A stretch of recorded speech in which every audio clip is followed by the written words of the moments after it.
Ayya kai.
Okay now.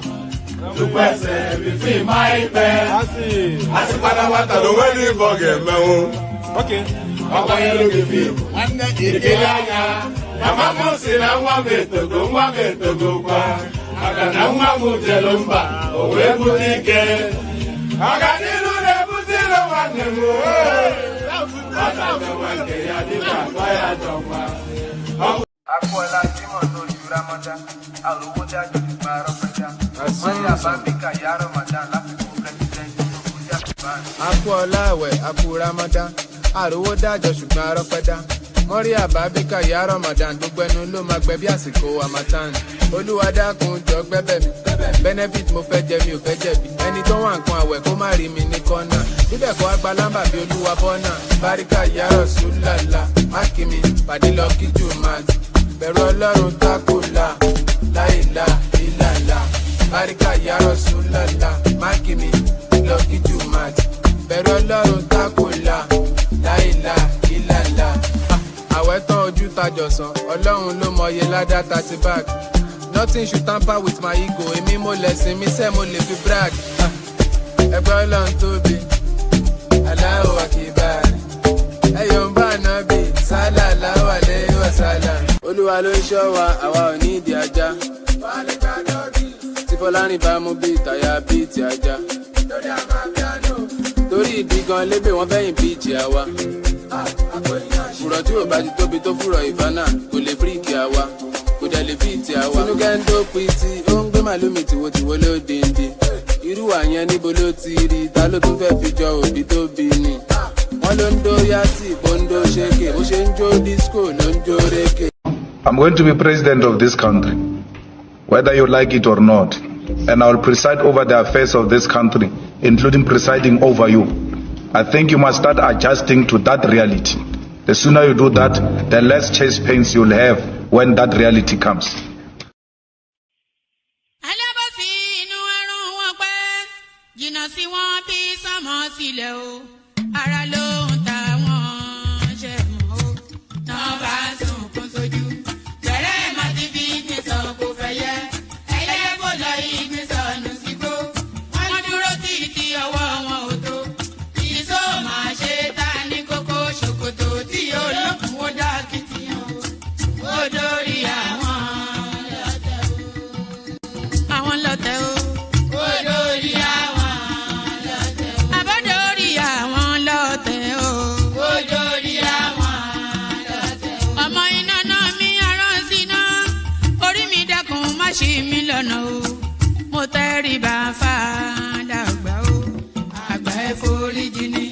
Ojoojúmọ́ ni mo pọ́n wọn lé, mo ń ṣèyá sí àwọn àgbà o, mi ò fojú tí rìn wọn láyé.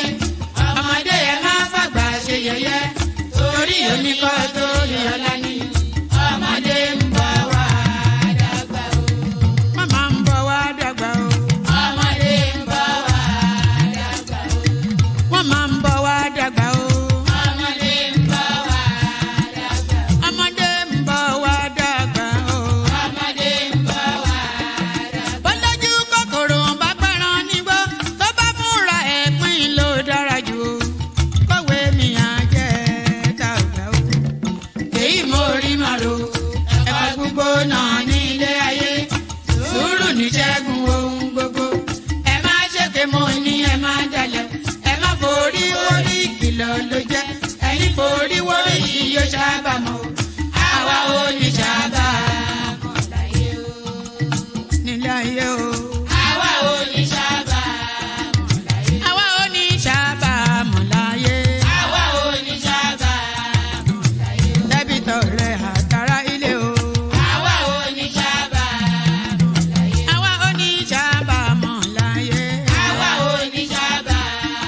Wọ́n gbọ́ pé ọjà tán nílùú Ṣókótó. Wọ́n múra wọn sáré kárù sọ́kọ̀ o. Àyàn ọmọ ògbóògùn wo.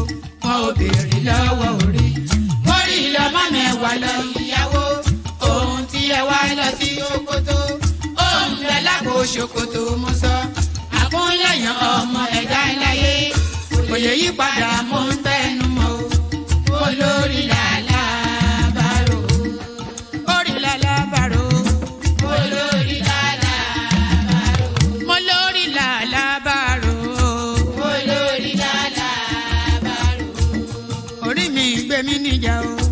Olórí làlá bàrò. Làlá bàrò. Olórí làlá bàrò. Oríjà jogun ìkànnì wọn rí. Má fi wá fáyé mu nílé ayé wa o. Olúwa àgbẹ̀ wa níyà o. Àmì nílé ayé wa. Ó tilẹ̀ jẹ́ pé ọ̀tá kọ́ ni wá. Ó tilẹ̀ jẹ́ pé ọ̀tá kọ́ lẹ́yìn. Ṣọ́wa nínú ọ̀pá wọn kìnìún. Ejò olóró àkékè. Ṣọ́wa nínú ìdàgìrì ayé. Dáàbò ẹ̀bùn wá fi ṣọ́rẹ́ ṣọ́wa o. Mo sádì ọba bá lókè o. Mo sádì ọba bá lókè o. Mo sádì ọba bá lókè. Mo máa sádì ọba bá lókè o. Mo sádì ọba bá lókè o. Olúwa gbé wa níjà o. Mo sádì ọba bá lókè o. Kó má fi wá sílẹ̀ o. Mo sádì ọba bá lókè o. Olúwa má fi wá sílẹ̀ o. Mo sádì ọba bá lókè o. Àwọn ọ̀tá tí wọ́n rè rajọ, ìbànújẹ́ ti bá àwọn ọ̀tá nílé. Àwọn ọ̀tá tí wọ́n rè rajọ, ìbànújẹ́ ti bá àwọn ọ̀tá nílé. Àwọn ọ̀tá tí wọ́n rè rajọ. Ẹni bàbá ilé bọ́lábọ́lá ọmọ ìṣúlú ojú ìgbàlódé yọ́ọ̀dù báyìí lábì lúbi báwa lábì lúbi ìgbàlódé yọ́ọ̀dù àtẹ̀lù lúbi àtẹ̀lù létí àtẹ̀lù lẹ́ta àtẹ̀lù mẹ́rin àtẹ̀lù bàrí àtẹ̀lù kẹta àtẹ̀lù gbogbo àtẹ̀lù kẹjọ àtẹ̀lù kẹsọ àtẹ̀lù kẹrẹ lọ́la wúwúwú ẹlẹ́yìí òkọ́ abẹ̀rẹ̀gbọ̀gbọ̀ ẹlẹ́yìí òkọ́ àtẹ̀lù sílẹ̀ ọkùnrin ní àtẹ̀lù aláàbàrà dábì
And there it is right there. Òtè ni wọ́n o wọn ò mọ nǹkan kan. Àjànàkún yọ lókèrè wọn lọ mọ́rẹ́ dání. Erin kọjá ẹran à ń fọ̀pá lù. Can you imagine that? Just the depth of it all. Erin kọjá ẹran à ń fọ̀pá lù. I've interpreted that so many times. You should all know the resonance by now. Erin kọjá ẹran à ń fọ̀pá lù. One man went to mow kọjá ẹran à ń fọ̀pá lù. Look at that, an entity. You see. Let me just add on to that. In Yoruba land, we say àjànàkú kọjá mórí nǹkan fìrí, ẹni tó bá rí erin á mọ̀ pé òun rí erin. Do you understand? I will translate, but it will lose its resonance. Àjànàkú ó kọjá mórí nǹkan fìrí, ẹni tó bá rí erin á mọ̀ pé òun ṣe kíni, á mọ̀ pé òun rí erin. So now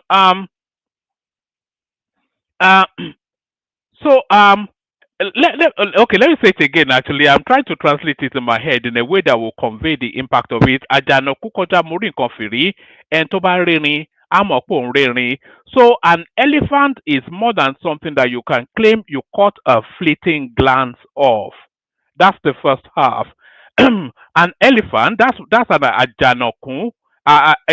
You can call it an àjànàkú, or you can call it an erin, but the same thing is an elephant. So àjànàkú kọjá mórí nǹkan fìrí. An elephant is too big an animal, an entity, for you to claim you caught a fleeting glance of it. Ẹni tó bá rírin á mọ̀ pé òun rírin. If you see an elephant, you would know you're seeing an elephant. So digest that and let the meaning come to you in slow motion. In slow motion, but with fast speed, very quickly to the start of the session. Good day to you, good to be in your company, or that. The somewhat skittish experience now, that is the one man went to more experience. He will put up notice that is coming out, but he never turns up. It turns up today. So the session continues. Pardon me. Pardon me. I probably need a drink of water. Let me just let me sort myself out. A little bit more of it.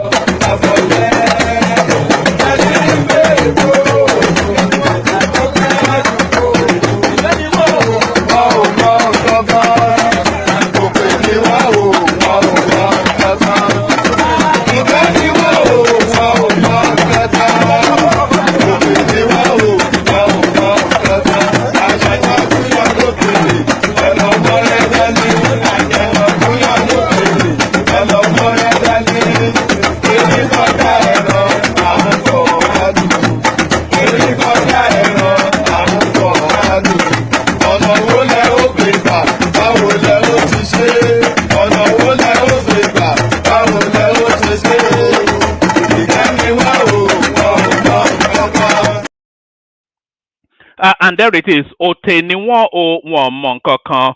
So do you know what an òtè is? An òtè is a slow-witted person. That's the best way to describe it. So when they say òtè ni wọ́n o wọn mọ nǹkan kan, that is to tell you then that they are slow-witted people that know nothing. Let me actually give you this clip that gives you a fuller interpretation of what that musical ditty was all about. Let me give you this before we start. What happened when I, invest Lagos State money in Econet? Hey, broke loose. They criticize me. No, I used 4 billion to bring 19 billion back to Lagos State. Who is smarter? I don't want. When you are superior to them in knowledge, in intellectual capacity, in professionalism, you expect that you are wrestling with the pig. You get a little bit of stain. When are you going to rest from politics? When I free Nigeria. So there it is right there. Òtè ni wọ́n wọn mọ nǹkan kan. So good day to you, good to be in your company. Over. Good day to you, good to be in your company. And how are you? Hope you've had a gloriously wonderful day, cascading into yet another session. That friendly neighborhood, or you are laughing man. One man went to mow. One man went to mow the eagle lands again. The eagle lands as he lands with frequency, but maybe not regularity. But the eagle lands nevertheless, and hopes he finds you in healthy. In a healthy state of being. Let me land it that way. So hope he finds you in good health. The protocol does remain the same. Click on the like button just as I invite you to do so. Do so. Click on the like button. If you haven't already done that, then please do it at the direction of my voice. Either you are listening in live streaming now as I'm speaking to you in real life, or you are listening in watch back. Whatever space in time you are engaging with the stream, the directions, the call to action still remains the same. So you are still invited to do exactly as you're being invited to do. So do it. Click on the like button. Subscribe if you haven't already subscribed. Come join me via the hyperlink that says StreamYard. So the hyperlink that says StreamYard obviously doesn't apply if you're watching in watchback. But if you are watching in real time, then come join me via the hyperlink that says StreamYard. Share the links just as widely as you can. So there's a share button right next to whichever platform you're watching us from. Use it to transfer into your WhatsApp groups, etc., etc.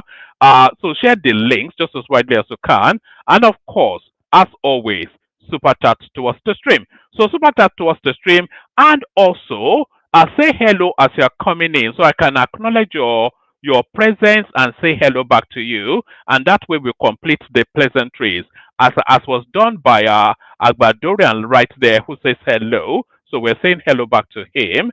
And Ufwama Michael, of course, a regular stalwart, a diehard of the platform. He says hello, we say hello back. Ratel family, who had almost given up that we were coming out, he says hello, we say hello back. So we're getting an hello from Bayo. I will just call you Bayo because I can't read your name in full. We're getting a hello from Bayo as well. So we're saying hello back to Bayo as well. So say hello on whichever platform you're watching us from. Say hello there, and we'll acknowledge your hello and say hello back. And that way, pleasantries are complete. So we complete the pleasantries. Shall we just get started? We're starting so late. Let's get started. We kick it off with this one. So the field for 2027 is starting to emerge, is starting to take flesh. So Atiku has already told us that he's contesting. Peter Obi tells us that he's contesting. The little midget from Kaduna State and last are not contesting. I am not contesting any political office in 2027. This is the Akuru Kete of Kaduna Central, El-Rufai. Pardon me, a former governor of Kaduna State, Nasir El-Rufai, has said that he won't contest any political office in the 2027 general elections, stating that his renewed involvement in politics was to support credible leadership at all levels of government. El-Rufai made the declaration in Kaduna during the reception of new decampees from the People's Democratic Party (PDP) to the African Democratic Congress (ADC), led by Aliyu Bello. The former governor said that his initial plan after leaving office in 2023 was to step back from partisan politics. However, recent developments, he noted, compelled him to return, not for any personal ambition, but to play a supportive role. So it's really the way that Tinubu slighted him in that ministerial space. That is what it was, to give Tinubu a day of reckoning. That's just what it is. El-Rufai also took a swipe at the present administration, stating that Nigerians do not need further explanations to recognize the shortcomings. Well, they recognize the shortcomings in certainly all the tertiary institutions in Nigeria, where they are breaking out in spontaneous praise of the impact that the administration is having on them. So they recognize the university students recognize the shortcomings. El-Rufai also took a swipe at the present administration, stating that Nigerians do not need further explanation to recognize its shortcomings. He said, "This government does nothing but lie every day. I am not contesting for anything. I don't want to go to the Senate. I am not contesting for any position. That is why I am calling on you. Let's join hands and ensure we remove the oppressors. When I finished my tenure as governor of Kaduna State, I intended to rest, but given the way things have turned out, I believe we must play our part to bring about better leadership. That is why we are back in politics. According to El-Rufai, his focus now was to mentor and support women, and reform-minded Nigerians to take ownership of the political process. He urged the youth in Kaduna to take advantage of the ongoing voter registration exercise. A lot of people are not actually paying attention that there's a revalidation of voter registration presently ongoing. In Lagos and Osun, at least 600,000 people registered, but in Kaduna, only 60,000 people. Anyone who is 18 years old should go and register, even with their phone. Registration is what gives you the right to choose who governs you, said the short little man from Kaduna State. So that's a Rufai right there. Clear. And by the way, it is not the lack of ambition that El Rufai is speaking to. It is the lack of opportunity. We see you there, Kolade Aderemi. Pardon me. We see you there, Kolade Aderemi, who says hello. So keep on saying hello as you're coming in, and we'll acknowledge your presence by saying hello back. So it's not the lack of ambition that has led El Rufai to make this statement. It's the lack of opportunity. So there is no window that opens for him in 2027. He knows full well that he's not going to get any presidential ticket, and he knows full well that the chances of him getting a vice presidential ticket is also slim. The only way that that El Rufai could have gotten any possibility is if Peter Obi became the ADC flag bearer, and then El Rufai becomes his vice. But then there's no possibility on this planet that Peter Obi will be the ADC candidate. El Rufai knows that, and if Peter Obi is not on that ADC ticket, then there is no slot for El Rufai in 2027 politics. He knows the calculus. He's made the calculations. He's arrived at the obvious conclusion, and is pronounced accordingly. So that's El Rufai right there telling us that it's not been late. So you should expect now that the energy will start to wane. You will start to hear less and less from El Rufai as reality dawns on him, and he knows that the game is up. So that's El Rufai right there. The game is up. We got Maduabu Rochuku. Why don't you just have a normal name like Chuku Uche? Yeah, we have a Madua Buro Chuku Uche saying hello. Hello back to you, Uche. I hope Uche is your first name. I wonder why the Southeasterners don't just have normal names like Wale Bayo. Just normal Nigerian names. Why does it have to be something convoluted and just tongue twisters? So that's El Rufai right there. And by the way, that was just an aside. That was just a light-hearted comment. So don't come after me for that. 2077, I have no plans to contest any elective post, so we've already gone past that. The diminutive Akurukete of Kaduna State. The Akurukete of Kaduna State tells us that he's not running. So let's go on to the next one then. So this now, what freaks me out about there's a lot that freaks me out about Rotimi Amaechi, but what freaks me out the most about Rotimi Amaechi is his tummy. His tummy always looks out of it looks out of proportion, out of synergy with the rest of his torso. He has somewhat of he's not a fat guy, he's not a slim guy, he just has one of those bodies, but then his tummy has some peculiar protrusion that seems out of sequence with the natural curves and streamlining of his torso. That's what really freaks me out about Rotimi Amaechi. Next time you see him in a video clip, look out for that. You see that his belly is just out of sequence with the rest of the body. I wonder what is going on there. It's probably some voodoo something, I'm pretty sure. 2027, I will contest ADC presidential primary, the looter from the creeks, Sapele Water looter, Rotimi Amaechi. So Sapele Water looter, 2027, I will contested this a presidential primary. This is Rotimi Amaechi coming out to announce his intentions. Former Rivers State Governor Rotimi Amaechi has reaffirmed his ambition to contest the 2027 presidential election on the platform of the African Democratic Congress.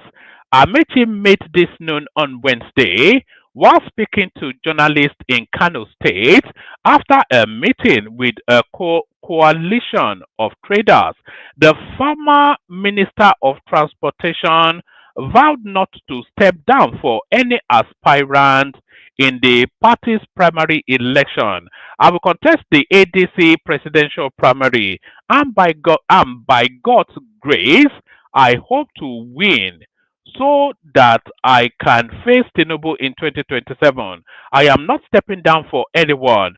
Let the people decide who they want to lead, he said. Amaechi stressed that the ADC must conduct an open contest, adding that internal democracy would strengthen the party. He also took a swipe at the Tinubu administration, saying Nigerians were dissatisfied with his policies.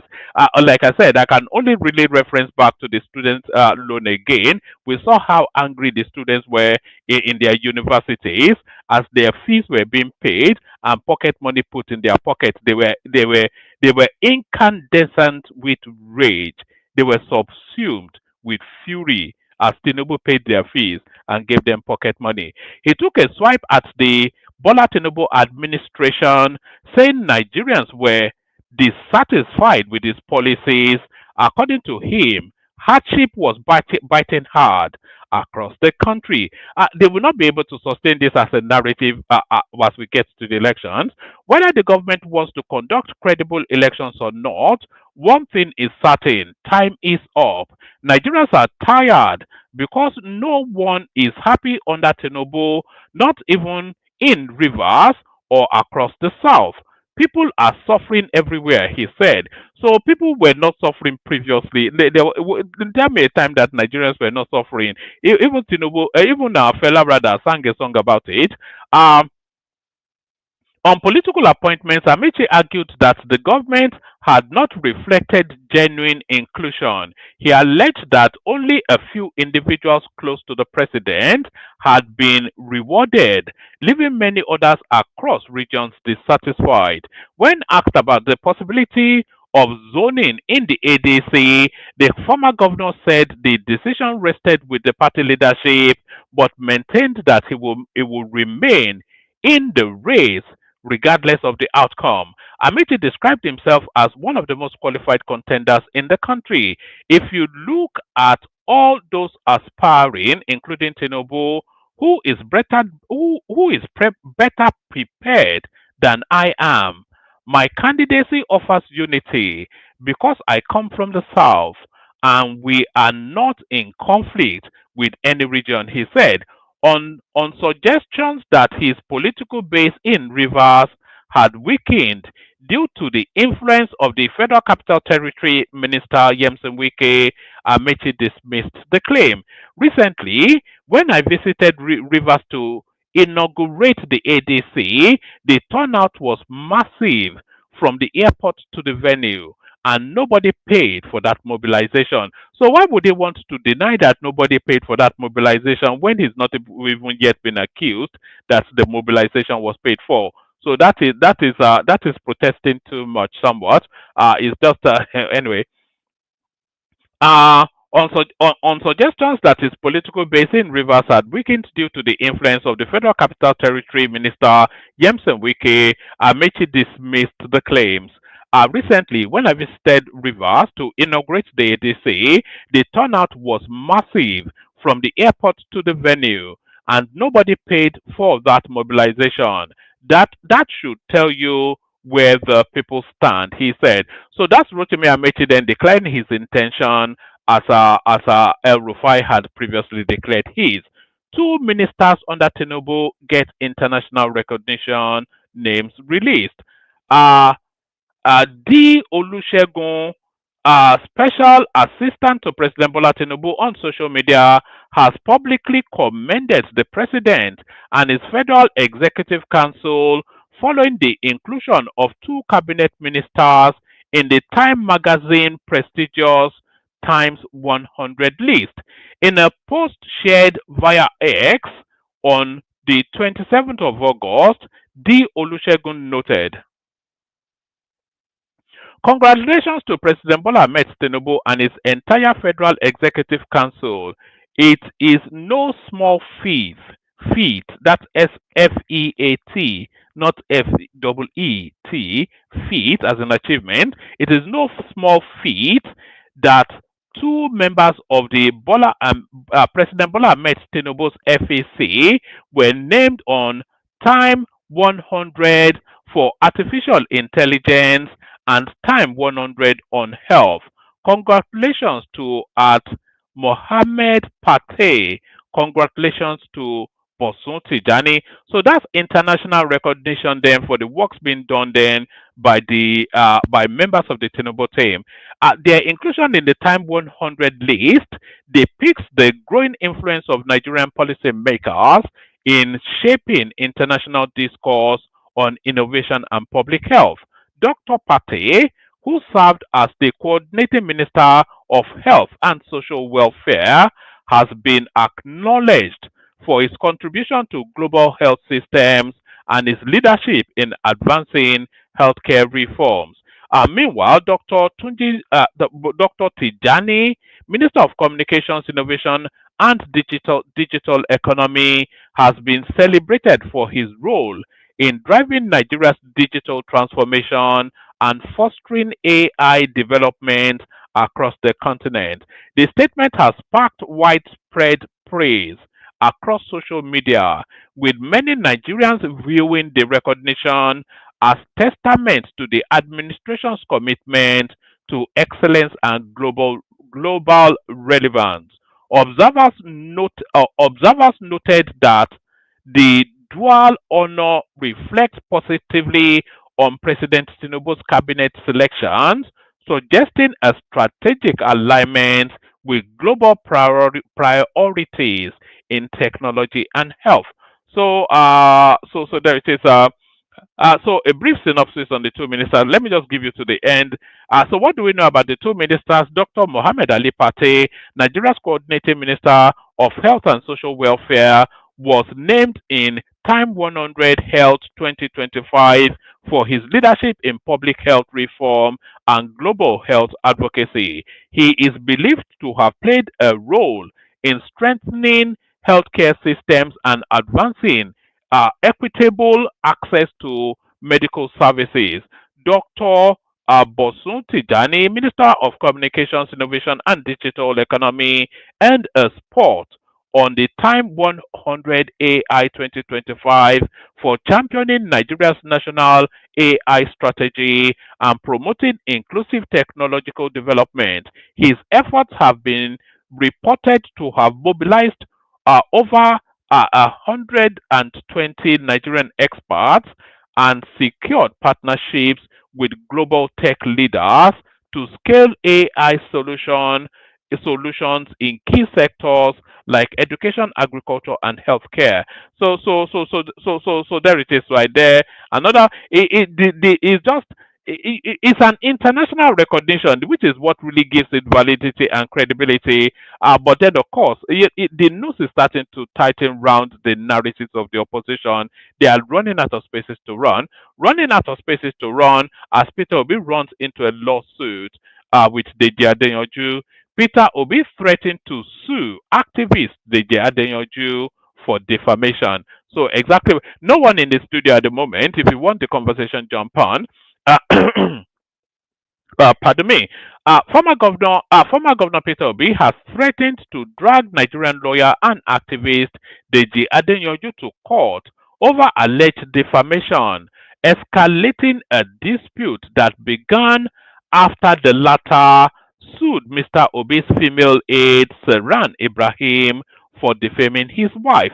So I think Deji Adeyanju, he could do with the attention and the publicity. So that's how your rights there, making making the session a bit more, it putting a smile on the whole way. So others join Ayo in that space as well, and especially common to have the conversation. I'm keen to have a conversation. I know it's an exceedingly late start, but nevertheless, if you're up for it, I'm up for it.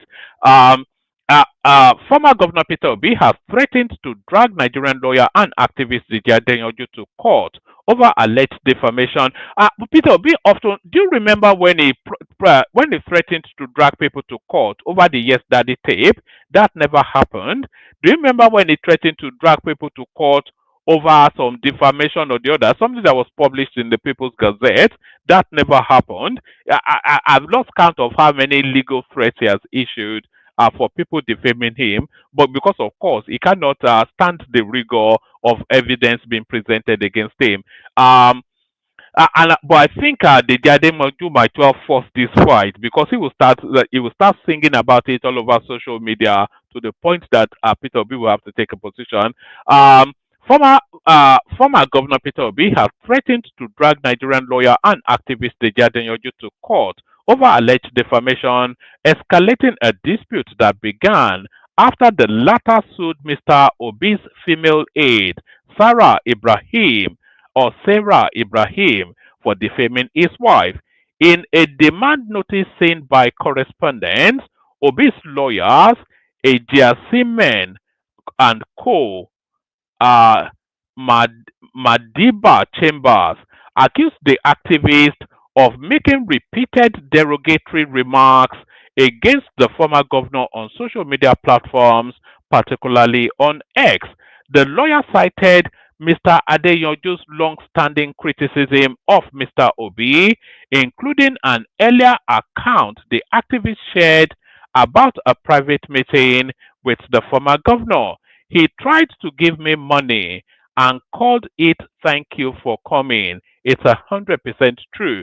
So I know they give shishi. Apparently, maybe he gives more than shishi. It's because to bribe the Adeyanju is more than shishi. He tried to give me money and called it thank you for coming. It's 100% true. Mr. Adeyanju had claimed in a previous post, insisting the gesture was an attempt to buy his loyalty. The notice also referenced a more recent post made on August the 21st, in which Mr. Adeyanju accused Mr. Obi of investing state funds in a company in which his family allegedly had interest during his time in office. So why would he even sue the Adeyanju on that? It's publicly known now. It's undeniably factual. So what is there to sue against? He invested in a Star Brewery or whichever brewery that he invested in, and his wife is a senior shareholder within that company. Everybody knows that. It's a matter of public record. So what's the dispute? He's a criminal now. Who doesn't know that Peter Obi is a criminal? Or even the most ardent, obedient knows that Peter Obi is a criminal. All right. The notice also referenced a more recent post made on August the 21st, in which Mr. Adeyanju accused Mr. Obi of investing state funds in a company in which his family allegedly had interest during his time in office.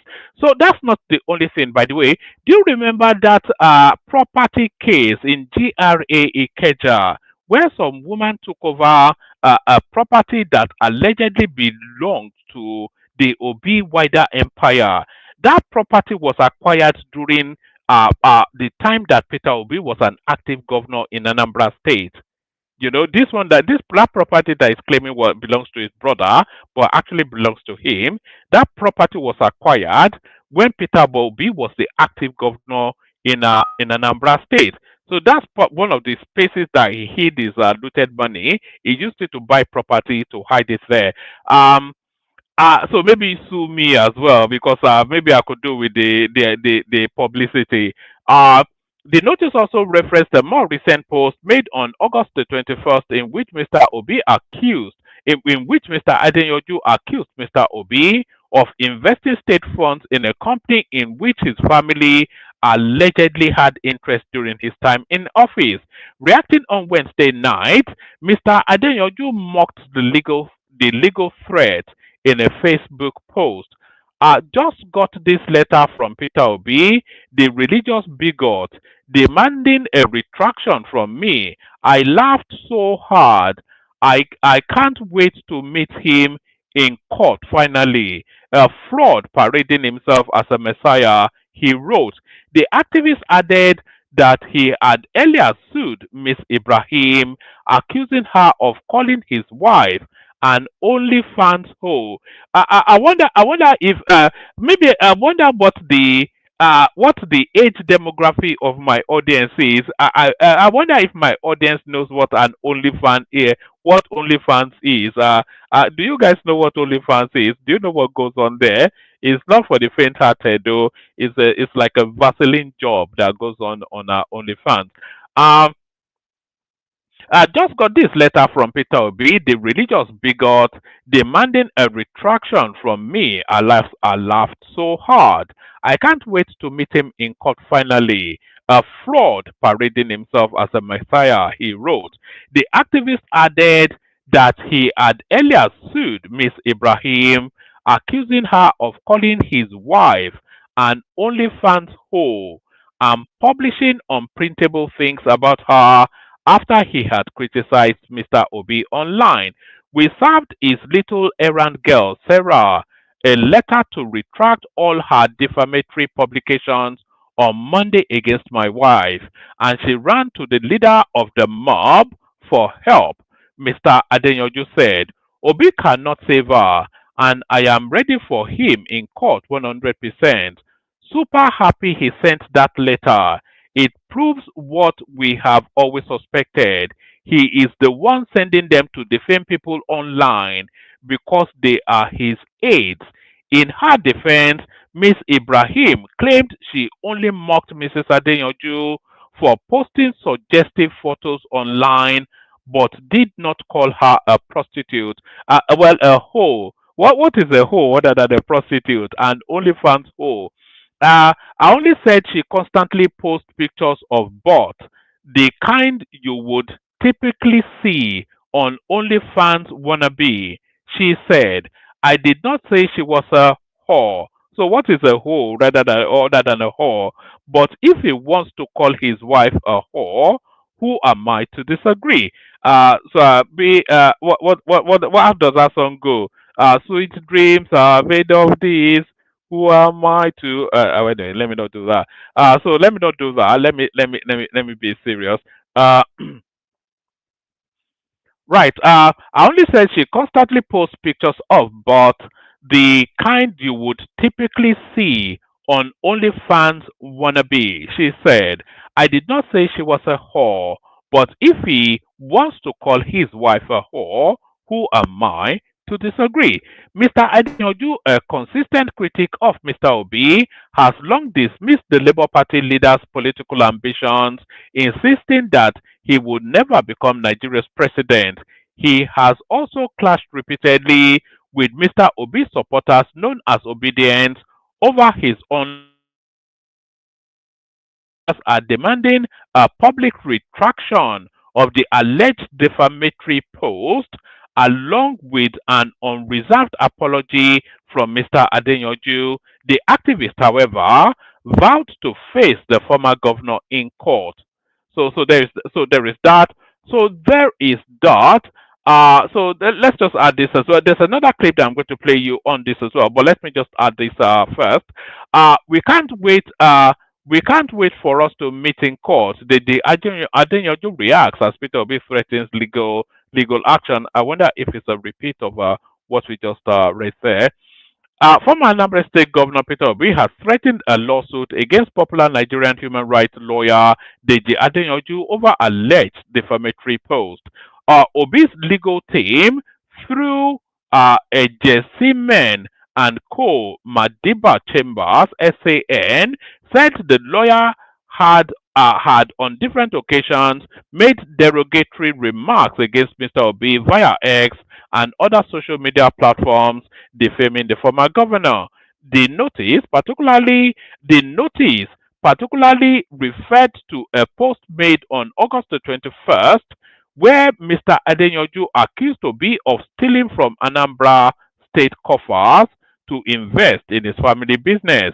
In the post, Deji claimed that he met with the former governor, the former presidential candidate of the Labour Party, and he, Obi, tried to give him money and called it a thank you for coming. Obi's legal team demanded a public retraction of the alleged defamatory remarks alongside an unreserved apology from Adeyanju. However, in a post shared on, I think it's exactly what we just read. So let's just for just because we started, let's read it to the end. However, in a post shared on his official Facebook page on Wednesday, the lawyer said he is ready to meet Obi in court. He wrote, "I can't wait to meet him in court finally. A fraud parading himself as a messiah." Deji is a staunch critic of Obi, who has insisted that the former governor may never emerge as not. He didn't insist he may never. He insists he will never emerge Nigerian president. He had severally clashed with Obi's support. So it's exactly what we just read. So there's that. I've got a clip towards that. So let's play that clip towards that. Still nobody in the room. Anybody that wants to hop on. But let's play this clip that just expands on that space. Absolutely. All right, gentlemen, let's move straight to our next conversation. When accused of defamation, the only defense is to prove the allegations beyond doubt. That is the legal crossroad activist Deji Adeyanju now faces as he rejects Peter Obi's demand to retract alleged defamatory statements. Instead of backing down, Adeyanju insists that he is ready to meet the Labour Party's 2023 presidential candidate in court. Obi's legal team had issued a letter demanding an immediate retraction and apology, warning of legal action if ignored. Adeyanju, however, maintains his stance. Okay, Vicky, unpack this for us. I mean, what did the human rights activist Deji Adeyanju accuse the former presidential candidate of the Labour Party, Peter Obi, of? I think their main concern was a post I made on August 21 this year, where he accused Obi of stealing from Anambra State to invest in his family business. You know, and he also said it is too late for the former Anambra governor to be elected president. And look at what he said. He said, "I can't wait to meet him in court finally, a fraud parading himself as a messiah." Those are strong words. So I think they believe that this guy is just out to destroy Peter Obi's reputation, and the legal team of Peter Obi, have now told him that, look, apologize for defaming our man, for the derogatory remarks that you've made. You know, apologize. Otherwise, we go to court. And he said, "Oh, you can go to court. I'm ready." You know, so you know, this kind of cases sometimes it takes eternity before justice comes. Yeah. Okay. They can wear you out waiting for justice. So that's why people avoid this kind of thing. They settle out of court. I don't know what will happen, but he has been having a running battle with the supporters of Peter Obi. So usually when you abuse you relentlessly, you then turn fully against their man. I think that is what is happening. It's the same thing happening with this guy from Delta State too. When they turn against you, you then feel, okay, they are principal. Yes. It's a fair game. That's Amaechi? no. What's this one wearing Danshiki up and down. Is it Reno? Reno. Okay, Reno, okay. Reno took it personal because Obi supporters have been relentlessly attacking him. I think this is what is happening. Okay. I mean, the burden of proof. If he says he's not retracting the statement, he needs to provide evidence now. He's a lawyer. even if he's not that experienced at the bar, he's a lawyer. So let him prove it. That's what he said. He said, we'll meet in court. We'll meet in So court. I leave it at that. So we leave it at that. All right. Let them meet in court. Let them meet in We'll court. be happy to report it. Exactly. That's what we're here for. All right, gentlemen, let's move straight to our next. Or could it be that he thinks that Peter Obi will not go to court? Go to court. You know, when he was accused of making that yes, daddy, he threatened to go to court. But he has not found the courage to go to court since then. All right, let's move straight to our final conversation. And there it is right there. So anybody can pretty much say anything about Peter Obi because he doesn't have the courage to go to court because he knows there's an abundance of proof that weighs against him. So he wants to continue on that graduate journey to see where it lands him. So the graduate journey are still on graduate journey. A 2027 presidential ticket opened to all. Despite Tinubu endorsement, this is the APC now trying to make their president sweat. The ruling of All Progressive Congress has declared that despite the widespread endorsement of President Bola Ahmed Tinubu for a second term, other party members interested in the presidency will still be free to contest for the party's ticket during the primaries. I wonder if this was the case. Did Buhari get an automatic ticket in 2019? I suspect he did. I don't remember a primaries during that time. He reaffirmed that the party's leadership, including the National Working Committee, the Progressive Governors Forum led by Senator Hope Uzodinma, and the National Assembly leadership under Senator Godswill Akpabio had endorsed President Bola Tinubu for re-election in recognition of his outstanding performance. However, Agungun stressed that the APC, being a party committed to democratic principles, would not deny any aspirant the opportunity to challenge Tinubu for the ticket in a free and open primary election. He stated, "We will definitely not close our doors to other presidential aspirants. When the time comes, our timetable will be made known. Anybody who wants to aspire for the presidency under the APC will not be denied the opportunity to purchase the expression of interest and nomination forms to exercise their franchise." So I suspect that El-Rufai will be regretting. I suspect that El-Rufai will be regretting leaving the APC now because if he was still in the party, he's almost certain to purchase that ticket just to poke at Tinubu, just out of spite. He will purchase that ticket just to push at Tinubu a little bit. But there's that.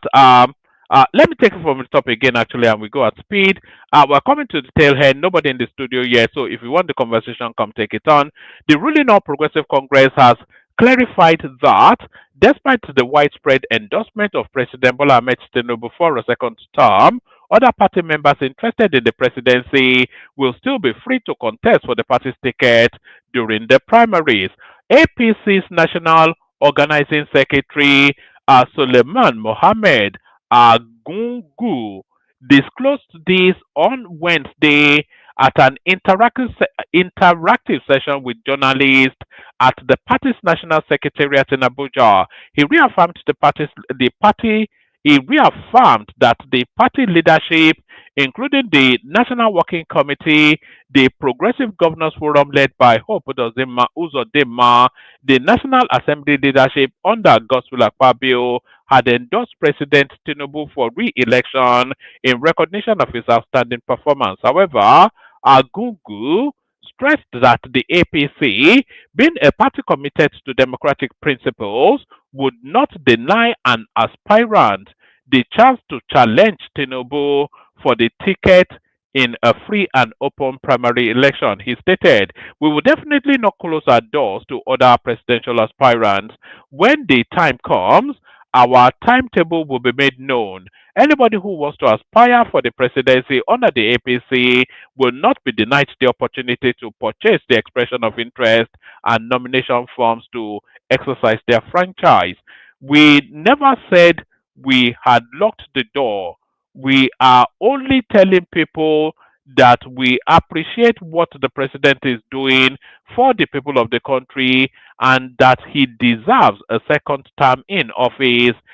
When we roundly endorsed him recently, the Sokoto born politician spoke in reaction to the question of whether the APC would emulate the People's Democratic Party, which printed just one form and reserved it specially for the then President Goodluck Jonathan to vie as, as the sole presidential aspirant in October 2014.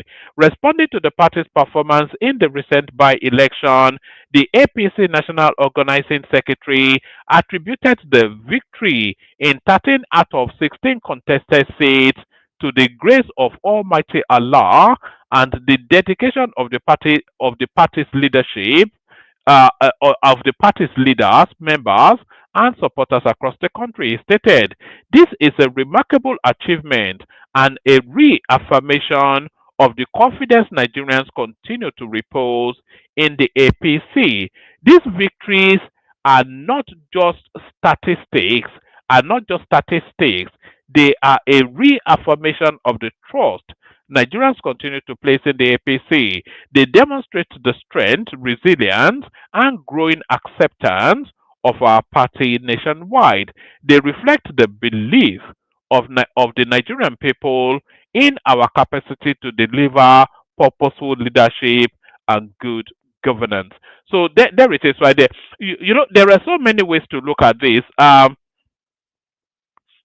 of the ways to look at this is to look at it that they know that Tinubu is going to win, but just to flex their democratic muscles and to fend off that window of people accusing them of being undemocratic, then they are just going to run a primaries, which will just be it will just be like it won't be a sham, but it will be just like a parade. It will just be like just to fulfill the righteousness of it more than anything else. But the thing then is, will anybody pick up a ticket one? And who would that be, and how strong a personality? I don't expect any strong personalities to pick up a ticket against Tinubu. Maybe that Pastor Bakari will come back again. But maybe with Pastor Bakari versus Tinubu from the primaries. Wouldn't that be interesting? I will pay money to see that. So that's that. The APC are wanting to sweat the president by making him go through a primary. So let's go on to the next one. So this one now, some of you may be aware, they've put up the price of a passport, and Peter Obi, of course, ever hopping onto that. Peter Obi slams passport fee hike, calls it burden on Nigerians. So a former presidential candidate, Peter Obi, has condemned the federal government's latest increase in Nigerian passport fees, describing it as yet another burden on struggling Nigerians. I'm not quite sure that a struggling Nigerian will be looking to acquire a passport. I think you are lower middle class if you are in any space to acquire a passport. So if you're acquiring a passport, that will be with the intention of traveling, and if you can afford that, then you're certainly not a struggling Nigerian. A former presidential candidate, Peter Obi, has condemned the federal government's latest increase in Nigerian passport fees, describing it as yet another burden on struggling Nigerians. The Nigeria Immigration Service on Thursday announced that from September the 1st, 2025, a 32-page passport with 5-year validity will cost 100,000 naira, whilst a 64-page passport with 10-year validity will cost 200,000 naira. The new rates apply only to applications made within Nigeria, whilst fees for Nigerians abroad remain $150 and $230 respectively. Reacting in a post on his X account, as observed by correspondents online, Obi criticized the government's decision, calling it insensitive, in light of the current economic hardship. The obsession of this administration with putting a burden on the populace is becoming legendary and continues to reveal its apparent disconnect with the people and the suffering. Obi wrote. He noted that the new fees represent the third increase in just 2 years and warned that the costs have now become unrealistic for the average worker. The average worker is not acquiring a passport, that's for sure.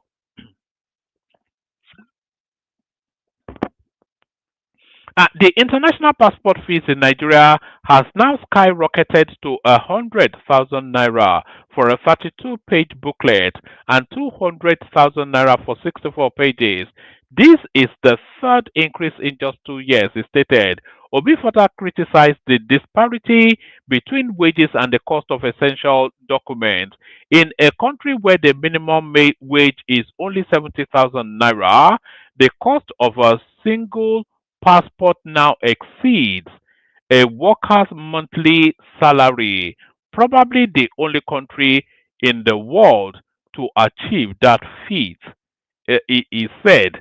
He concluded by urging the government to reconsider its approach. Instead of making life easier, this government keeps shifting the burden onto ordinary Nigerians.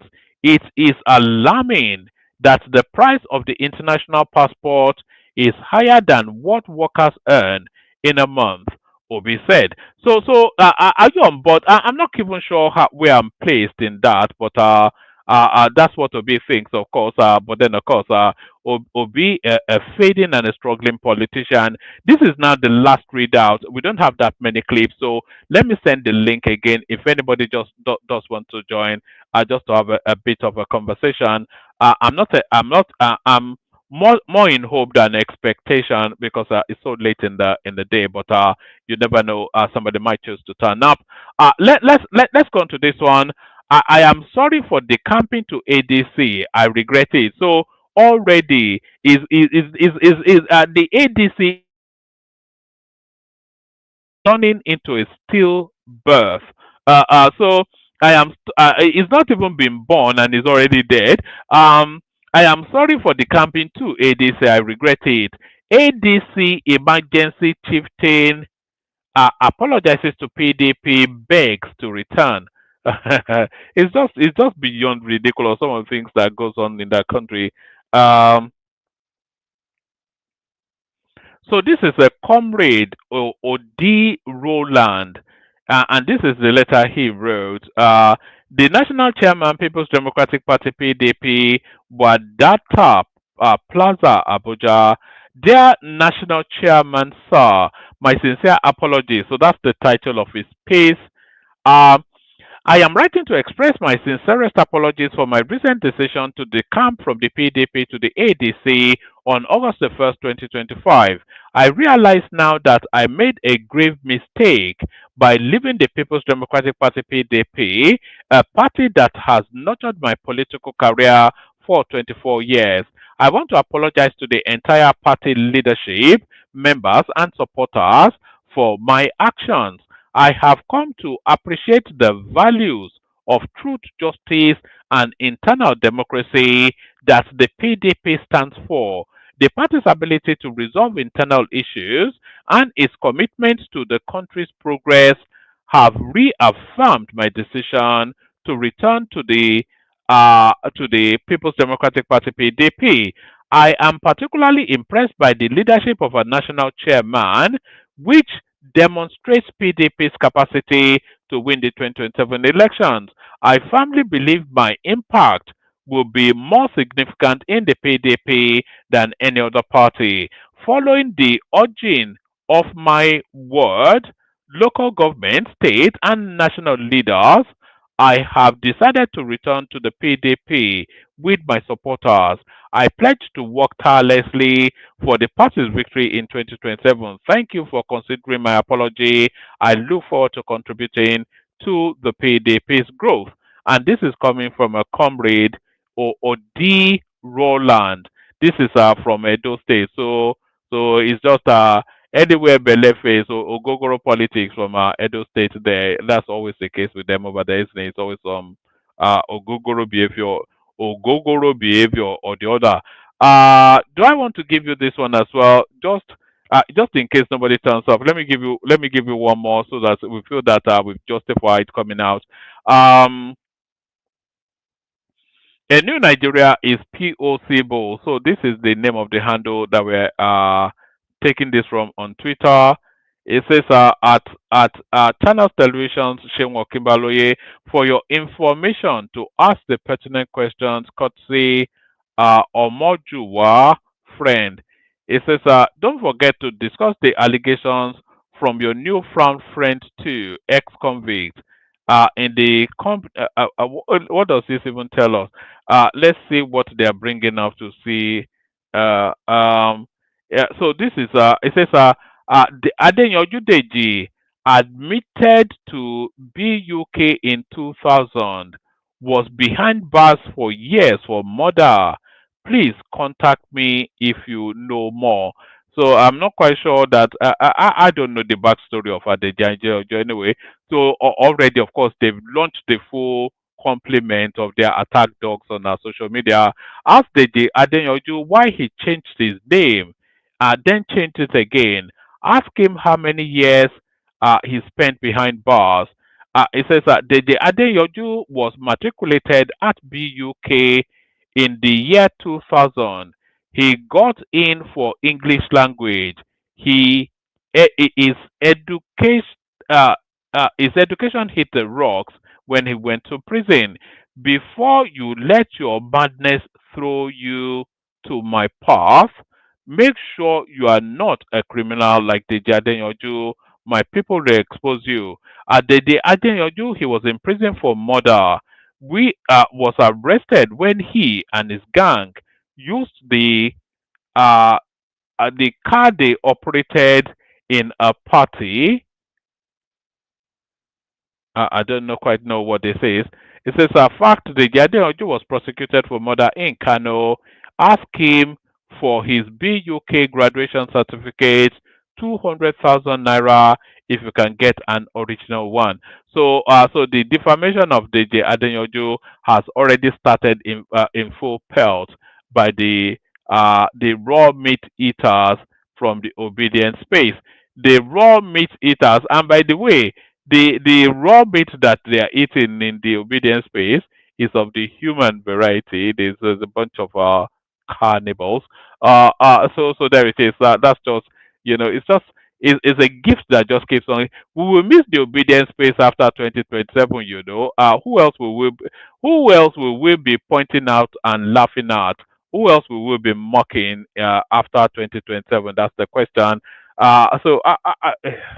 We have to look for what will we do without the obedience, because after by March 20, that's about 2 years time, we're done with the obedience. So what will we do after that? That's really where the question is. All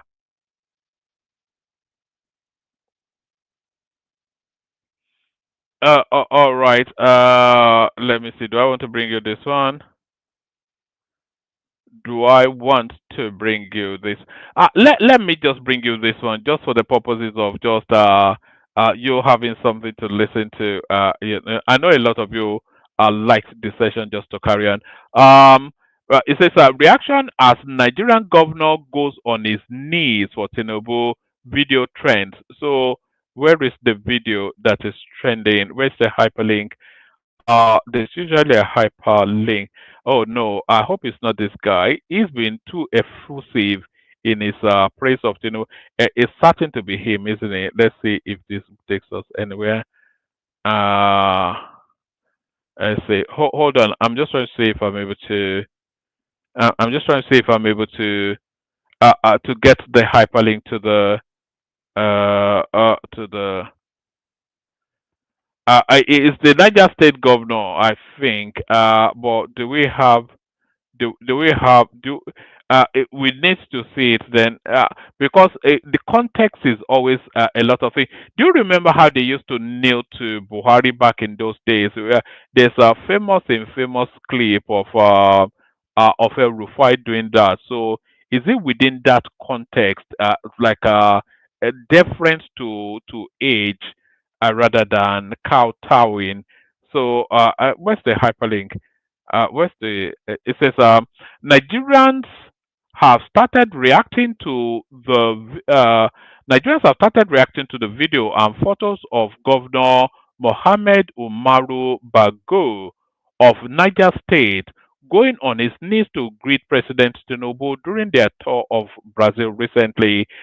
President Tinubu, during his recent visits to Brazil, signed a $2.5 billion investment deal in the livestock sector with JBSSA, a leading meat processing company in Brazil. In Brazil, in his earlier visit, the president had directed that the company will be located in Niger State. The governor was said to have joined President Tinubu on his second trip to Brazil, during which the president signed the deal with the company and several others with the government and several others with the government in the name of Nigeria. Governor Bago's video and photos, which have been shared and distributed on social media, have started generating reactions from Nigerians. Below are some of the reactions. So, where is the video first now? It only makes sense if we're able to see the video.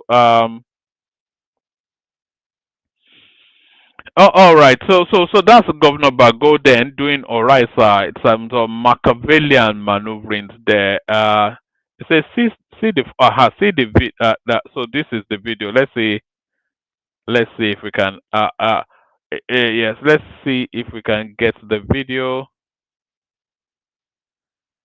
Okay, so here is the offending video then. Let's see if how much it actually does offend. No, I don't want any music. Oh, I'm fed up with cleaning up copyright strikes after every session.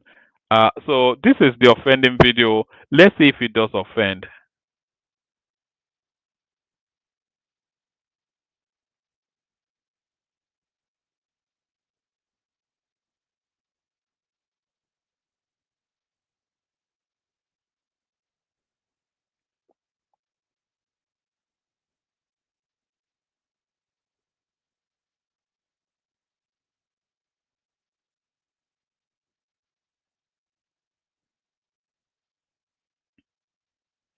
Yes, I thought it went a bit too far. Is that not the chairman of Arise TV? This uh, uh, um, it's yeah, it's a bit sycophantic. I have to concede that it's quite sycophantic. Is this the chairman of Arise TV right here? If anybody recognizes, please let me know. It looks very much like the chairman of Arise TV. Him bending down to let me show you where the sycophancy comes in. So he comes in. So that's still fine, and then he bows. Tinubu is sitting down. So rather than expect Tinubu with his condition of his physicality to stand up, he goes on his knees to greet him, and we've seen a lot of we've seen El-Rufai do similarly. So that's fine, but from this moment on, this is where the sycophancy kicks in. So this is sycophantic. This is sycophantic. I'm not quite sure if it's a cultural thing. Maybe that's how they are in the north. And because he had done that now, a lot of them felt that they have to do the same. So this chap here goes on his knees, as does this one now, who is too fat to. I can't remember the last time the one in the gray outfit. I can't remember the last time. Probably he himself cannot remember the last time he was on his knees. Look at the struggle to get on his knees. Watch this. Look at that. Look at that. Oh God. Look at that. They say the black color and the dark colors covers a multitude of sins. You don't want to see somebody like this naked, though. It will be a sight that would traumatize you. Oh, yes, I wanted to see what station Tinubu. Oh, he watches his own TV. He watches his own station. Look at that. He watches his own station. So that's Tinubu right there in Brazil. Yeah. So that's that. So that's what he did. A bit slightly excessive, but not. I don't think. I don't think. I don't think I don't think it should be damned to hell for that. It's a bit excessive. It's a bit sycophantic. But then sycophancy, of course, is what sells within the Nigerian political space. So that's that. That's the Oraisa that continues to be the currency in Nigeria. So that's the Oraisa that continues to be the currency in Nigeria. Let me play you the clips that we do have. See if anybody turns up or not. Just to have a bit of pow pow or jaw jaw as they like to say in Nigeria, a bit of jaw jaw. Let me play you this clip. This is a carryover from the last session. This is this lady here speaking to the complexities of northern Nigerian politics. Listen to this. Who are the Fulani people? Who are the Hausa people? Who are the people resident in northern Nigeria?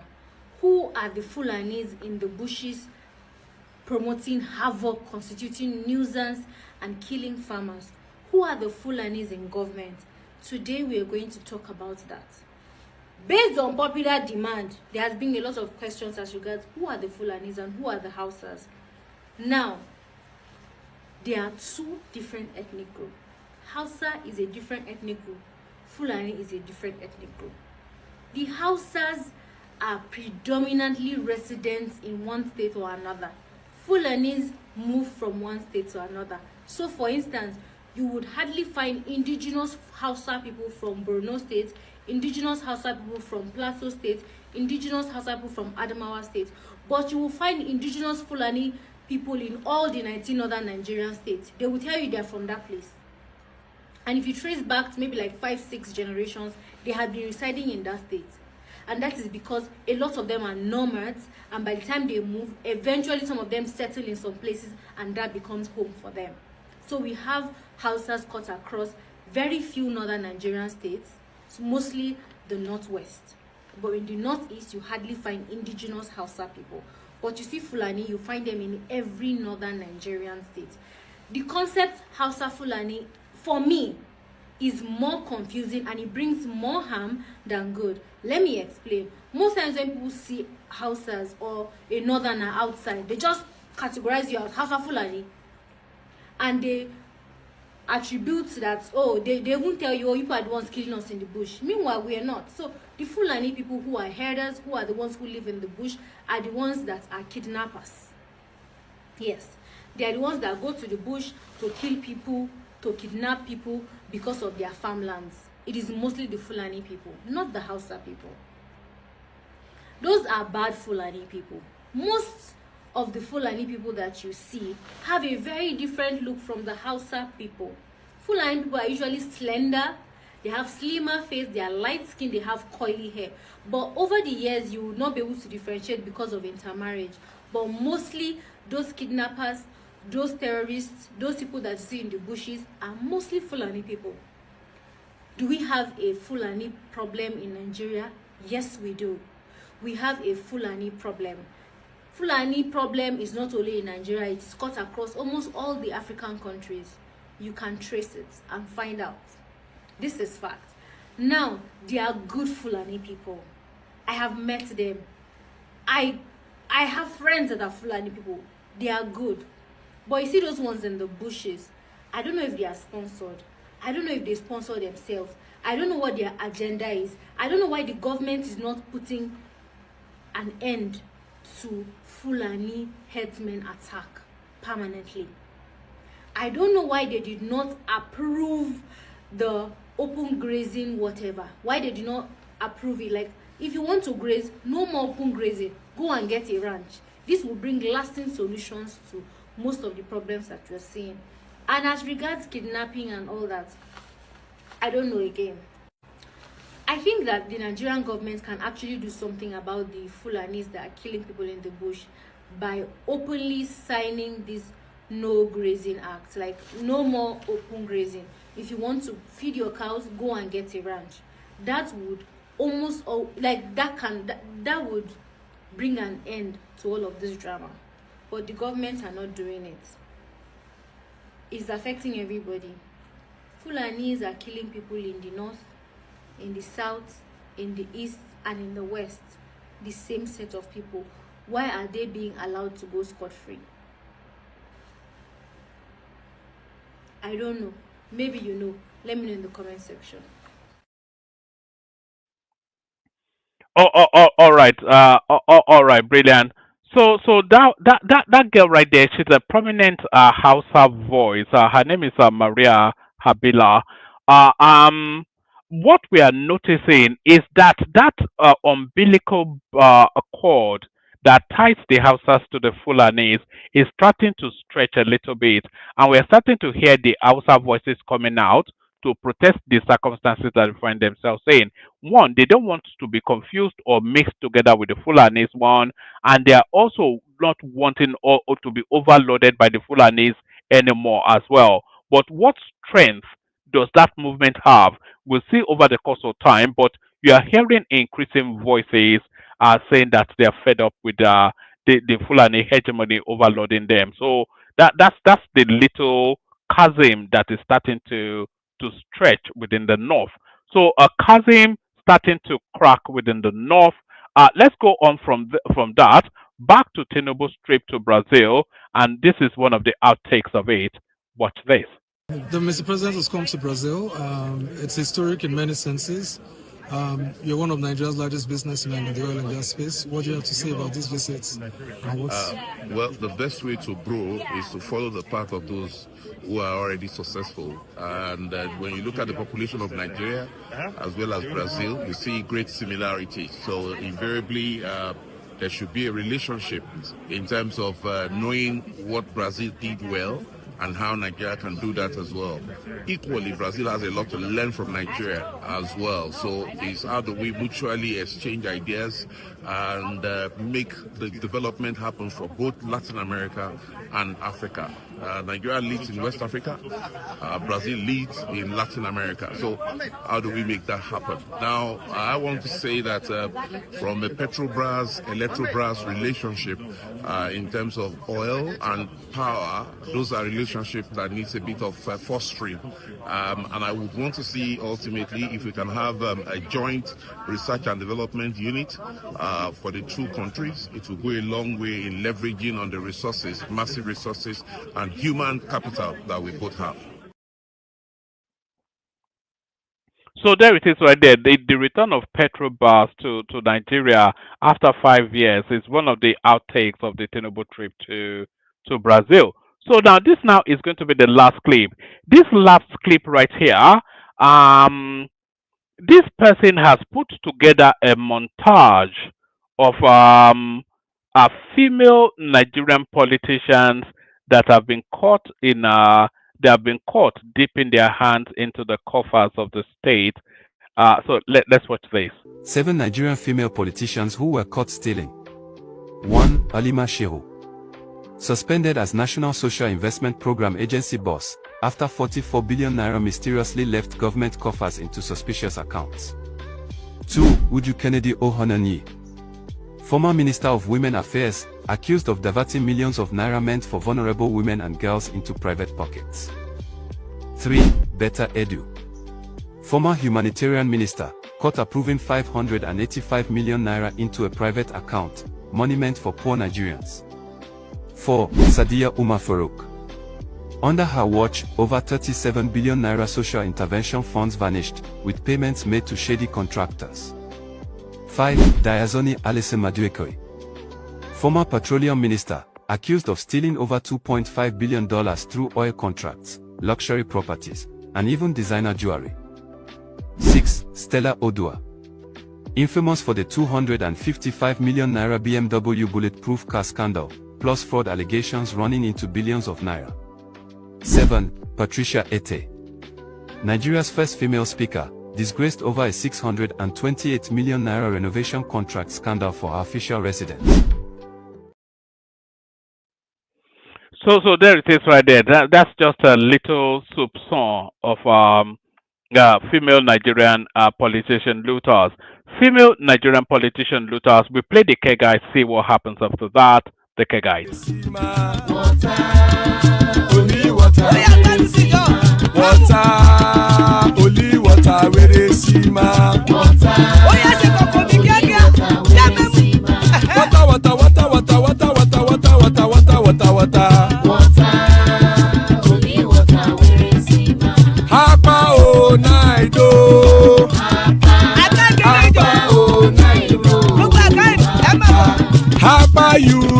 come o.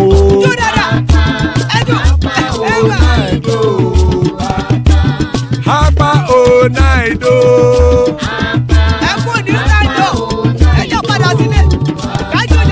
Oro kẹ̀kẹ́ ẹlẹ́mùrè o. Ilé sọ́díyà kẹ̀kẹ́ ẹlẹ́mùrè o.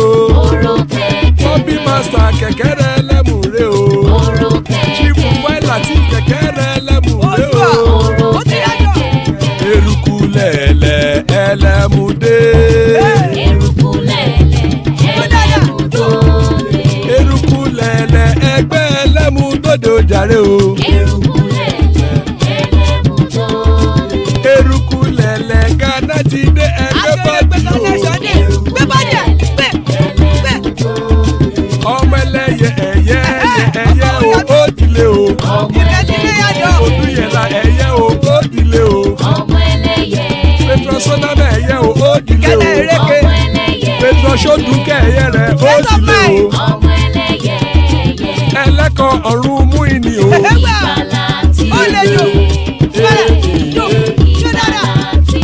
Àkùkọ ọ̀run méjìkọ.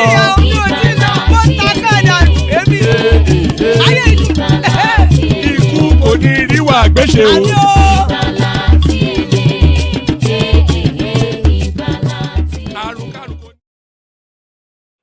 And there it is right there. Ikuko Neriwa Gbeshe, may death have nothing to do with us. So joining us, we've got Zita. So hopefully she is there. Zita, are you there? It's you and I.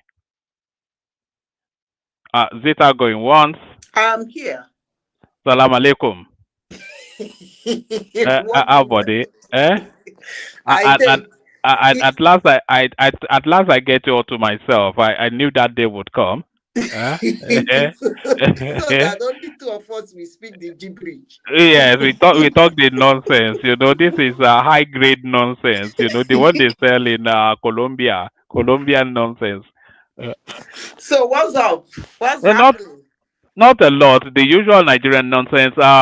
We were talking about we're talking about the field actually taking shape for the elections to come. Well, first of all, let me ask yeah. you, why are you not coming out every day? Is there anything wrong or something I should know?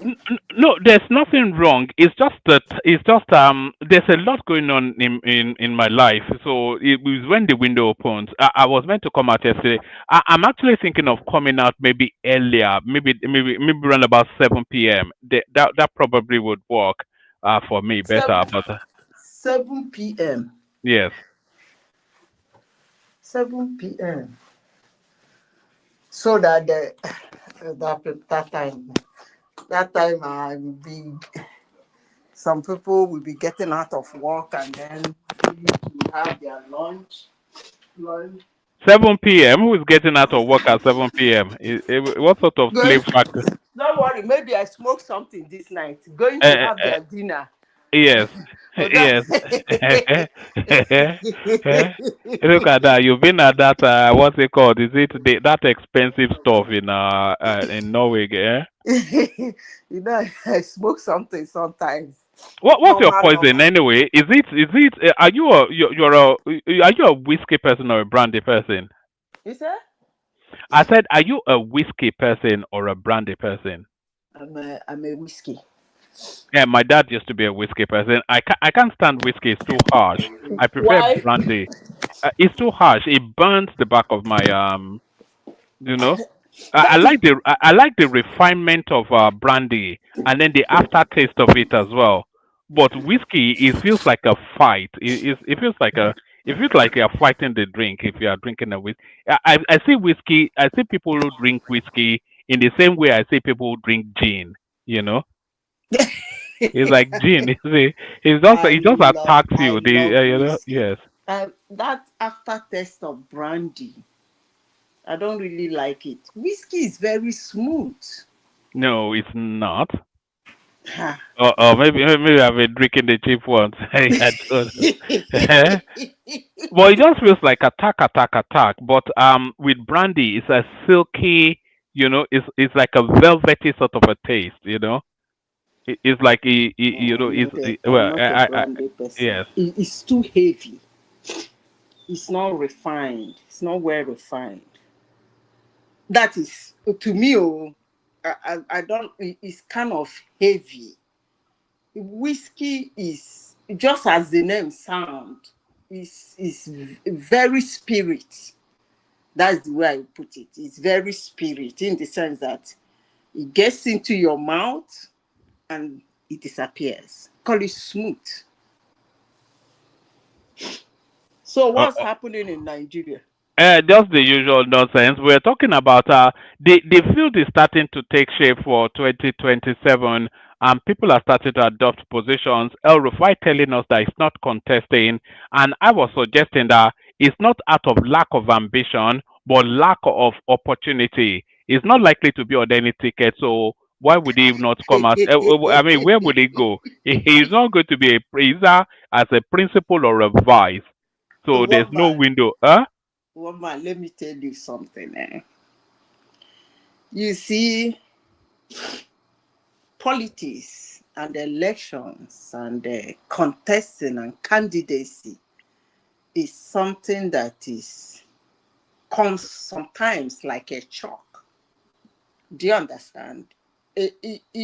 Most times you don't actually do predict it, because forget that most Nigerian politicians, they pretend as if they're ignorant and they are not smart, but they're very smart in stealing our money.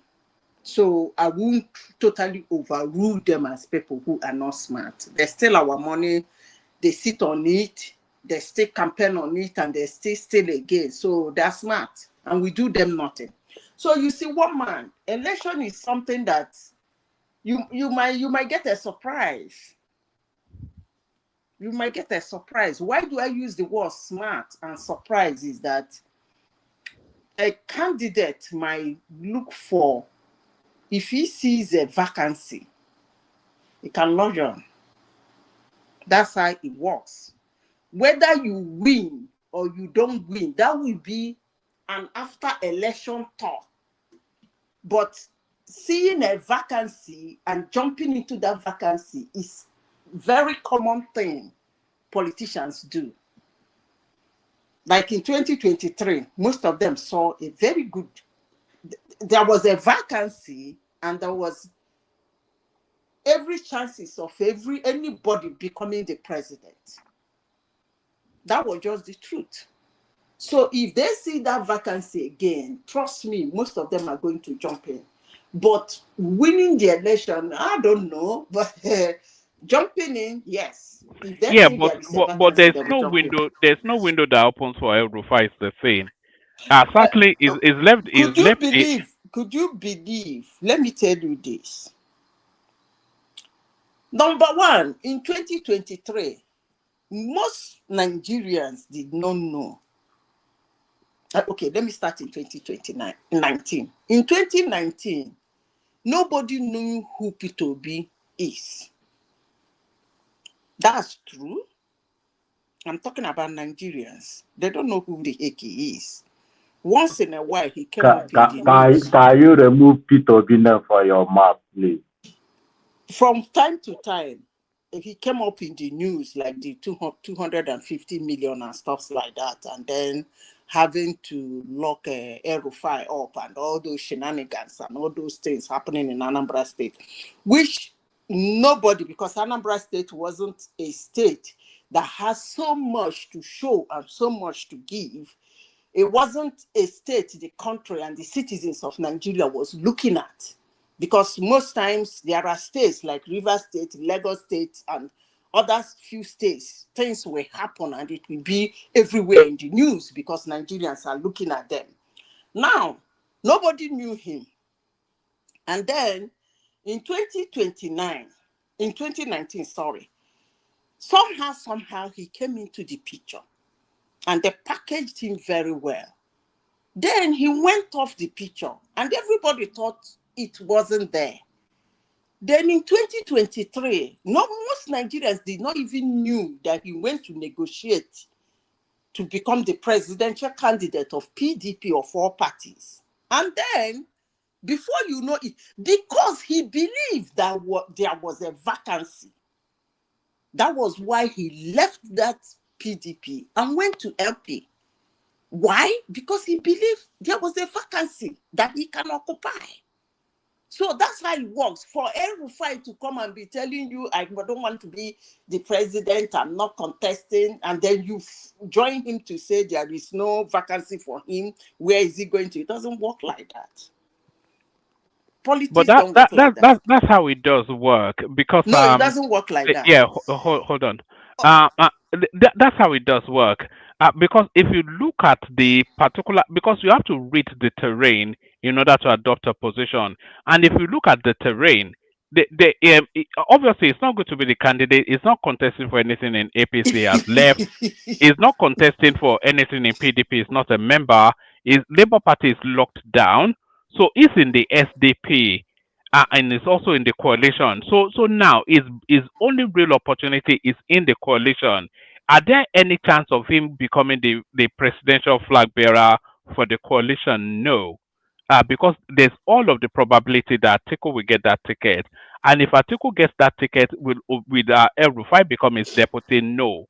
So if you read the political landscape, there is nowhere of meaning that El-Rufai slots in. So and he understands that as well. So he's taking this moral high ground. He's trying to own the situation, but the situation actually owns him. One man. I repeat myself again. Elections are not done like that. Something might happen just in a blink, and everything just change. That's how elections work. Anybody, I remember somebody will say, why are you talking about United States? Obama said the same thing severally. And all of us told him he jumped into the ring. He wasn't even in the picture. So elections do happen like. What about the one, it's just like that. Don't worry, let's see what they bring. Until one man, just hold your peace. Until all the parties, INEC has declared their presidential candidate. That's when we will know who is running and who is not running. But for now, politicians can actually say anything. I don't believe any politician. They can say absolutely anything. Anything. The next moment they're saying a different thing, the next minute they are saying another thing, the next week they're a total different person. So I will not discuss whether El-Rufai is going to run or he's not going to run until INEC will say, APC, this is their candidate. ADC, this is their candidate. This is their certified by INEC. Then I will say anybody as at that time who is not in the picture can go to hell. And let those ones slug it on. So forget the El-Rufai and what he says. Yeah, Madam Zita, El-Rufai is not a phenomenon. There's nothing new or unique about El-Rufai. Okay. I understand the Obama comparison, but Obama came from nowhere. The man was electrifying. It was able to garner a lot of support. But El-Rufai is a dud, as far as I'm concerned. Let me tell you something. I'll still maintain my ground. Let me tell you something. As I said before, it happens in a blink. And then that person can use who he is. If he's outside of Nigeria, he can use his skin color or blah, blah, blah. Or in Nigeria, he might use his tribe, what he has done, and blah, blah, blah. So, first of all, I want you people to understand this. That he will win the election if he comes out is a total different story. That's not what I'm talking about. But whether he can jump in, yes, of course. That he cannot jump in because he said he cannot jump in. No, I'm not going to base on the hate, whatever he's saying. I don't care. I hope you are with me on this. Like, he might jump in. Yes, no. He doesn't have a political clout. That's fine. But jumping in is something politicians do in a blink. Yes, if a window presents itself, of course Okay, it will okay. take it. Let me ask But, you a question. In 1999, how many people contested? roughly about three. Was it Okay, Ojukwu, Ofalaye, and Obasanjo? okay. In 1999, in 2003, how many contested? I'm talking I, about accredited by INEC. I couldn't tell you off the top of my head. No. Okay, but there are more than five. In 2027, there are more than five. Let alone in 2017, in 27, in 2011, there were more than five. In 2015, there were more than five. Okay, in 2023, there were almost 100 of them. I may say that I credited a lot of them, and they went to this. Some we had their names, some we didn't hear their names. So, in this case now, those people from 2019 to date that were squeezing their head to contest, I believe in their depth of their mind that we are giving themselves a chance, and they believe maybe there is a window for them to lodge on. So somebody believing that there is a window for you to get in is boiled down on his brain and what he's thinking, not what me I'm thinking. I don't think you're right in that. You see, there are joke candidacies as well as realistic candidacies, and there are candidacies that just for the sake of just the attention of that space and the luster and recognition that they contended for a presidency. In this country where I live, in the United Kingdom, there's a guy called Screaming Lord Such. That's what he calls himself, Screaming Lord Such. And what is the name of his party? The name of his party is the Monster Raving Loony Party. The Monster Raving Loony Party. Every prime ministership, going back as far as I can remember, he has always been on the ballot. Not for any reasons of ever thinking that he's going to be prime minister, but just for that moment. So, So why don't you put El-Rufai in that category? but El-Rufai is not is not a joke politician now. So he will only contend in things that would enhance him, not diminish him. So and there's no window for him. But let's go to Rotimi Amechi, who is insisting that he will contend the ADC and win. Is yeah. So why are you making of Rotimi Amechi and his ambition? Okay, see, Amaechi, Amaechi is not I don't know how to put it. Amaechi is not a politician. Amaechi is better off a politician as a follower than a politician to be followed.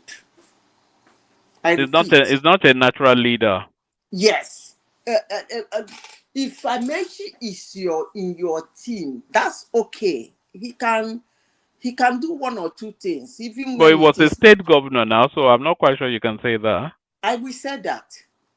Actually, I agree with Madam Zita on that.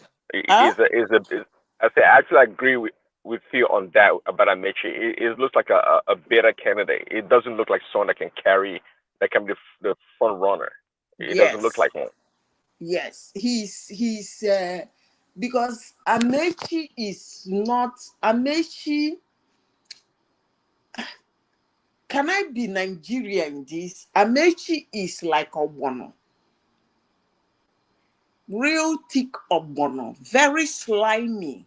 So it's better he's a follower than being there for people to follow him. No, I don't think Amaechi is that kind of a person. So I am not saying that if you go and pick a ticket if you go to ADC or whatever party he comes to, he is not going to be able to pick the ticket. Look, one man picking the ticket is a different thing. Winning the election is another thing. Getting people to follow you getting that cloud to follow you is a total different ball game. Because you see, one man, these politicians have stolen so much that they can bribe their way in the primaries. Some of them have stolen so much that they don't even do primaries.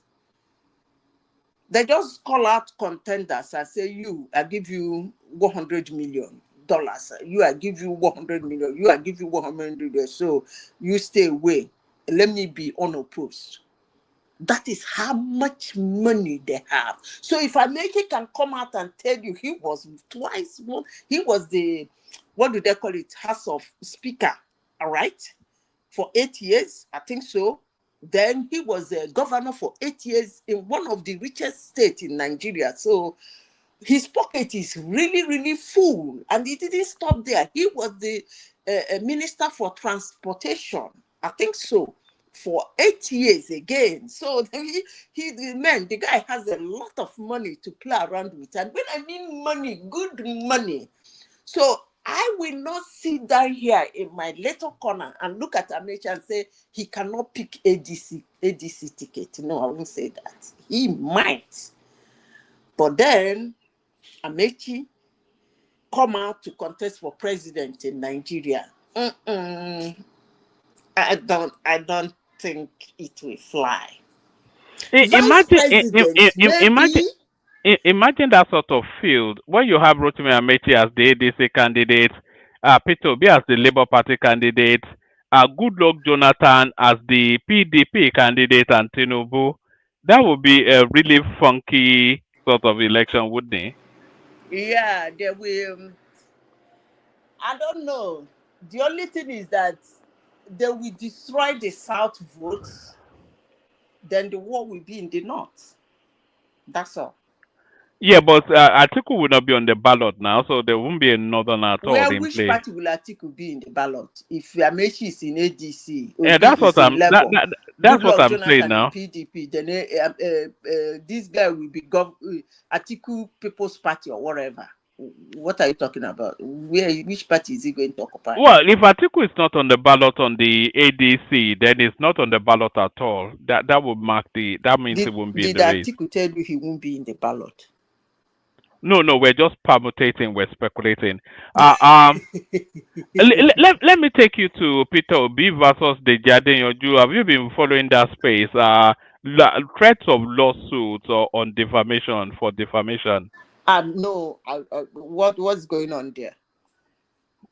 You know, Deji Adeyanju has been having a running battle with Peter Obi, with the obedience space, and by extension Peter Obi, and is forever calling him names, fraudster, chancer, and opportunist. It never holds back in his criticism. So Peter Obi has now sent him notice that is intent on taking legal action.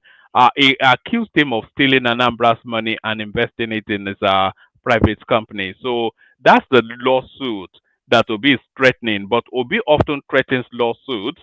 We've never yet seen him in court. So, but Deji Adeyanju is trying to goad him into carrying out this lawsuit. I can sell information for $1 million to the guy if Obi takes him to court. If he's ready, just $1 million, then he can make claims of 2, 3, 4 million from Obi. He pays me $1 million. I will give him all the information, including videos he needs. Chicken now. Just $1 million. I send those videos in now. We play them on the platform. No. I'm not talking about. I'm talking about the action itself when he was governor in Anambra State. Not those videos of the ones that is played on channels or NTA or something. $1 million, I'm going to get everything he needed. In as much as they deleted some, but we can still get it back from the cloud.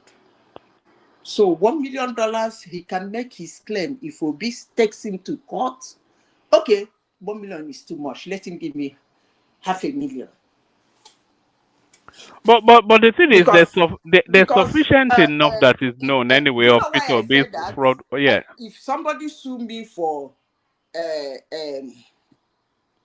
privacy law, I need a lawyer too. Although I have license to do that, but I need a lawyer to go to court to tell them that I have license to do that. So if he can give me $500,000, I will give him all those accusations if he named one, I will give him everything. Anyone he named, all those accusations he said he accused Obi, that Obi said he's taking him to court. Anyone he named, I will give him information. Everything he needs. So if he's ready to do that, let's close that chapter. Next topic, please. The topic I was even following is somebody called me and told me, they said Showore, you people sponsor Showore, they said they're giving the court said what's this? Is taking him to court for defamation and all that kind of stuff. No. The account. I think they gave them right to look into his accounts or something. Access to his accounts. That's what I heard. I don't know how true that is. I read. You know that would be interesting. Sorry. What was that? It's me, one man. Good. The court is giving the IG of police and the investigators access to 27. It's a ridiculous amount of accounts anyway. All these bank accounts. So six banks have been asked to publish these account details. They will finish because that guy has been doing a lot of shit. So six banks have been asked to publish all. If you don't do like that, knock the guy. And you know that with all this, the new BVN laws and this NIN, everything you do, so someone is a known individual, so any accounts that has anything to do with him. If you register a company, you have to use your NIN. Everything you do in Nigeria these days can be tracked to you as an individual. So, I don't know. Good luck to him anyway. I've often wondered how Showore is able to afford his lifestyle. It's certainly living. It's living above whatever he's getting from an online magazine now. No. So he's doing a lot of shit. I've often wondered how he's able to afford his lifestyle. No, but one man, you're sure where was the first to cash out using this obedience logic in 2019. He got a lot of money from. No, forget all those ones. A lot of people feel it's American sponsored. The McCarthy Foundation. It's even worse than that. Listen, I want to say something. I wouldn't want somebody like Showore to be actually silenced. But I do have problem with Showore. He's not, we cannot, somebody like me cannot identify him. Every human have an identity. Okay? You stick to something, you believe in something, you hold onto something, you act on it, you speak on it, you look like it. It becomes your identity. But that guy, maybe because of a lot of shits he does here and there, for somebody like me, he doesn't have an identity. That's actually the problem I have with him. But that's why I would say, shut him up. He's a nuisance. But had he been, to me, people should not get me wrong before they start abusing me and calling me witch. I don't really do care anyway. But I want them to understand me, what I'm talking about. So you can go ahead and call me witch if you understand me. You can still go ahead and abuse me if you understand me. But I want you to understand me first. Now, that's why I would say, shut him up. He's a nuisance. If he's somebody like me can identify, I will say, leave him. Let him run his mouth and run his life on what he believes in. But for somebody like Showore, I don't even know what he believes in anyway. what he believes in. Is he abusing people, cursing people, insulting people, disrespecting people? That is not what somebody like me want to see.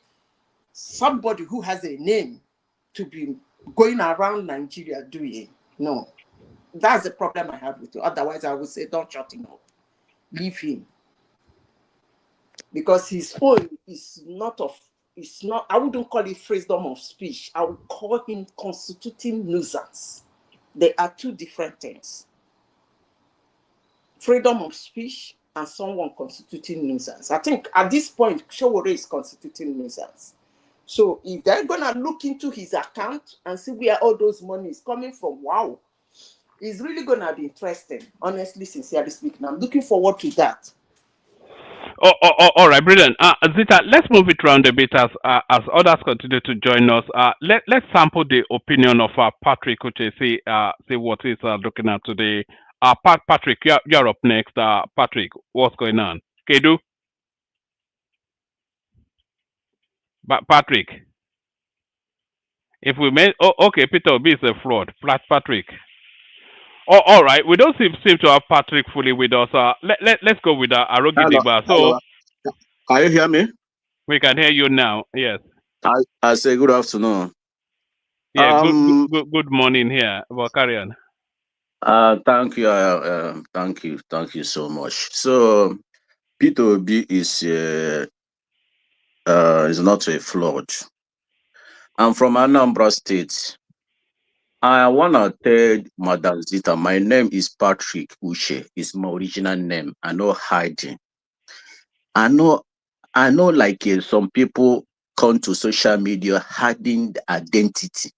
Use somebody name, use somebody image. Then come and say modern of things, propaganda everywhere.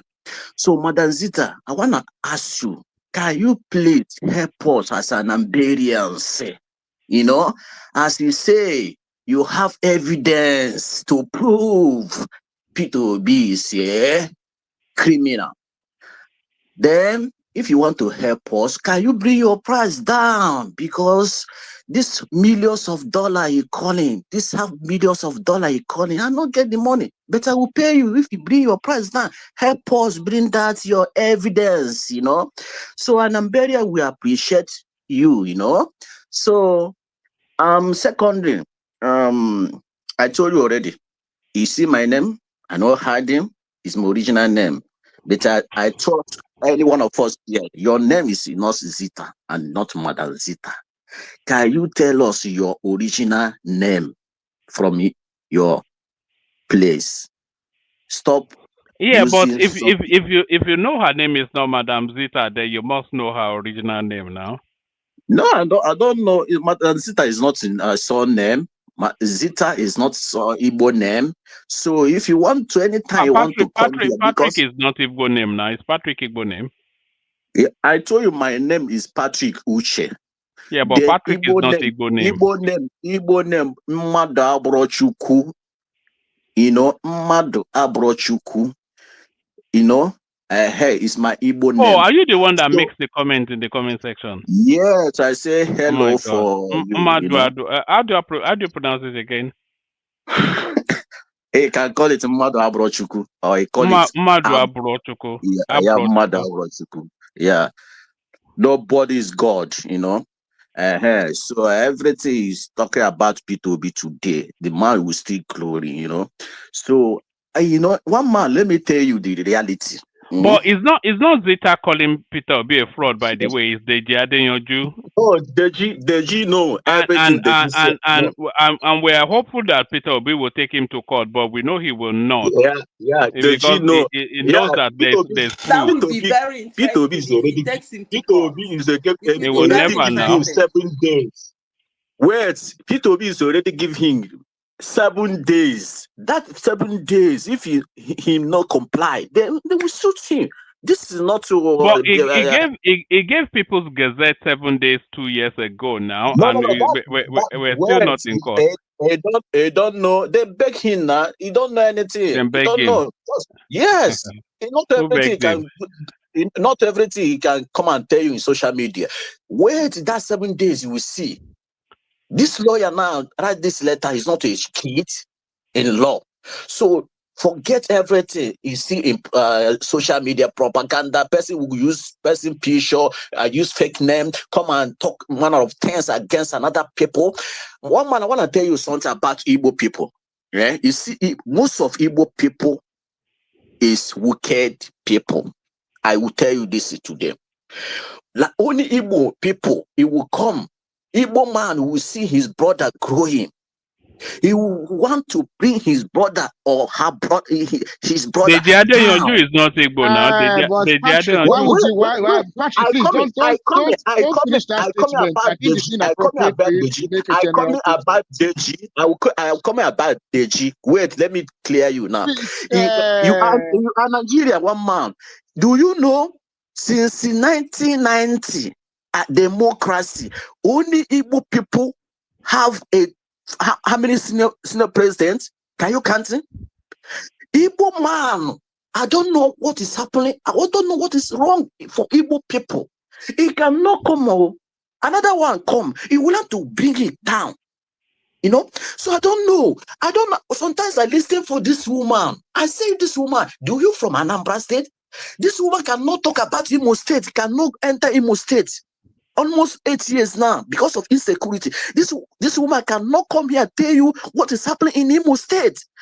Whether they have governor or not, Betty, he want to be somebody come out, say he want to be Nigeria president. He want to bring him down because of he from Anambra State.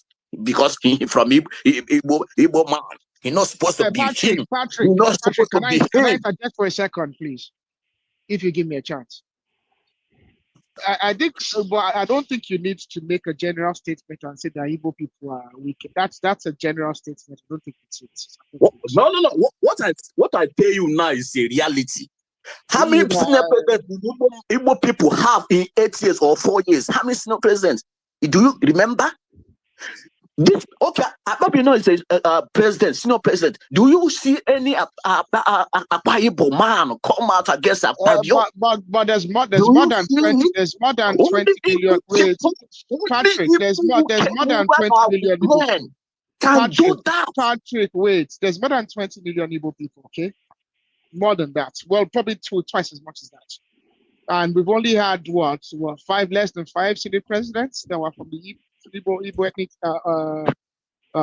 and even all the senators and all the lawmakers, if they don't even represent up to 0.5% of the Igbo population. So to make a classification that the Igbo person is of a particular characteristic based on that small population, it's statistically you can't defend that. I don't think it's appropriate. And I don't have a business defending the Igbo people. I'm not Igbo, but I think it's a generalization that is not. Igbo, I will tell you the reality for Igbo man. I'm Igbo. I will tell you, Igbo land. Igbo is a wicked people. I'm Igbo man. I will tell you the reality. You will see P2B. Since P2B contest this election, do you know? Have you seen how many of those politicians, all those richest people in Anambra or Imo or Ebo State supporting him? They will never allow that one happen because they will never allow P2B to pass them. They go to pass them. They will have to put it down. So I tell you the reality. I'm Igbo man. I see all those things. So when I hear as Anambra Anabere, I vote for P2B as a governor. Before they rig the election, give integer. I was there before P2B court declared him a winner. I was there before P2B started as a governor, but I was left in 2011. When I came back 2015, P2B left in Anambra State. My dear, if you come to Anambra, you will never recognize Anambra State. I will never sit here say Imo State woman come and tell me P2B stoning Anambra's money. Anambra never complained P2B stealing pin in Anambra State. I tell him, I challenge her this morning to bring that evidence, to bring that video. Not come here calling $1 million, $1 million, $500,000. I will give her 200,000 if she is serious to bring that video. So I will never sit here and listen for this woman to talk down for people, because I'm close to Imo State. If I tell you today, since 4 years now, I never enter my state, you will never believe it, because of insecurity in Imo State. They pursue, they go to Ekotutu, go to Lille, go to all those in here, Olu like a desert now. But this woman cannot come here. I say, why Imo State, governor of Imo State, keep silent? They pack the money. All those security votes. What this man doing about that? But only P2B left Anambra State almost 15 years ago. No pension, nobody paying that man as a governor. Pension. Every time this woman hear P2B name, he say want to donate anybody. No, it's not Zita. I keep on telling you, it's Deji Adeyanju said Peter Obi misappropriated Anambra State funds for personal gain. Adeji, all those Adeji, they say in social media, all of them not lie. He just say that because of all those obedient. But they have to prove it in court now. Him, you know, all those obedient to attack him. So he wants, Peter Obi cannot talk to him. P2B doesn't, anything he say in social media, P2B doesn't talk to him. So he attack. P2B since then. You see? So when somebody come and attack you, are you a human being? It can react. It can sue that person. Yeah, but let's see him in court though. He has threatened a legal suit now. So he can't back down from this one like he did with the Yes Daddy tape. Not bad that P2B is not going to back down because okay, so Deji Adeyanju is ready. Yeah. Hey, if that man they say they talk for social media, I'm ready. No. He wants evidence. So the evidence will be presented in court now. He already cash Adeji. He already cash. He can talk anything. I'm ready. Where is the evidence? Yes, he'll present it in court now. In court. Come and clear yourself in court. All right. The lawyer serving the people already. Lawyer cannot come and reply Deji. Let him meet in court 7 days. If he not apologize for P2B, he will see him for court. Not going back. The same thing I asked this woman, what is your surname? What is your original name? When you came here, say you want to donate. So you can send General Gentle to go and track her down, Abi. You want her name, so you can send. I tell you my real name. I'm not hiding. I hate most of Igbo people. But you are IPOB now, so you don't have to hide. It's you that people are hiding. I'm not mentioning anything. IPOB. I say most of Igbo people. Why most of Igbo people is so wicked? When they hear, are you here now defending your Tinubu, defending your president? Igbo man cannot do that. Let me ask you a question, Patrick. Hold on. Let me ask you a question.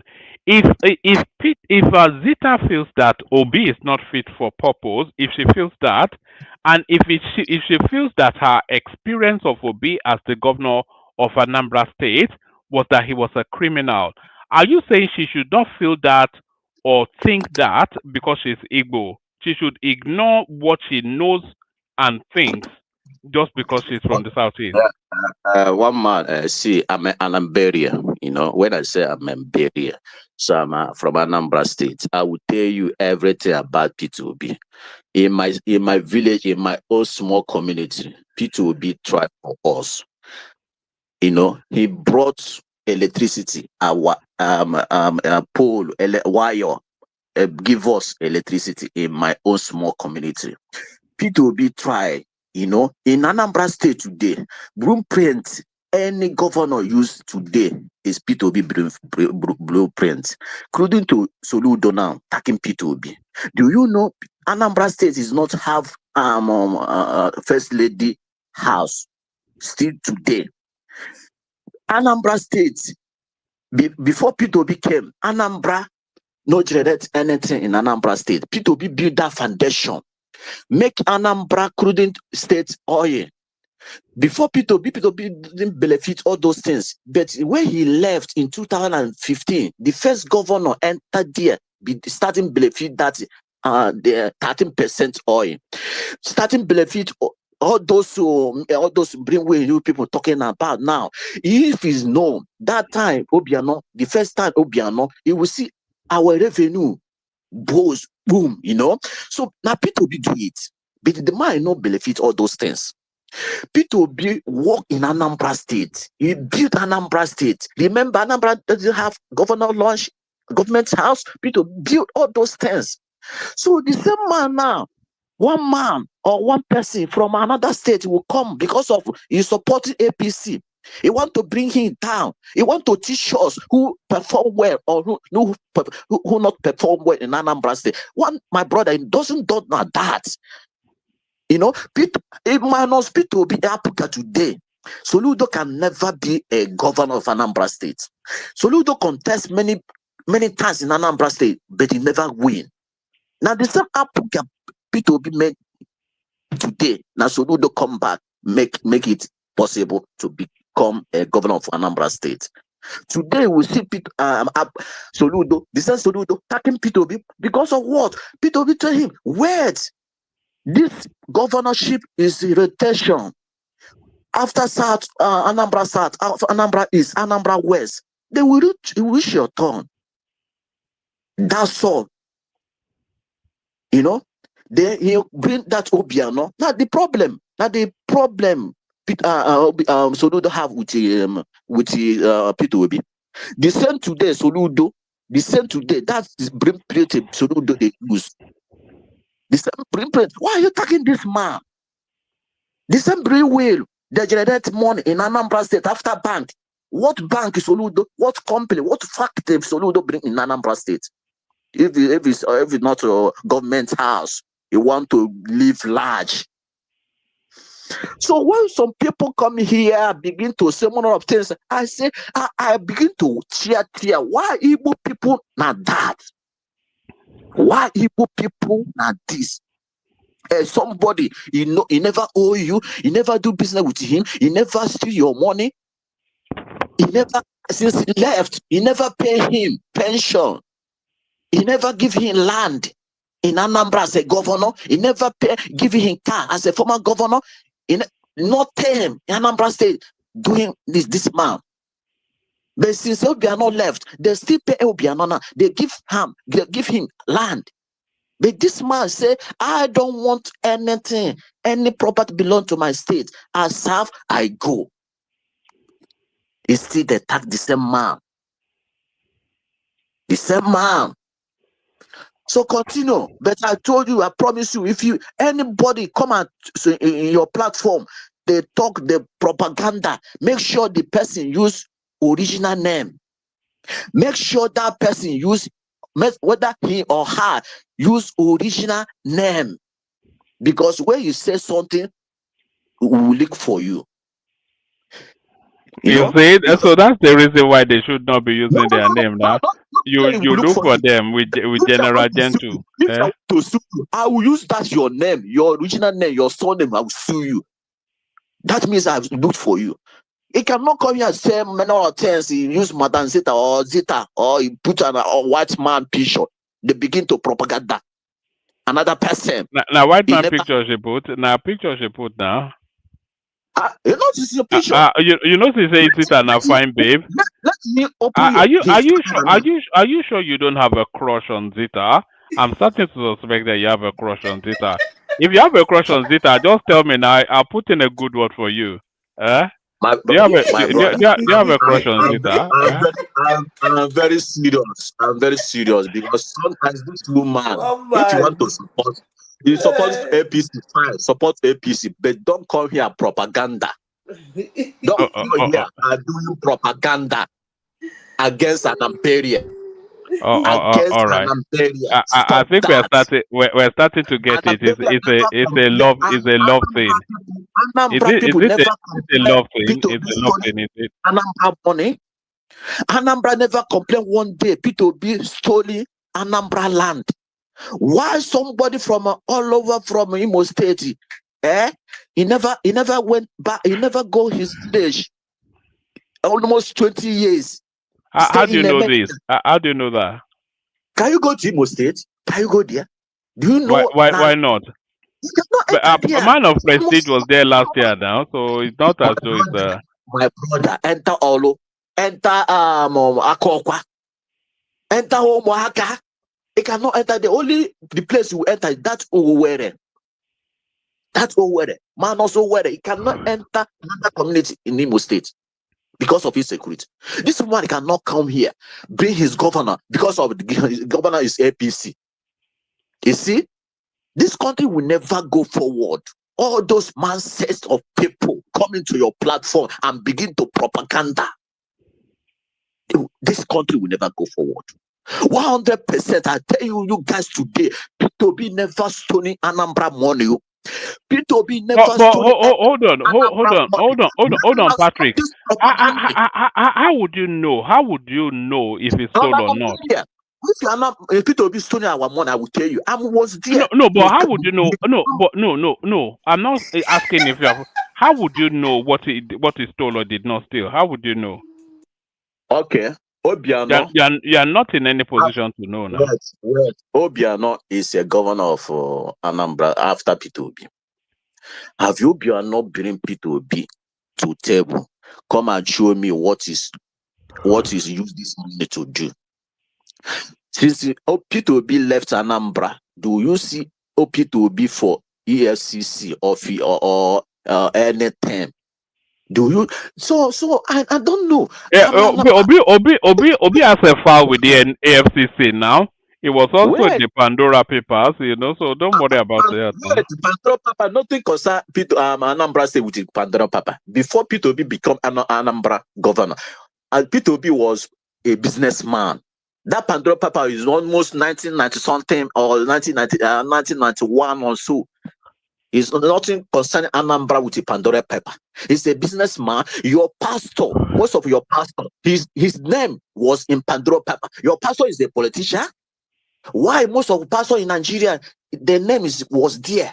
You know, talk that one. So we can stop this propaganda. Anytime you see Peter, because the man is not looking for problem. He's not looking anybody problem. He's going his way. He's quiet. He can bring calling his name because of Deji. No, this man cannot sue me. But now, table have turned. P2B will sue that man in 7 days. If that man will never come outside. If Peter Obi doesn't sue him, what should we conclude from that? I told you already. This is already prepared paper already. All those letters you see for make sure this guy inform that guy. I will sue you. If you now apologize, 7 days already done. Let that 7 days we see. No going back. That one will teach most of people know why. And sometimes I don't know why people are you better ESCC? You said this one to stole, this one stole. Why you can't arrest him since then? Huh? When I stop this propaganda. All right, Patrick. Let me tell you, in Anambra State today, no governor Anambra will have it will better than P2B. I will tell you the reality. Why is that? Why can it not be surpassed? Let me tell you. You see this Soludo now making his mouth. Soludo can never be governor. That time P2B is governor of Anambra. Soludo can never do anything. You see, quietness is not a weakness. P2B came to Anambra State in terms of Anambra is hot. Nobody can see that seat. P2B came there, bring everybody together. In all those big men, big problem, all those godfather, give them run in Anambra State. Anambra, it cannot enter up worker before. You see Anambra, if you went to Bida, place where they call Bida Road, all those people, all those places, a dustbin, motor cannot pass there. P2B came, see all those things, begin to clear Anambra from grass to. Let me tell you, nobody can. Did he clear Anambra from consumption to production? P2B do more than that in Anambra State, because if you know Bida Road, I'm telling you, if you see the level of in that place, you will never believe it. Go and check Bida Road. That time P2B was governed. Today, that the same place now, he built a house there. They build many mansions there now. He was selling market there now. But before, he will never believe it. So nobody, no matter anything, any governor will come and do in Anambra. I mean say P2B brought Anambra democracy. Before Anambra doesn't. It brought democracy by conducting local government elections, you mean? He conduct that local government now. He conduct it because the time when did they conduct it? The time he want to conduct that local government, he was going to court. The House said no, cannot. For 7 years. 7 out of the 8 years they did not. He went to court for that local government election. After he win. Yes. After he win, he conduct that local government. In this last year? Yes, because he went to court. So if he did not conduct the local government elections, what was happening to the local government allocations coming to the state?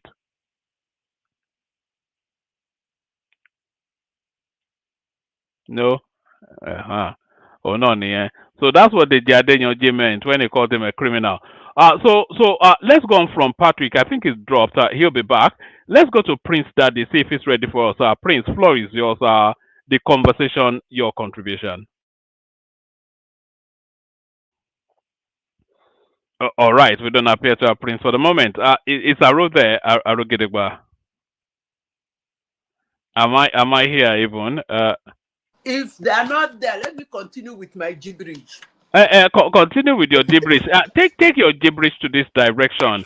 2027 presidential ticket open to all, despite Tinubu's endorsement. So they are going to primary Tinubu rather than give him an automatic ticket. What do you think is in play there? Well, the thing is that thing is not actually it's not actually a law or a status of a party, but most parties, they do it because they just want to save money and time and build coalition fast, okay? Because those things, failure brings anger, more especially when you think like now, most politicians are abusing Tinubu, saying he's not doing anything, blah, blah, blah. And then it gets to the primary. Maybe somebody who is primarying him believe he's going to beat him blue-black. And they get there, he beats the person blue-black. Normally, if that person didn't contest for that election, maybe he would have supported Tinubu. But if they do that, the person fails their primaries, he gets angry. Because you remember what happened. Most people, when they fail primary election, they don't support the winner. So, that being said, I don't know why they want to do that, but there is no law that stops them from doing that. So if they want to primary him, it's going to be very interesting. I would like to see that. I don't think it'll be especially interesting, Zita. I think they just want to do it for show, to say that, look, we're a democratic party I don't imagine that anybody of any significance will come up and challenge him. Maybe we'll have Pastor Tunde Bakare to come and collect his usual warm vote, and then they'll say they've run a primary. Who is anybody that has that still has political ambitions would not contest against him now? Are you sure? I am sure, because if he wins, then their political career ends, and he will win. Who is going to contest the primaries against Tinubu? And then How do you mean by if you win that's the end of their political career? If somebody that has a political future, if he comes and contests that primaries, when Tinubu wins, it will be very difficult for that political future to carry on. Why? Tinubu is going to stay there for only 4 years. Yes, but Tinubu is also going to determine his successor. So that person will be out of the loop for at least 8 years. Woman politics doesn't work that well. But if you That's say it works that way, exactly that's how it okay. works. No, That's exactly how else how does it work differently? That's exactly there are a how. lot of things that come in when it Mama, comes to I don't know. You bring me down. Why? I didn't bring you down. If I brought you down, I won't bring I you was back talking. up. I was talking. I just look for my phone. I don't know. You already bring me down. I don't know. I did not bring you down. I was talking to you actually, and then I saw you were no longer there. So let me round up. So nobody can challenge P2B in Anambra State. Where when I say where Ngige as a governor came in Anambra State as a governor, Ngige regime. How did Peter Obi do in the by-elections in Anambra State? No, Labour Party is not is not in ballot. So Labour Party Yes, is he not. asked people to vote They for are the not ADC now. He told them to vote for the ADC. But how did that go? Yeah.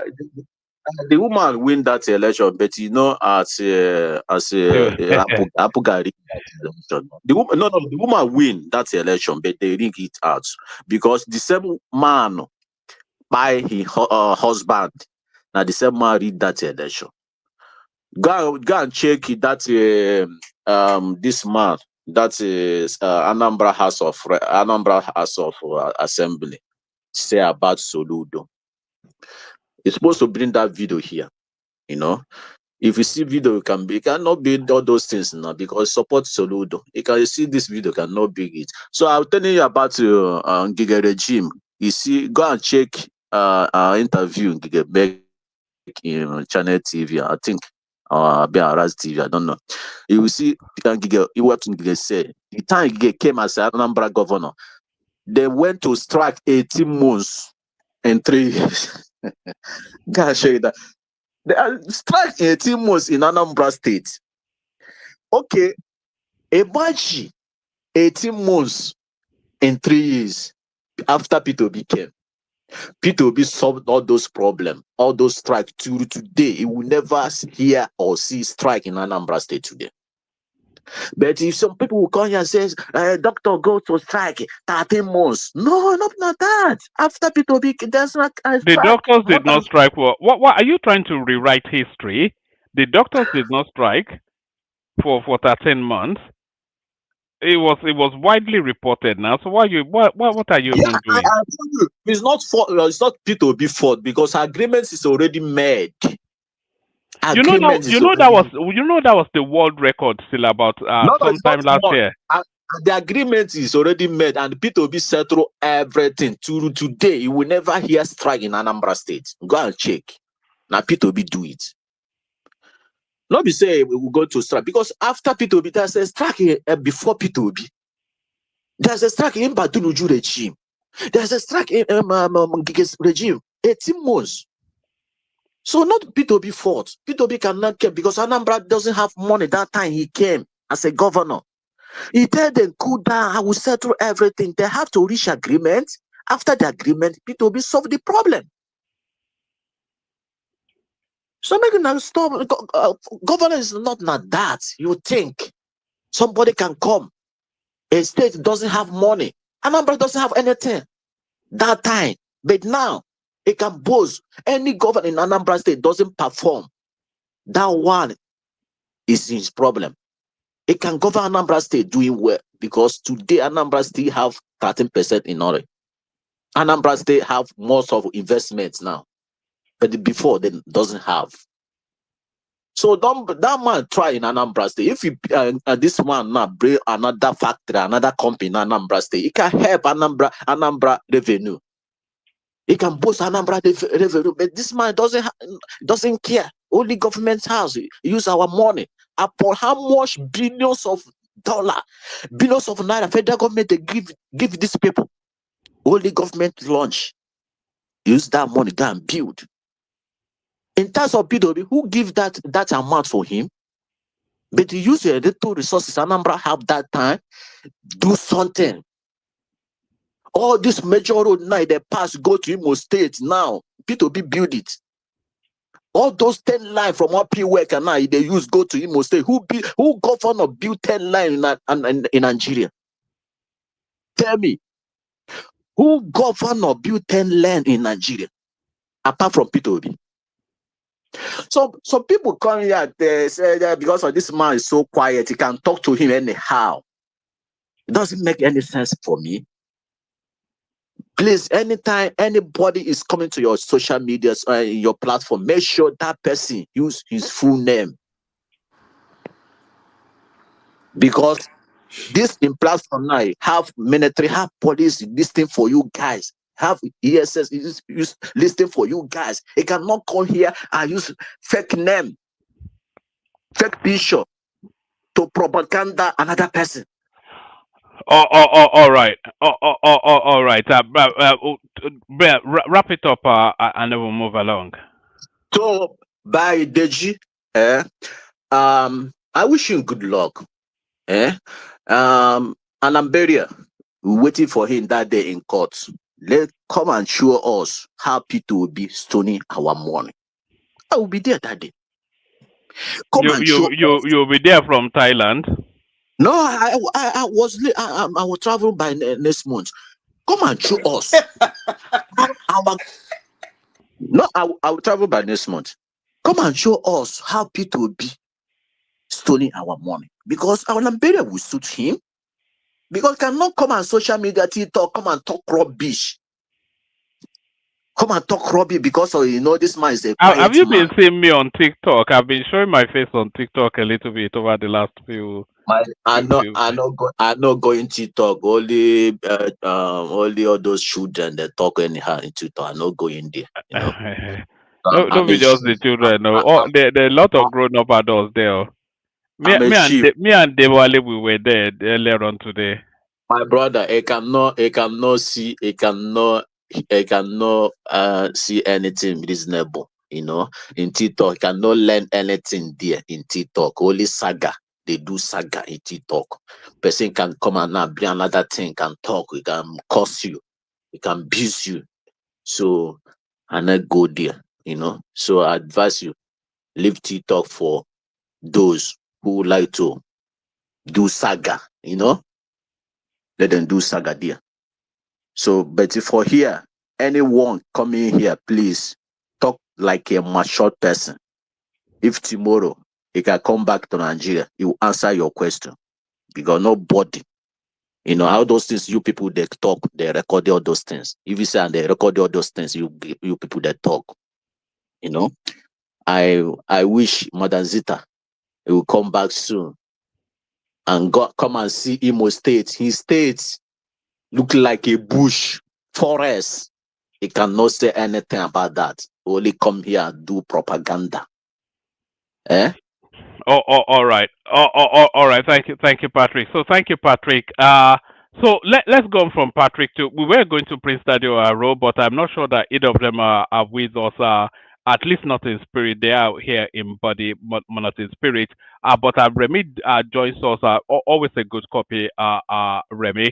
So Remy, we're talking about El-Rufai telling us that is not going to be contested for anything in 2027. And I was saying to Zita then that there's no window that opens for him to take any position. So that probably inspires that. Rotimi Amaechi telling us that he will be contesting the ADC primaries. So it's a toss-up between Rotimi Amaechi and Atiku Abubakar. Peter Obi threatens to sue activist Deji Adeyanju for defamation for reasons of calling him a fraudster. And Deji Adeyanju is rubbing his hands in anticipation, but a lot of people, knowing Peter Obi's antecedents, they know that the lawsuit is not going to go beyond the headlines in the papers. The APC, they are saying they are going to run an open primary for the presidential ticket, not automatically giving it to Tinubu. So we're querying why they will be doing that, and are they just trying to do it for show, just to show that they're democratic space, and who will come out and challenge Tinubu? So they've increased the price of the Nigerian passport by about they've increased it, the 32-page one to 100,000, the 64-page one to 600,000, and Peter Obi, of course, are slamming that increment as yet another burden being vested upon the Nigerian people. And then one of the people that ran to ADC is already trying to run back to the PDP. So the ADC, is it a stillbirth? It's just it drew its first breath, which was also its last breath. So any of those spaces, Remy? You there? Is Remy there? You're unmuted, but you can't hear. You can't hear you. Hello. Oh, all right. Prince Daddy, Remy, Zita, anybody who wants to speak. Let me continue with my gibberish. Oh man, as I said before, anybody P2B is taken to court, whatever he calls him, if you need information or you contact me, I will collect money. Good money. Yeah, trying to tease Patrick to come back, Abby, to come and call you a fulefu, eh? You want them to call you a fulefu, eh? I have to check the meaning of that word, though. It's so up to you. You see, when people come and say Nigeria will never be good, and you listen to somebody for almost 30 minutes defending a corrupt politician as a Nigerian, and he's still saying Nigeria will never be good, don't you think that is laughable? It's just silly, isn't it? It's at the back of what I have been saying about Nigeria. I said, we are the people. We decide what happens in Nigeria. And since I know nobody has ruled Nigeria except Nigerians. So when you hear this, you can see the energy. How many people like criticizing like this against? That's why Rotimi Amaechi said they do what they do because we don't stone them. For somebody to come to a global platform and say that his governor in Nigeria did not steal money, it's actually ridiculous. He said, "I don't like money." Can you imagine, Rotimi? You know, in the bracket of corrupt people, I think Rotimi Amaechi actually brackets with the Abachas and the Babangidas. It's just in terms of the audacity to steal. Did Wike not accuse him of actually hiding a private jet that belongs to River State somewhere? Yes, he went and hid it in Germany. Yes. No governor, nobody, let me rephrase my statement. Nobody who is a governor or has been a governor in Nigeria that did not steal money. Period. That's where I stand. So that question of stealing money is a given. How much you stole, that's a problem. What did you do with it is another problem. Are you a criminal? That is another problem. But stealing is common with governors in our country. So I don't even know why somebody is defending it. But woman, it is what it is. Okay? It is what it is. Let him. I don't even know any governor in Nigeria that they will call a criminal that he stole money that will take it to court. No, now there's an abundance of. I mean, in fact, they should It's automatically actually take all of funny. them to FCC as soon as they finish their tenure. Send them to FCC. You tell a governor of a state in Nigeria, you tell him that he stole state fund, and he will take you to court. What guts! It's actually funny. None of them is free from that anyway. None of them is free from that. But if any of them think he has the guts to take somebody to court because somebody somewhere say he stole money, I wish him luck. Peter Obi will be under big pressure for what he has done now, because he has given this guy now an ultimatum to retract his statement and publish an apology, and the guy has come out to tell him that just go and swing. So if that ultimatum expires and Peter Obi does nothing, when we're still coming, because he has history of always threatening all these lawsuits and never following through. If he And then doesn't, you yeah. think he's I don't know where you got that he's not following it through. You heard one of his supporters that's been abusing me here said that they begged him. So what makes you think after 7 days they won't come back to your platform and say the guy begged him? Yeah, that would be the story now. You see, woman, I actually do have problem with when I listen to some humans and the way they think. Woman, do you think that Gazette will apologize to Obi in Nigeria with all the headless mob in Nigeria? It won't be all over the papers. In fact, Obi demanded a public apology anyway, and I'm not aware that one was ever published. So okay, I'm not quite sure where that begging took place. Them. I don't even know where they begged him, but it is what it is. Woman, you remember what brought me to your platform when I used to listen to at the background? Where is the Ignimatis? He said, support your own criminal. I support my own criminal. That ends the case. So you go support your own criminal and let them support their own criminal, period. What are you making of the increment in the cost of passport and Peter Obi rallying against it? Are you following that space? You see, how many years is it? The 5-year one is going up to 100,000. The 10-year one is going up to 200,000, which I don't think is unreasonable. You see, Peter Obi said is more than minimum wage, so therefore the government is bad. Yeah. Let me say something. You know, I listen to people a lot when I want to listen to them. There is something Buhari said so many years ago when he was campaigning, and when he became president, he made truth to that word to an extent. He said, building airports does not run true to ordinary Nigerians. Yes, Nigerians like traveling, but traveling by air is not cheap, let alone traveling outside of the nation. So he said, if you want something that will run through a common man, that you should build the rail line. And that's what countries all over the world, that's what they do. They have most countries have beautiful and wonderful rail lines. Backed it up with buses. You get off from the train station, you join a bus that will take you a little bit distant to where you're going.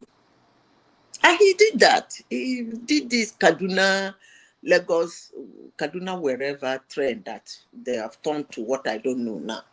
Now, when you talk about passport, Nigerian passport, yes, outside of Nigeria might be your identifier. It might be something you use to identify yourself. But inside of Nigeria, you cannot go about identifying yourself with your international passport. Well, just as the name said, it's called it international. Why am I taking my time doing this explanation is that when you want to do race, you should have a target audience. Target some certain people. And I don't really think raising the price of international passport to 100,000 and 200,000 is actually too much. Because the people that use that international passport should pay more. If you have money to fly outside of the country, you should have money to afford the passport. By the way, how much is 100,000 naira to $1? That is by the way. Now, if it's something like it's really no money, but then you are speaking, you're saying that from the position of no, I'm you not know. saying that to the position of that thing is called an international passport. So anybody who wants to own it is looking internationally. It's not looking within Nigeria.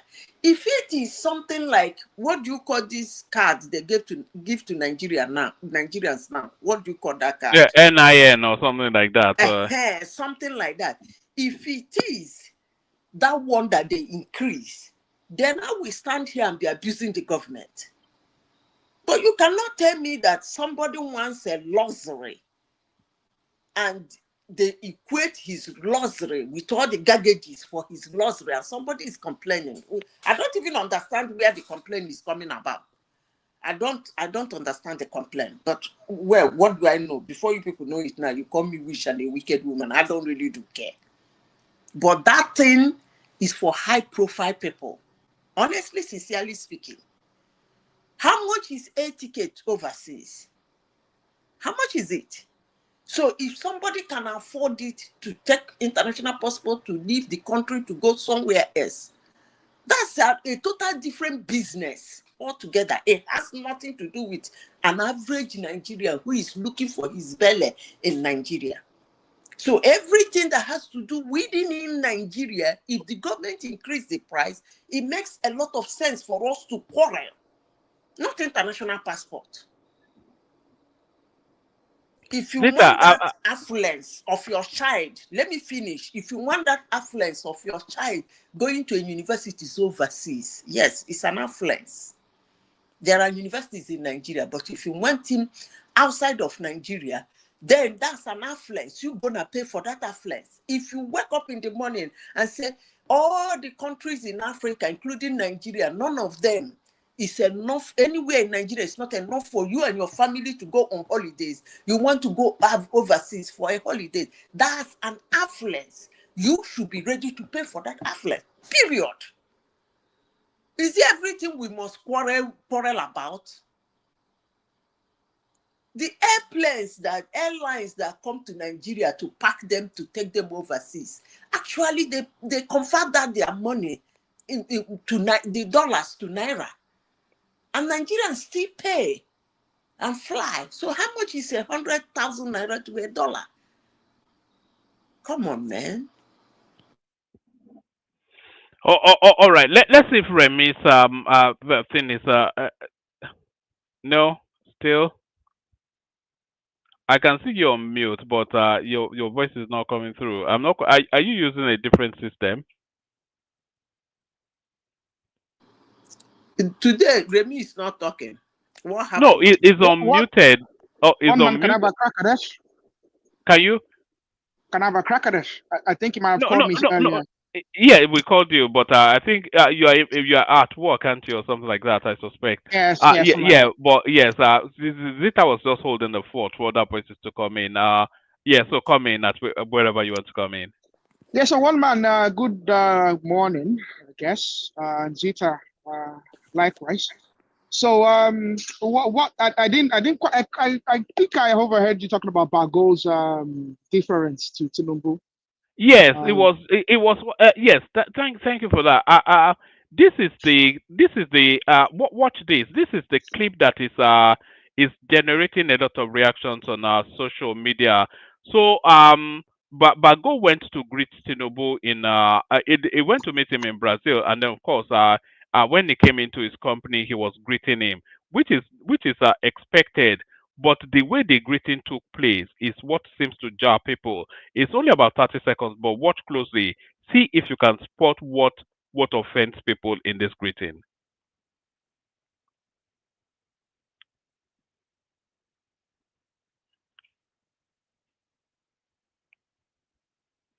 So that's what offends. The rapala, sort of, you know, boot licking, ass licking sort of greeting. Who is the second person? No, that's Tinubu. Oh, you mean this other guy? Yeah. I don't know who he is. Then But who is the other person? this one, the first one is the governor of Niger State. So this one right here is the governor of Niger State. Kneeling down and then crawling on the floor towards him and then licking kissing his hand.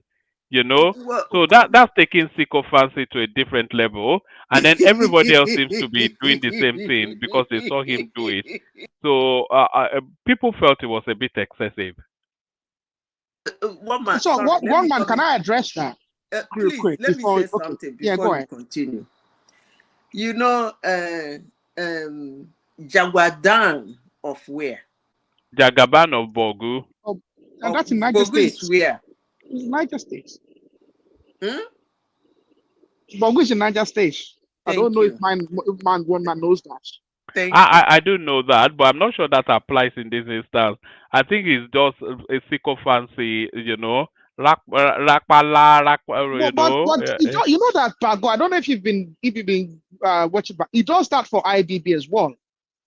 That's he's only 51 years old. He's much younger than them. I think what happened is this: Tinubu is a Yoruba man, but he's also the Jagaban of Bogo. So for someone like Bago, that's a two-edged sword.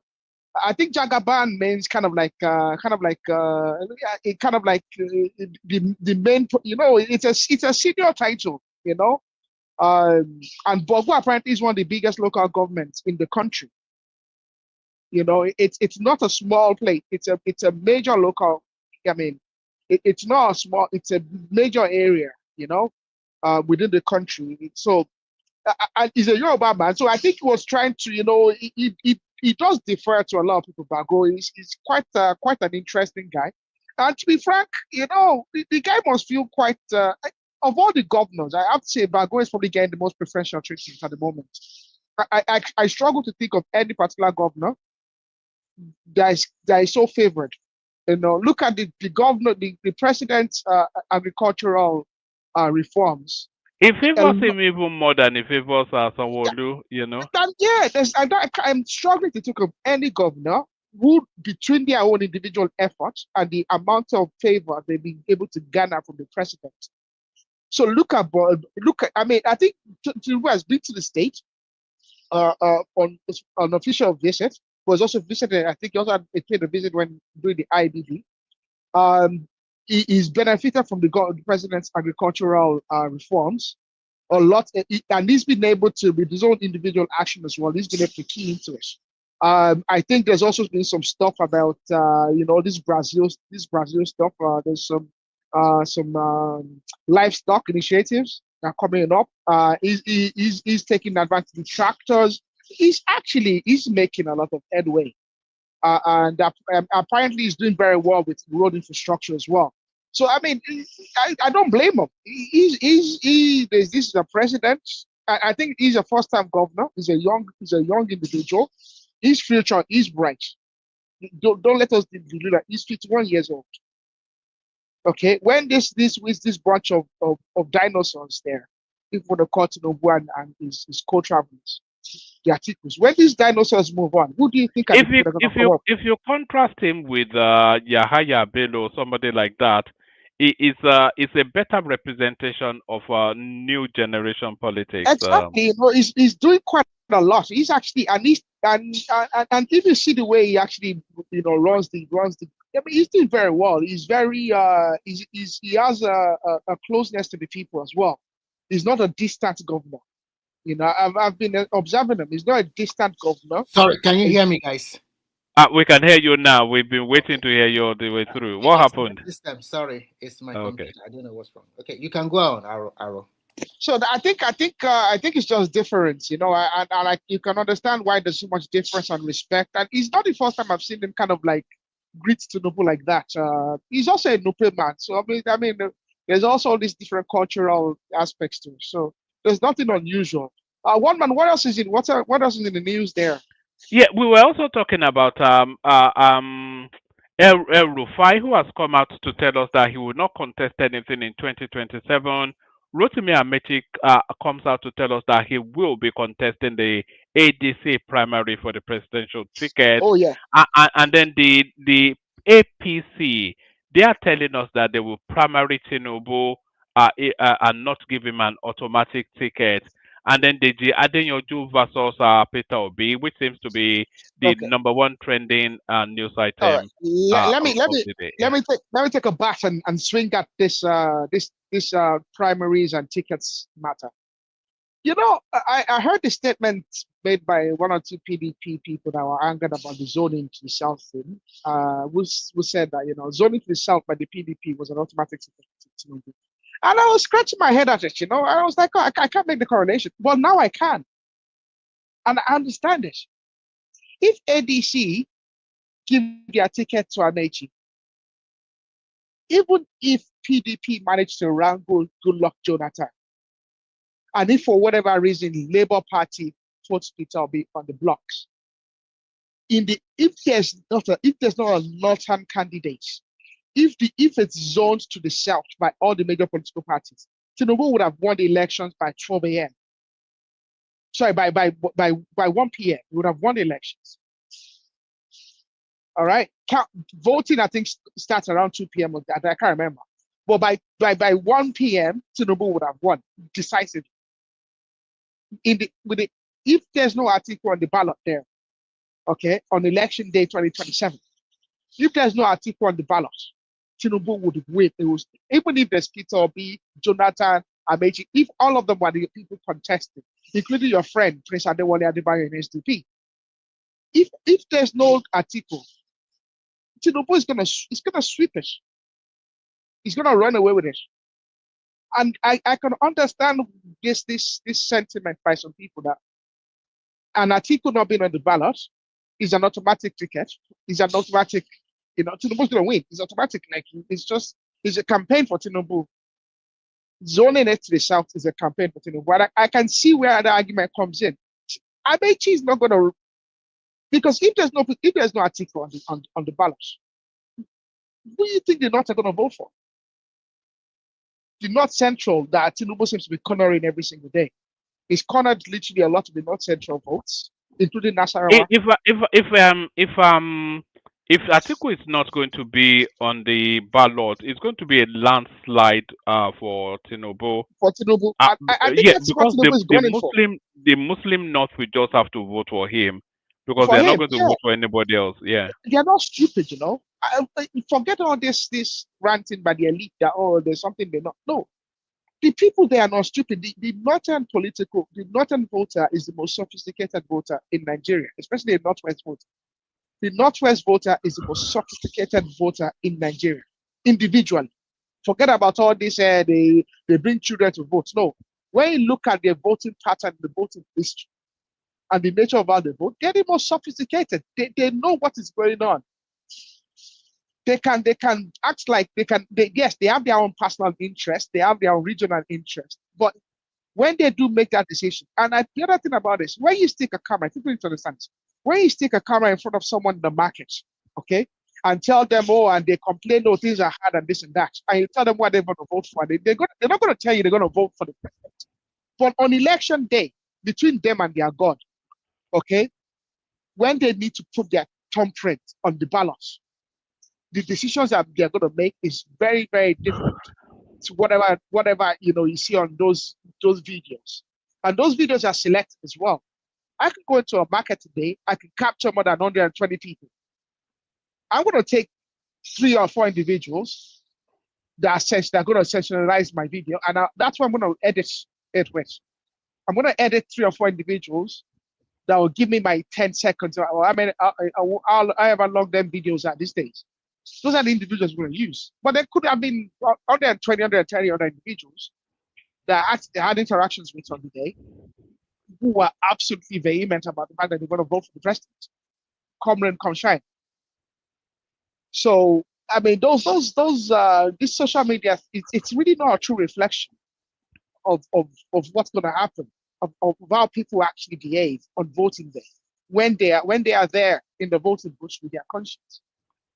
So we'll see in 2027. Tinubu does need to step up. I do support his reforms. But I also think he shouldn't get carried away by praise singers, because they are praise singers, of course, but that's nature. But I think his reforms are the reforms that it's not about that we even need. It's the reforms that if we don't do those things, the country will collapse. It's not like we have a choice with the reforms that we have. You don't have a choice with these reforms that are undertaken.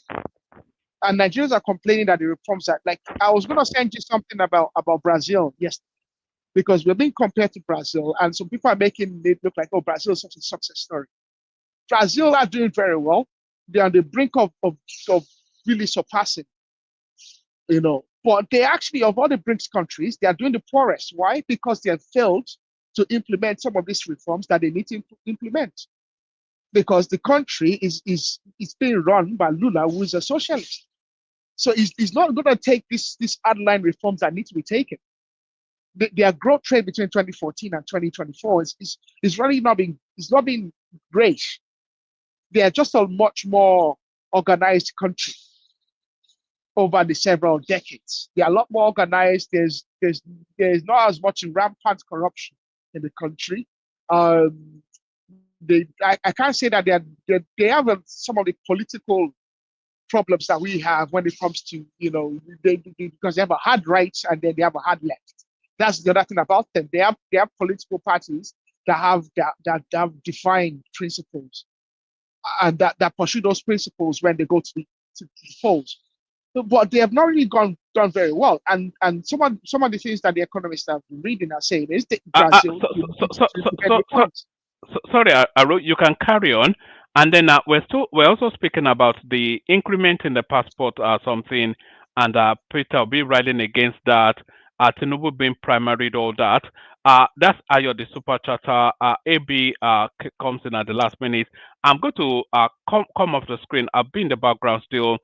So just have the conversations amongst yourself. Thank everyone. See you tomorrow. Back to you. Yeah, so so that's it. Best of luck to all of them. I think 2027 should be an interesting, but I want all the individuals that are going to campaign on policy. That's the one thing about it, because we didn't see that in 2023 quite as much.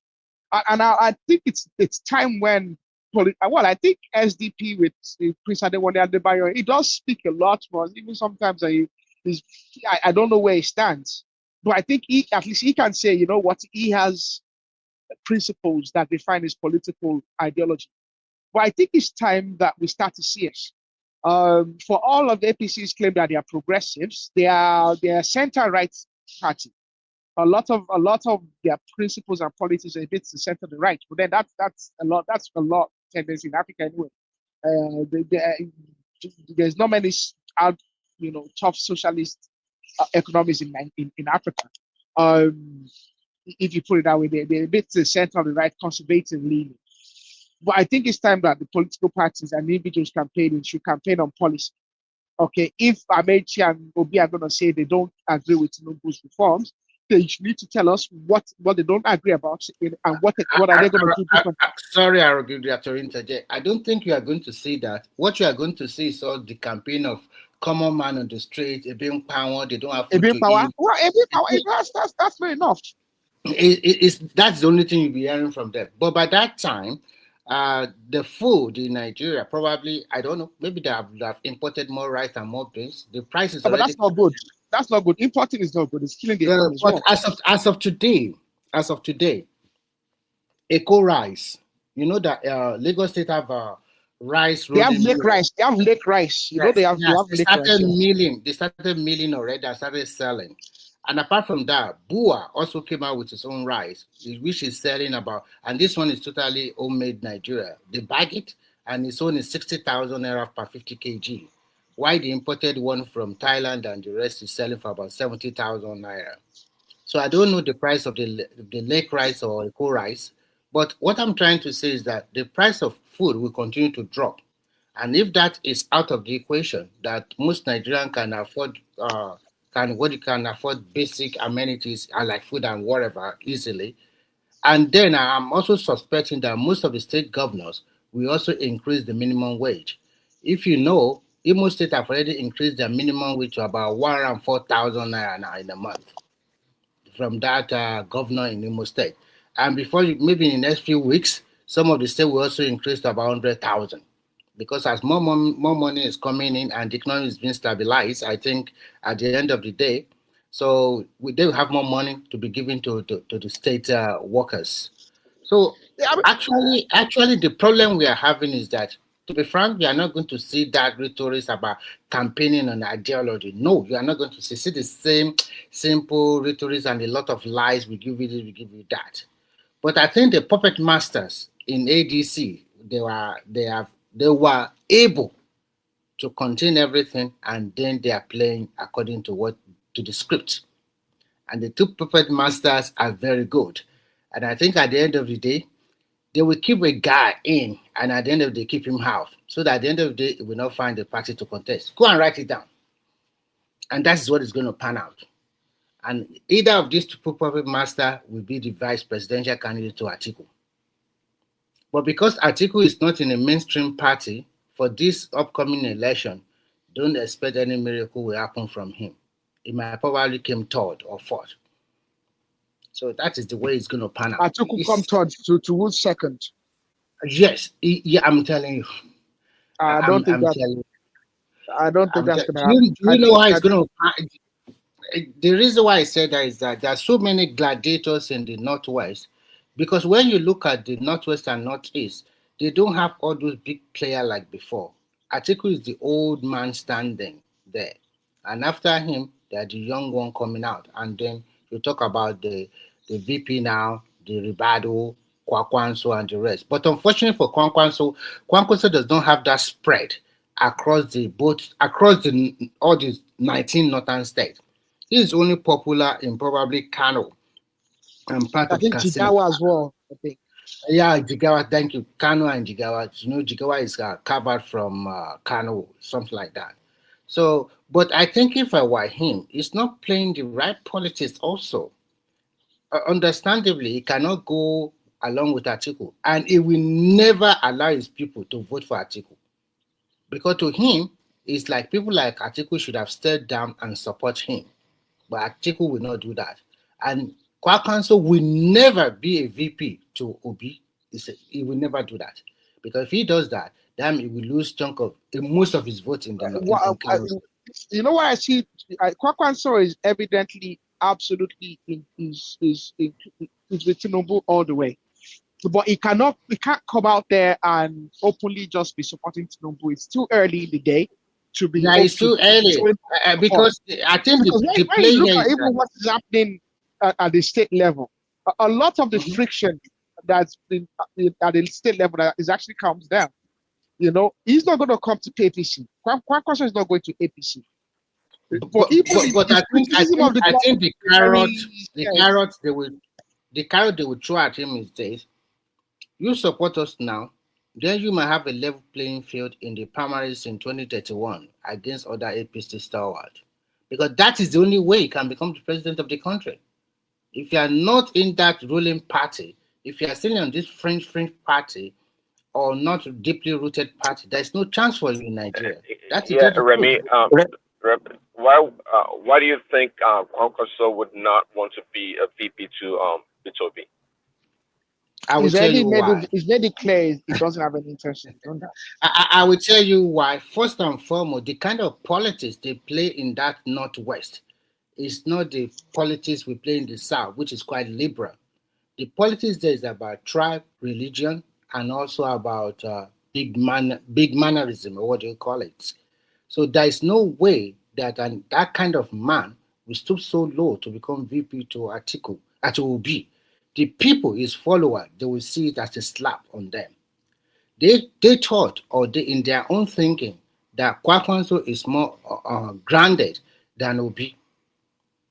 So But they he thought that Kwakwanso is in the league of Atiku and Tinubu. Yeah, no, So was he not a minister of defense under Obasanjo or something like that? So why should he now play to who? Because let be frank here.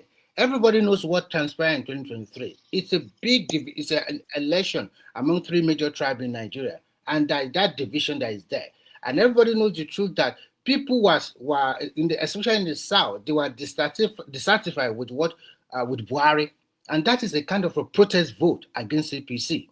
And apart from that, there were internal wranglings in the APC that a lot of people too, they don't want Tinubu to be there. Even the president himself, Buhari, may he so rest in perfect peace. His handwriting does not show that he's totally in support of Tinubu. So, but that is two of the problems they had that time. But in this coming election, they were intact. They are together. They are planning very well. They were not talking like opposition. They are bringing in more people to their fold. And when you talk to people, people will think, okay, because you are supporting this. You have to see the reality on ground. Remy, sorry. Yes, you know, I think what is actually working for Tinubu more is not even what he's doing for himself. It's the failure of the opposition that is actually working for him. If you look at the opposition, who among them can you say is actually doing well? And if you say, oh, what Tinubu is doing is not actually affecting the common man, what alternative did the opposition offer for these same people? You know, the issue here is that if you are in Nigeria, people will talk and say, hey, the administration, yes, is affecting us, but we don't have choice. That the other people are not even better. That is what you hear from majority of the people. You understand my point? So that's what they are saying, that yes, we might say, oh, the price of things is very high and the people, the common man are affected. But if you now look at if they now say, okay, who are the other people? They say, all of them are even worse than him. Or some people will say they are all the same. So we don't have choice. You understand? So that is the main point that I could gather when I was in Nigeria. That it's not like they have a real alternative to what is actually happening now. That's the main thing. Well, Then another thing I want to say. Sorry, I'll give you opportunity. If one man is listening to me, is it possible for me to give me to let me have access so that if I can actually be bringing in people and doing this thing, so that most of the time you just like now you have left us. If other people want to come in or come out, so that we can. Who is possible? One man. Maybe he's One man, can you hear me? No, he's on the platform now. Yeah, I know. He said he will be bringing people. Okay, you can continue. We can hear him. I can hear him. We cannot hear. Is it talking? Who? No. One man. No, it's not talking. It's not talking, but maybe he can hear you because he said you'll be in. Okay, so Prince Daddies, continue what you are saying.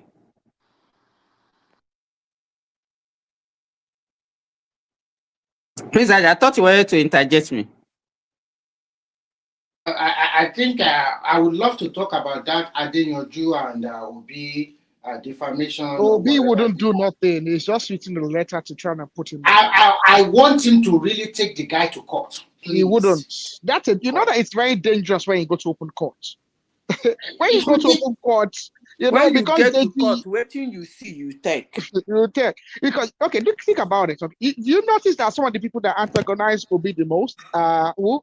Mokri and Deji Adeyanju. Who are these two individuals? These are two individuals that were special advisors and I thought were I thought the deputies to the Adeyanju was Jonathan actually a government. supporter of Obi before. Yeah, they were.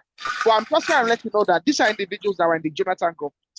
Some of Obi's activities were during the period when these individuals would have had access to a lot of the things going in the back. So think about it.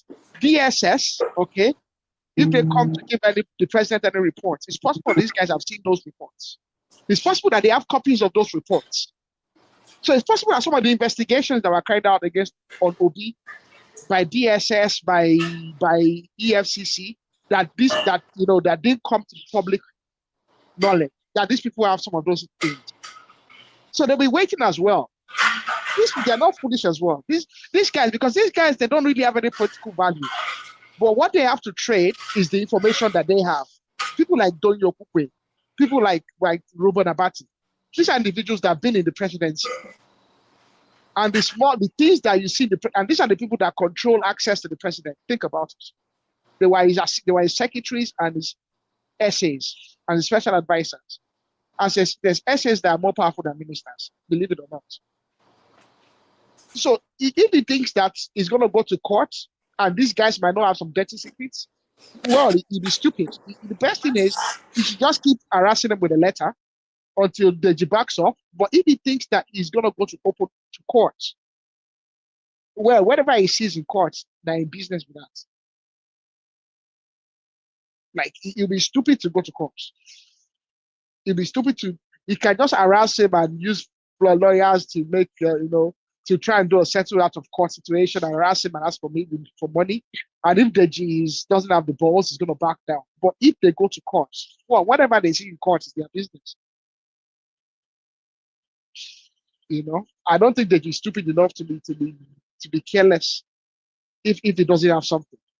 What he has might not be as powerful as we think, but I suspect that he must have something that is making him bold for him to be able to say such a thing and challenge him openly like that, knowing the kind of supporters that Peter Obi has. So Peter should be careful. We should just leave Deji. Deji's ranting. Deji's below him. You like it or not, the man has 6 million votes in the last elections. Why should he be having issues? Why should he be fighting Deji Adeyanju that can't even win? He can't even win chairmanship in this. But you know what happened during that election. Most of the voters, they voted for him based on religion, based on church, and based on tribe. But irrespective of what motivated them to vote for him, the fact is, he came home with a good number of votes, above whatever I thought. I didn't think it was going to do as well as it did. And within a short period of time, he was able to garner. So we have to respect what he was able to achieve. Irrespective of what motivated him. I agree with you. I respected him, but I expected him to build on that successes. But unfortunately, he filtered it away by this for everyday cho. Now, and then when you talk too much, then all those things you are trying to keep, all those propaganda, everything started coming out. Now people can see it and know this is who you are really. So, and unfortunately for him, he didn't bid on that Labour Party. You are not going to pay third or fourth fiddle in another ADC. ADC is himself. They are not on sound footing already. Well, the guy is not anywhere now. He's not here. He's not there. Unless this cash, and I know in my mind, this is what he had agreed to. But unfortunately for him, he does not know how to present to his persona. He has agreed to be VP to Atiku. That is it. But yeah, someone said that as well. He doesn't know how to present that case to his own people. Because presenting that case to his own people, you know that all these small chunk of people stay following religiously, they will back up. And in fact, yesterday, some of them were started talking that they are no more in that coalition with ADC. I mean the obedient movement. Some of them are started saying, were they ever in the coalition? They thought they were in the coalition. They weren't though, because Obi as well. Okay, look at what Deji Ahmed said. Deji Ahmed made it very clear that he was never he had never had any strong beliefs in the coalition. So I mean, and I suspect that Obi as well was just trying to see what he could make of it. And I mean, it's become very obvious to him that the coalition is an article coalition. And to be frank, he's like, when you look at the ranking in the coalition, Amaechi comes ahead of him in their coalition. But when you look at it today, even Obi himself is not so sure that they are going to give him the ticket. And it's not, secondly, it's not so sure they are going to give him the VP ticket. But Obi is taking control of the Labour Party now. I No, mean, when you look at that's exactly what I want to say. He should pray and pray that at the end of the day, the court will recognize that Nenede Usman faction. If not, if it's Abura and the rest, they might not give him up. But it doesn't need to. You see, the problem with Peter Obi sometimes is this. Okay, he doesn't want to follow the right process because he wants to do wuru to the answer.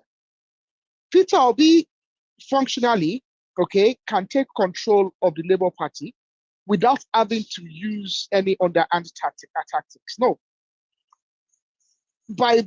Normally, okay, they should have a convention, okay? They can call for a convention because really they've already held a proper convention. I think the last convention they held, the one that they held in Anambra, that they moved from Edo State to Anambra, technically that can be contested in courts because even within the party, there's individuals that are contesting that convention. So they can call for a new convention. They can get the NEC, the NEC, to call for a new convention and say, you know what? It's Abure that called for that convention that Obi also attended. Yeah, but but apparently Obi gave them his tacit support at the time. But they're falling out now. But what I'm saying is Obi can use his influence to get the NWC and the NEC to call for a convention and say, let us go to a convention and reset. So that is where the problem lies. The NWC, they are still working hand in hand with Abure. Yeah, but has it not sent Dati to try and resolve the issue? Is that not what Dati is doing at the moment? No, that is instead of resolving the issue, they did not resolve the issue. They just break out with Oti and some other people to create their own faction of Labour Party. That's the problem. We should be able to sit down with these people and say, you know what, let us all go to the convention. And No. Arogidigba, an opportunist will never think that way. You have already said it all. An opportunist one would rule to the answer. An opportunist just speaking, look, you are going to be there. Somebody that is not ready to go to any primaries. Why are you in politics? Politics is a game.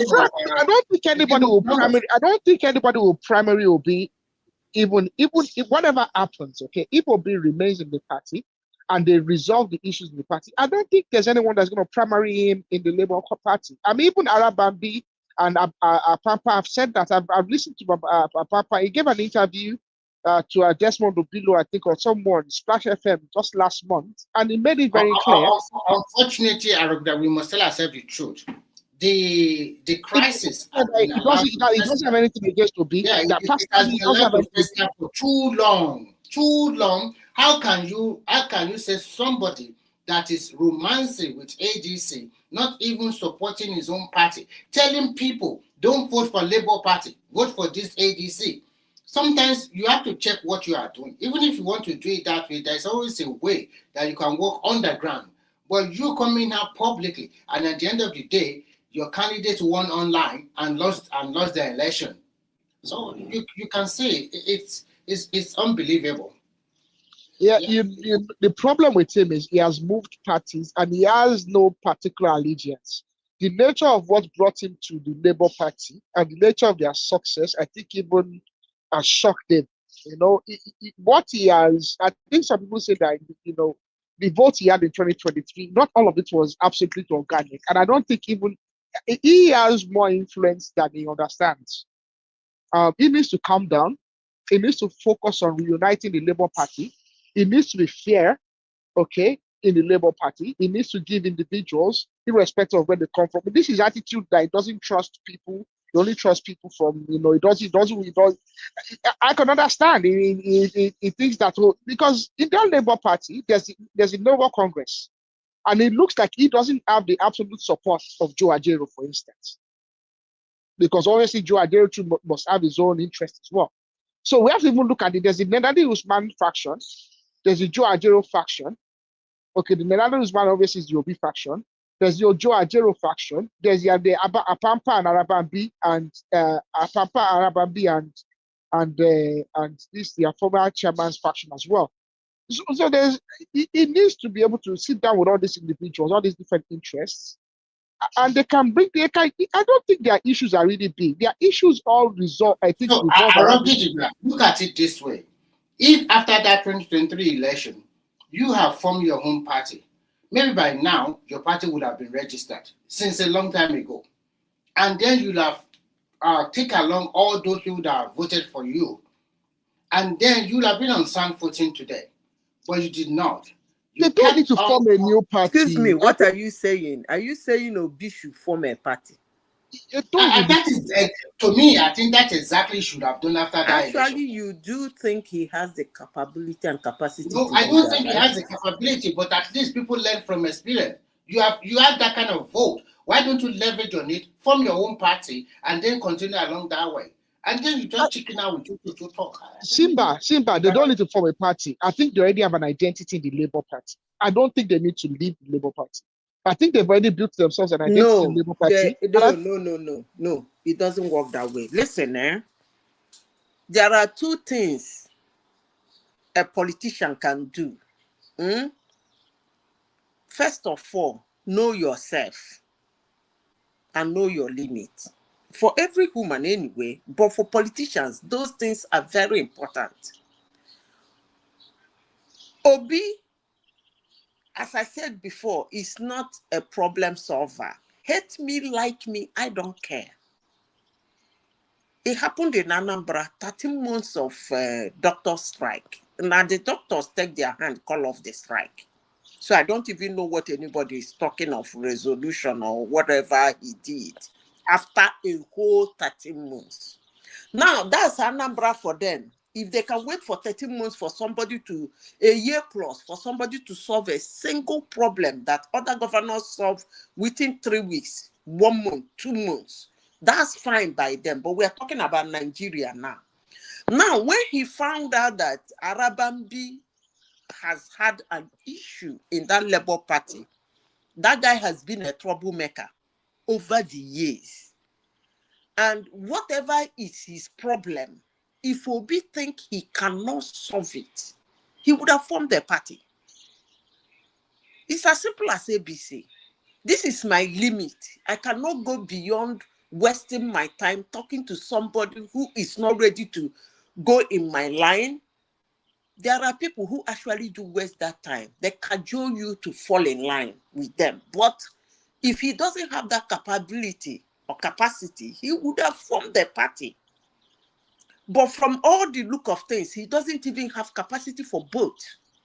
So what the heck are we talking about? He would have formed a party. They said their things are organic. They have a lot of supporters. That's enough to form a party. You guys saw what happened in 2023. He would have formed a party immediately or solve LP problem. These are the two options he has. That is but exactly he didn't my take any of position. them. He decamped to ADC because you cannot tell me that he did not decamp to ADC. For him to go to Anambra and be campaigning for ADC candidate, ADC that they are not even sure what the heck is going on there. He has already started campaigning for ADC candidate in Anambra. Did Atiku campaign for ADC candidate in Adamawa? I'm asking you people. What about El-Rufai? Madam Zita, I told you there's some puppet master, and he is following one of them. That one went to Kaduna, started campaigning for SDP. He quickly jumped. Oh God, man, he's not a politician. I'm sorry. He quickly jumped to Anambra, did the same thing. Both of them lost it. Or what do you call it? The puppet master already know it. They're not going to win in Kaduna. You quickly jump like that. They're baiting you. And if care is not taken, they will continue to hold you. But I hope he has another plan in his shell. If not, time is kicking. And you might not find himself. When it comes to politics, I expect surprises. I hope they surprise me. But the easiest thing for him is to resolve the matter in Labour Party. Easily resolved. No. Listen to me, Listen to me. You must be somebody who is easy or have this antecedent of being able to identify somebody's weak points or somebody's strength, you use it to lash into getting him to be on your side. That Arabambi of a guy, his problem, that means if you say Obi, the Obi should solve that problem, he cannot. Maybe, I don't know, maybe another candidate, but Obi, no, he doesn't have that. Arabambi's problem is deep-rooted.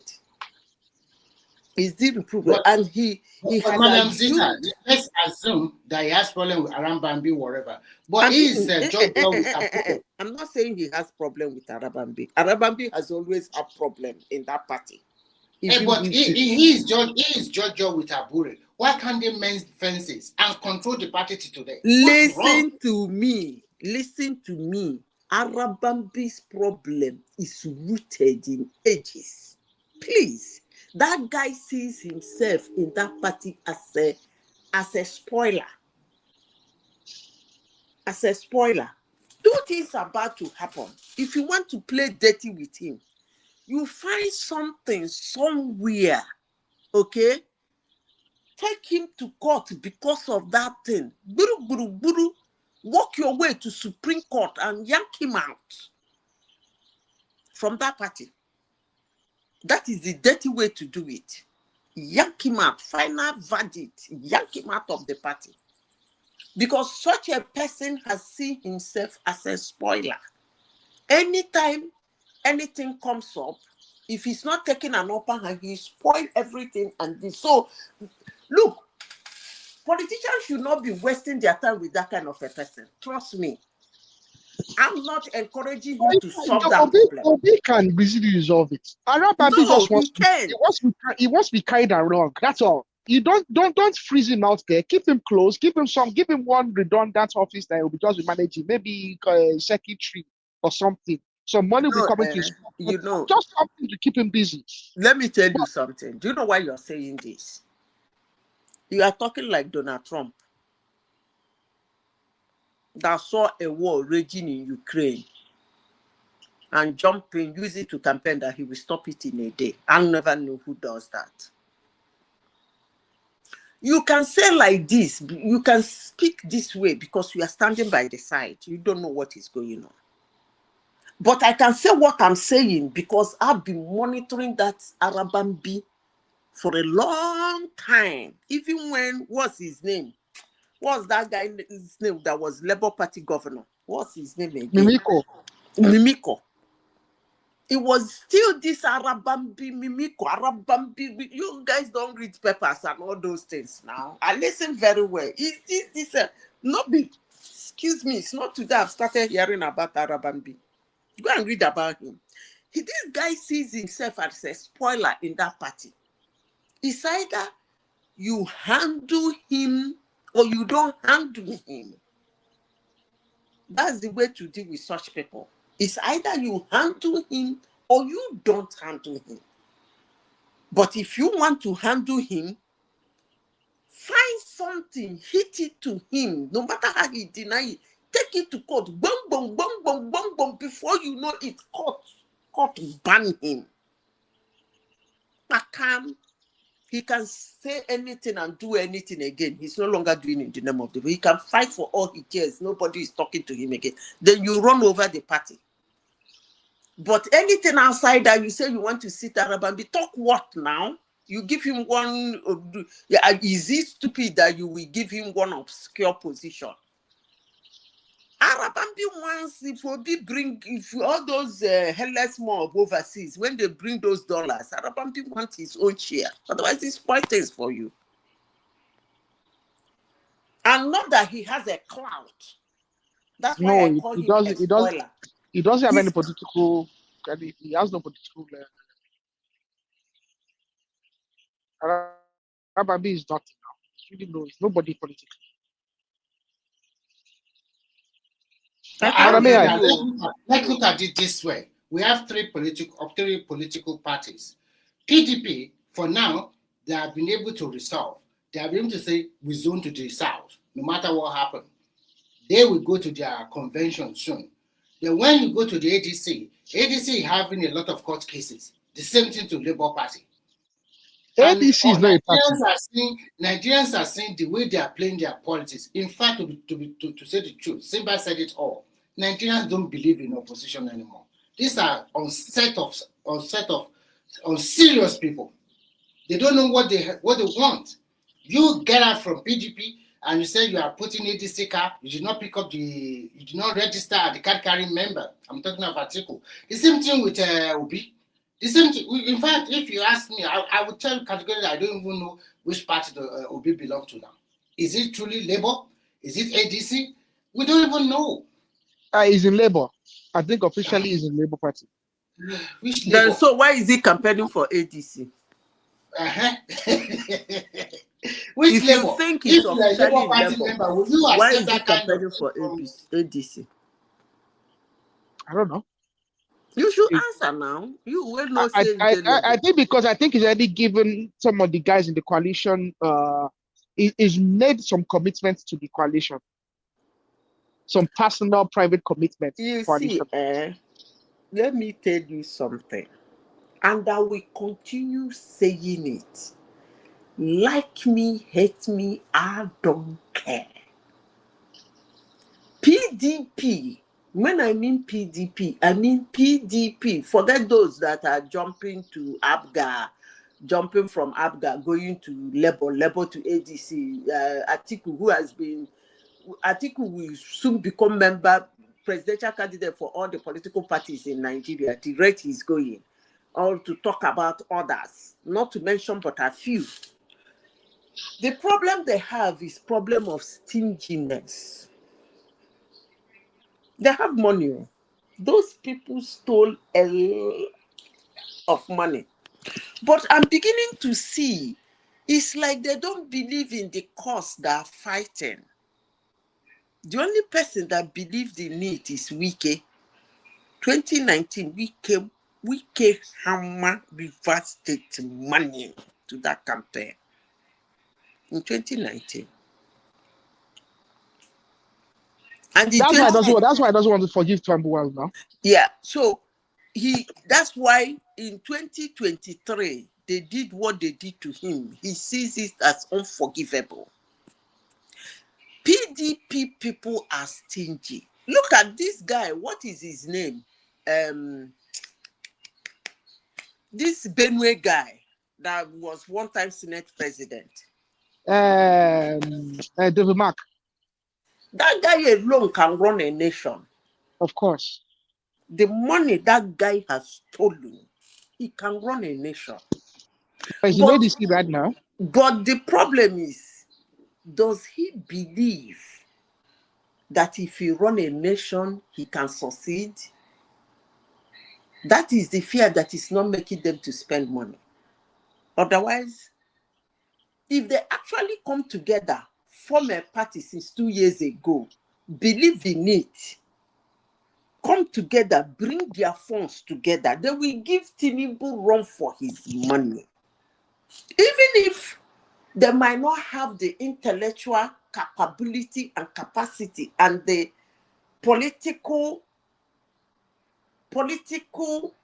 would I say, magic to win him, they will almost make him, if not run for his own money, but he can finish the vote of Nigeria.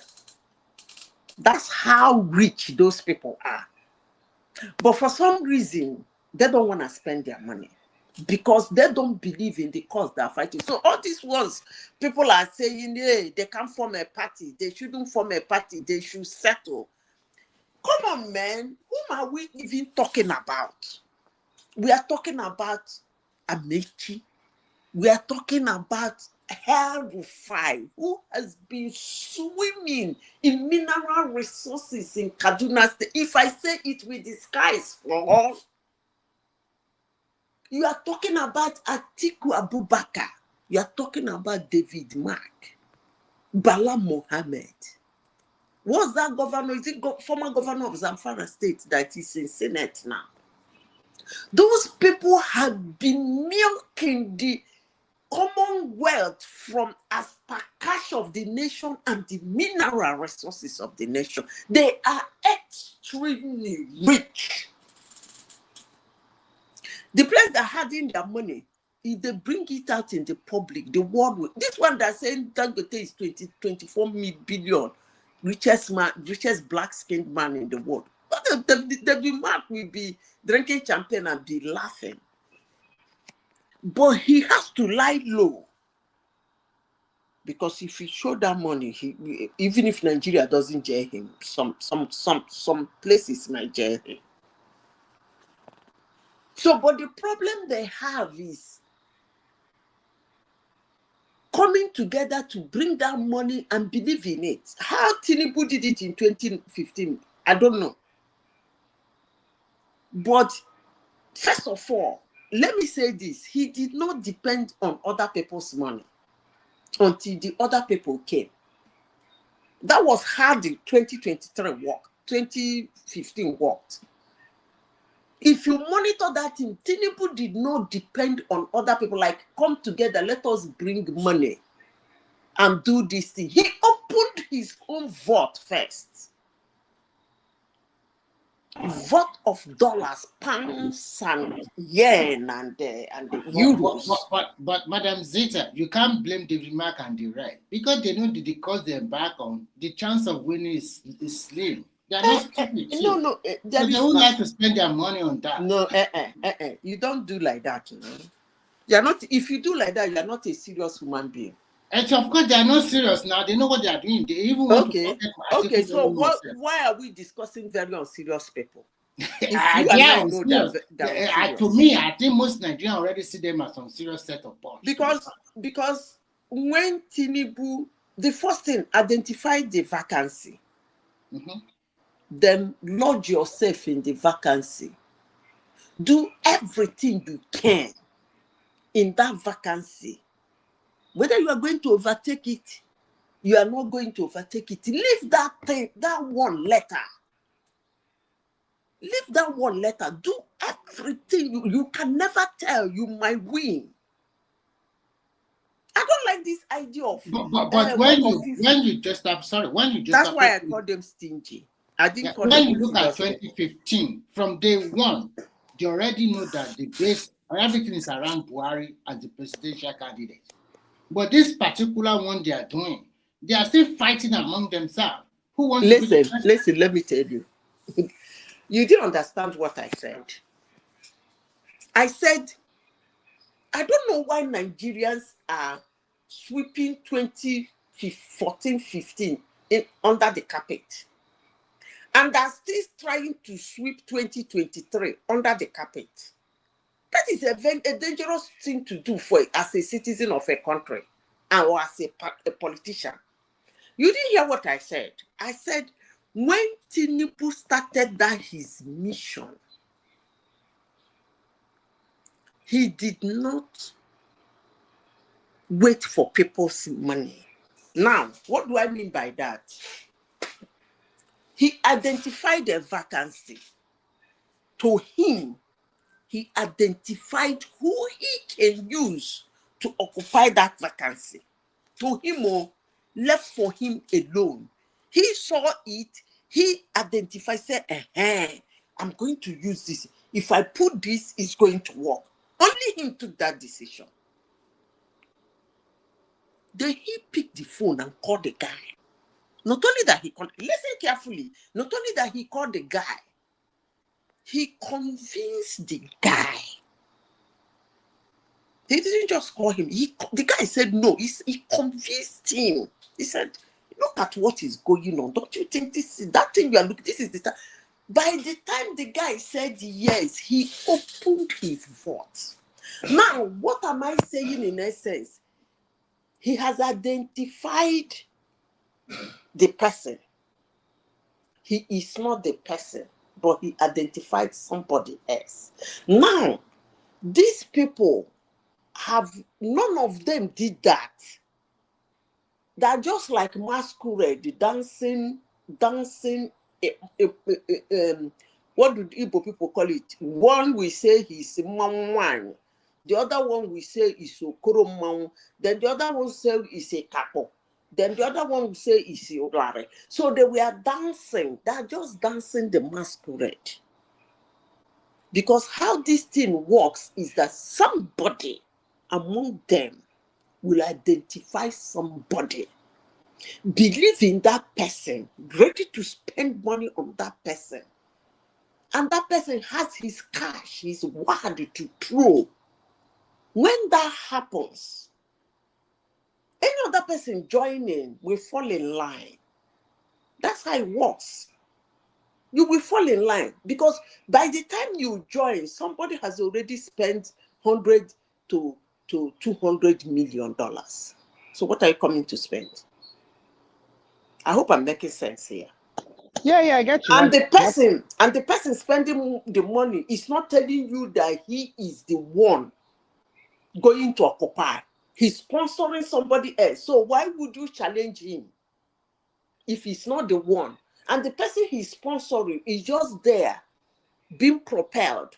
So if you are coming to join, you are going to join him to propel that person, not to be an antagonist. So that is how it works. But this group of people, whether they are serious or they're not serious, I can see them like masquerade, dancing around. Maybe probably when the dawn is settled, they might remove the masquerade and we see who they are. But as it is now, they're dancing. Nobody to tell me they don't have money. They have every money to give Tinubu run for his money, or it even to depreciate or duplicate our national vote. They have such money. Number two, they've been in politics for so many years, so they know the nook and cranny of Nigeria. It will actually be stupid of me to say that they don't know how the shit works. So they know all that. But the problem they have is that they are still masquerading themselves. If you look at what happened in 2023, Atiku felt he had the presidency in his bag. He's already talking like a president, moving like a president, ignoring everybody, insulting everybody, giving everybody who says he should do it this way, this a little finger. Why was he behaving like that? Because he saw a vacancy and he stepped in. On the other hand, the Tinubu was moving about, campaigning, begging for vote, begging for people to support him. Why was he doing that? Because he saw a vacancy that he can occupy. On the other hand, Obi put his Obi Kererenke, the whole of Nigeria, running around using everything humanly possible to his this thing to fight. Why was he doing that? Because he think there is a vacancy he might occupy. The same thing with what is his name, Pampanso. So all I am saying is that if they think there is a vacancy in Aso Rock, they should get their ass sorted out. I know that 24 hours is a lot of time in politics. But from what I'm seeing, I don't think they need 24 hours to sort it out. I wish all of them luck. That's all I can say. Anybody can be the president of Nigeria, but the only thing I fight every day is please do not demean our institution. They are a struggling institution and they are building themselves every day, every year, every time a new administrator comes. The little step they have taken, please, you people should stop running around the internet and abusing our institutions. Remy, do you know why I'm saying this? Hello? Is anybody I'm here. I'm here with you. I'm not sure about you. Okay. So do you know why I'm saying this? Yeah. Every sign there is every indication that this masquerade are not serious. There is every indication that this masquerade are not serious. If they continue like this, why am I saying if they continue like this? I hope by next week or next month I will hear something different. If they continue like this, they're gonna lose big time. Let me repeat myself. I've said this several times in this platform. If these guys continue like this, believing that because of one policy, the prices of goods are high, and therefore that is enough to unseat a sitting president. If they continue like this, the guy is gonna run them over. You know, as trailer they jam Okada man. You go steamroll them. You people can abuse me, oh, I don't care. You see, as in Nigeria, trailer they jam Okada man. Now, so the man go run them over. I won't be surprised that come 2027 March, first week of March, because that's when they usually, by the time INEC finish their collation and collection, it will get into March, at least first week of March, because they start calling the results. Then it's supposed to be that day. I don't know why it takes 2-3 days now. I think it was Jega that started that bullshit. So by first week of March, I won't be surprised to hear that some obscure state that you and I sitting down here never believe that Tinubu will win. Even in your dream, you dream that he won that state, you will wake up and go and meet a doctor. I won't be surprised that he will win such a state. If these people continue this thing they're doing, I don't want, at the end of the day, they will start abusing INEC, abusing police, abusing our judiciary, abusing everybody that they read. They're going to court. They're very good at. I, for one, I did not like what happened in 2023. These people use social media to run down Nigeria. It was very annoying. But And I want to Zita, beg the federal Zita, can government you of hear me? Nigeria one thing. Next time they try Yes, to we throw can people hear to you, the Simba. respect. Yeah, Zita. Okay, now if you ask them, some of their supporters, they will say they have a strategy, but you don't want Tinubu to know. They are just because if you look at them now, we can't see any one of them apart from Obi that jumps from there to there. It doesn't even have a party. What are they? Can you tell us what do you think they were doing? What do you think these opposition people are doing? Because I can't You actually see, figure out what they are doing. that's why I use the word if they continue like this. When I mean if they continue like this, I'm talking about what I am seeing and what I'm hearing. They might have a shocker. They might have a surprise that will sweep the leg of Nigerians. I'm waiting. That's why I use the word if they continue like this. Trust me, if what I'm hearing and what I'm seeing is what these men are doing, trail away jam Okada go better past them. Tinubu. Chabi they call on Chicago Bobo. No wahala. The problem they have with the man is the man Even doesn't speak. the initial euphoria of when they gathered together, had that meeting, and everybody was just the whole thing has died down. The whole thing Maybe has they're died working down. on the ground. You see, when I knew that that thing was a joke, for now was when Peter Obi ran to that place, Atiku ran to that place, Amaechi ran to that place, hey, ADC. And then Peter Obi followers those ones I know, like his vice president and the Madam Talkative, they ran to that place and ran out. I was like, what the heck is going on? Even the vice has to go to start trying to resuscitate a Labour Party. I was like, what is... But let me say this. So they actually have a problem of fitting in. I think they have a problem who is going to beat Tinubu blue-black. They're no jokers, so I don't want to say they're joking. Let's assume, according to their supporters, that they are doing something at the background. But I think they actually are struggling with who will actually win Tinubu. I just want to believe that. When they find the person, they will come up with the person. Because at least, Madam Zita, you can give us name now. We are all in Nigeria now. We are all Nigerians. Give us, apart from all these gladiators, who else in Nigeria?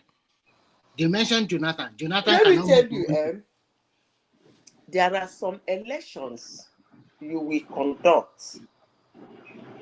Some people will jump into contest in that election. They get people very angry. I repeat. You see this joke they are joking now. Everybody who doesn't like Tinubu and who doesn't like APC and probably doesn't like what is going on in Nigeria and doesn't probably, most importantly, that the food prices are up, which is up all over the world. Nowhere in the world what you are buying, more especially groceries, you are buying 2 years ago, you are still buying it the same price today. I don't think there's anywhere in the world, but if they know, let them tell me. Prices are up, and it went up ridiculously and significantly and annoyingly. But let's go back to Nigeria. Bought Janopi pepper today. I was angry with myself for even trying to buy that quantity in the first place. Anyway, so let's go back to Nigeria. If they actually think everybody is angry, everybody doesn't want Tinubu, everybody wants Tinubu out of the seat, Tinubu is doing nothing, and they think that way, there is somebody they might bring that will anger Nigerians. Don't be surprised. Election is very funny. The moment they bring that person, this Tinubu will run and run with what that person has done. So much so that Nigerians will be so angry. Most times, people don't actually vote because they believe that the candidate they're voting for will do something better. Sometimes they vote in anger, with sympathy, with love, affection. I like the person. I don't like the way the person is being treated. Why are they saying that about the person? Oh, this person I know. Instead, it will be... I remember in my office that day, in those days, there is nothing they did not say about... for one prominent man, he's a manager then. He sponsor, they dole out money in his community to support PDP. In those days, anytime PDP, he donates good chunk of money. There is nothing they did not tell the man. The man said, if they keep Jonathan, keep a goat, that he's going to sponsor that goat to go in. So all those bullshit they're telling him about Buhari is not... his problem is not Buhari or anybody. His problem is that Jonathan must come out of that place. That's it. Some people are like that. Some people will wake up, they say, who is contesting with him? This person. Oh, no. Instead of that, I know they vote for that guy. Instead, let Tinubu come. In fact, if Tinubu want to run down the country, let him do. That's how election works.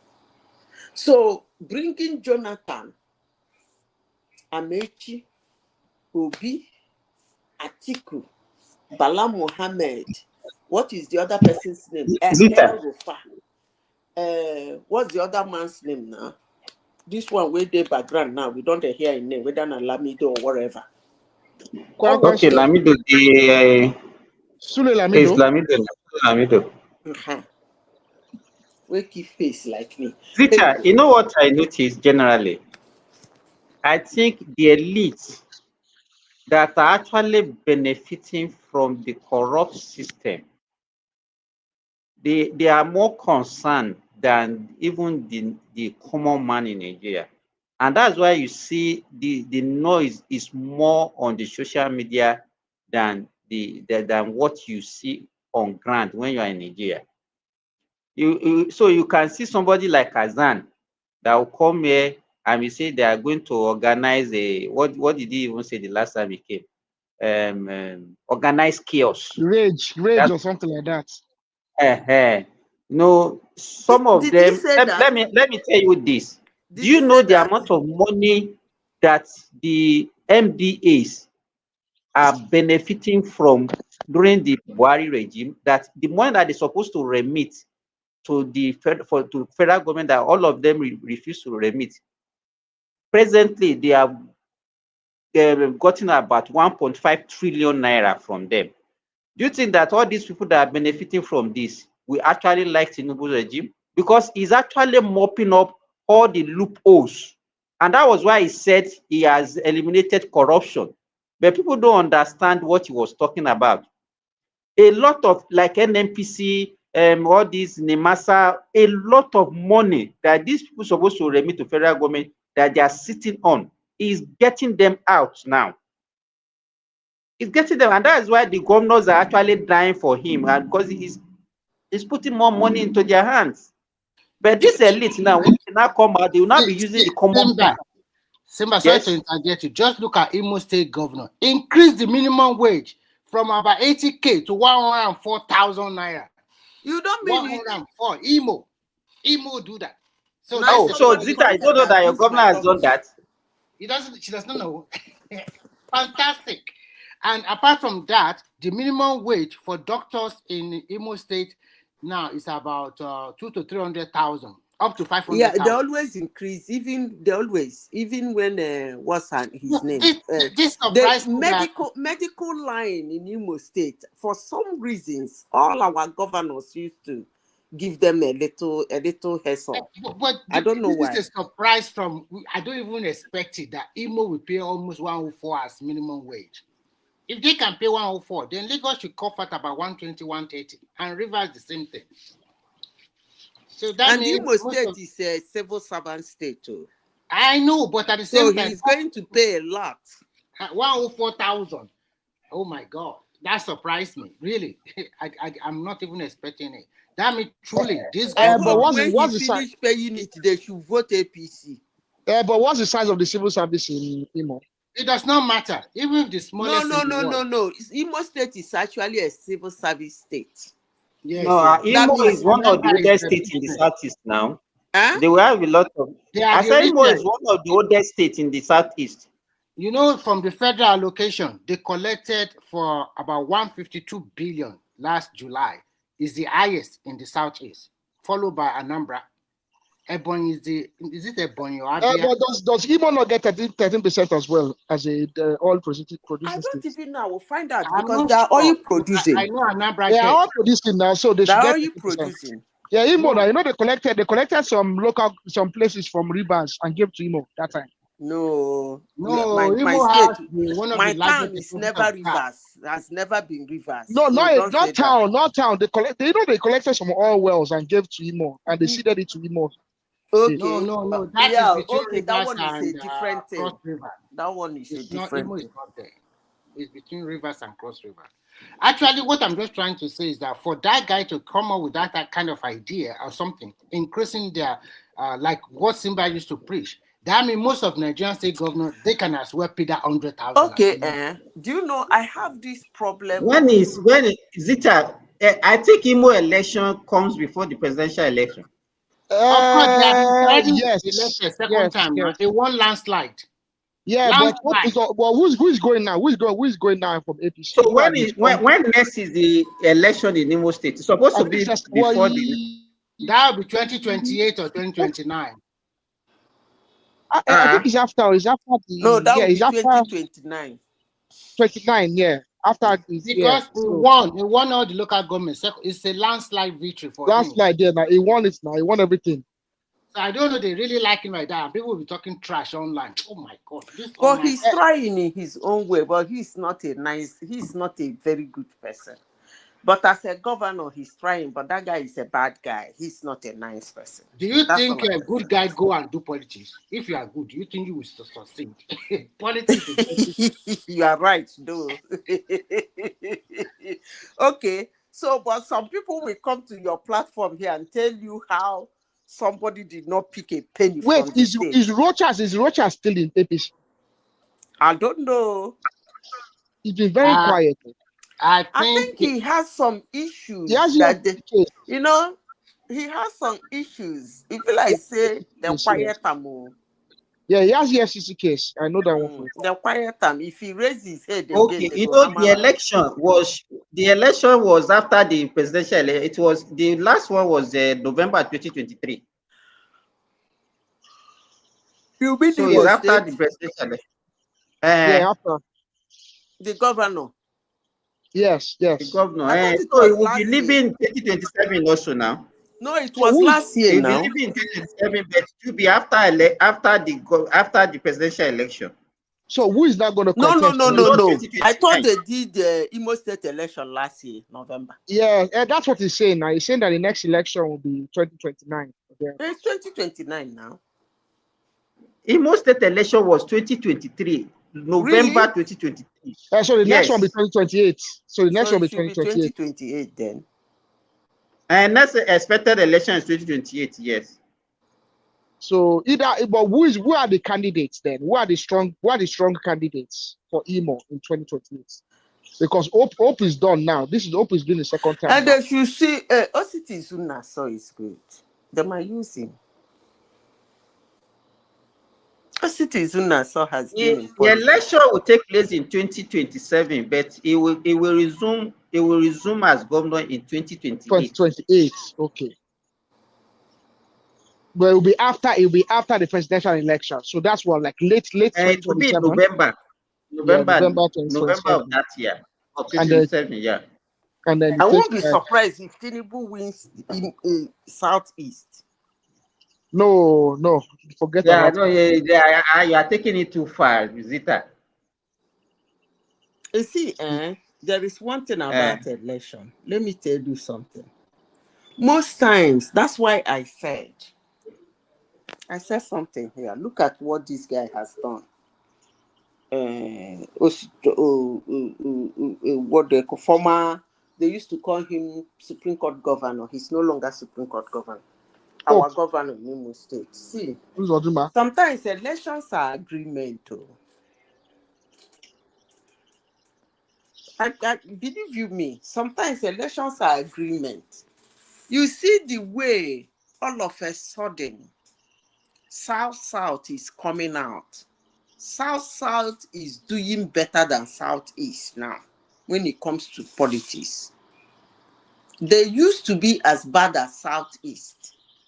But they're opening up to agreements, to positions, they're now becoming a little bit more accommodating. Don't be surprised in the next election, Igbo people might be like that. Don't be surprised.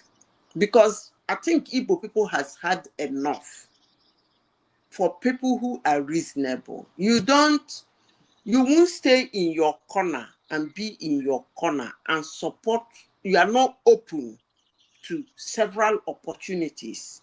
You put your eggs in one basket, believing in one opportunity, and you never get that opportunity. And when you want to go into another place, the person will remind you that your eggs are stayed in a particular basket.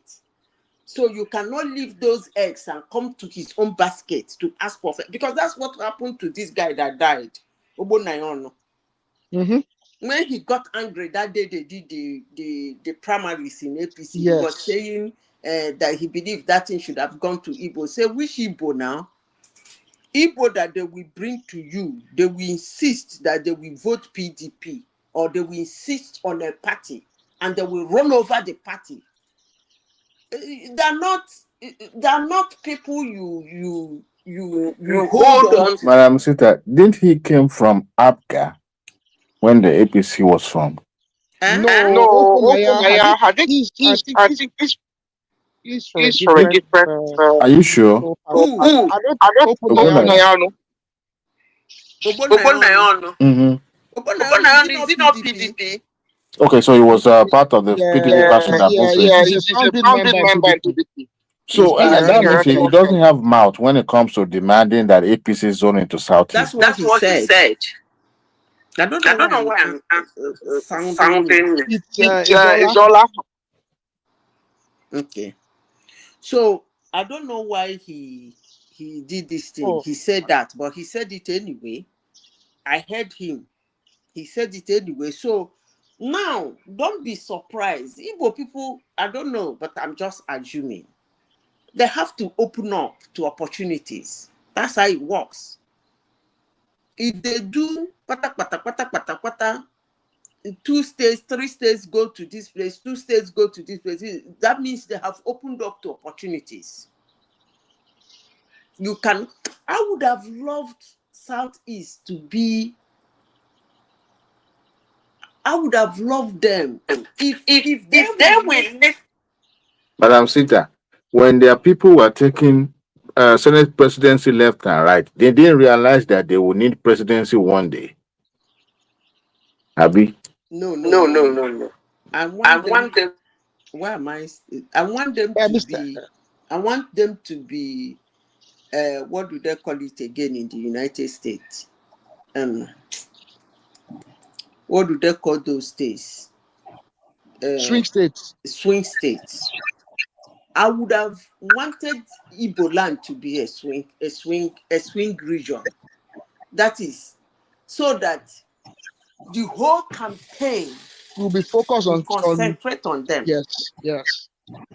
So anybody who is going, because if you look at United States, hardly do you see, only in 2020 that Joe Biden could not run over those 7 states.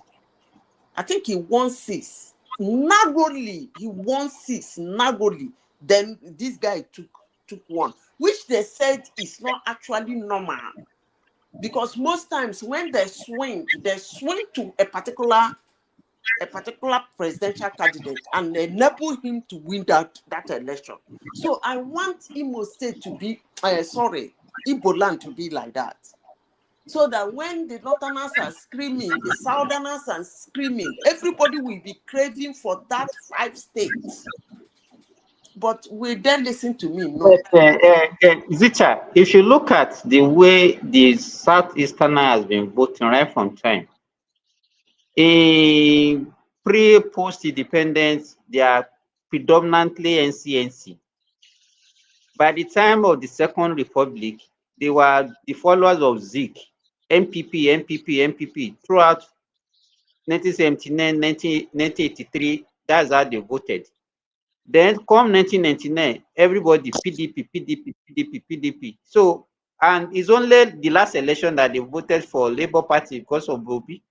So they have not really been sophisticated. You don't understand. What I'm saying is that this presidential election, let's assume the last presidential election, they voted for PDP because that Labour Party was actually PDP. So nothing changed actually. It's just the name on the ballot that changed and the name of the party that changed.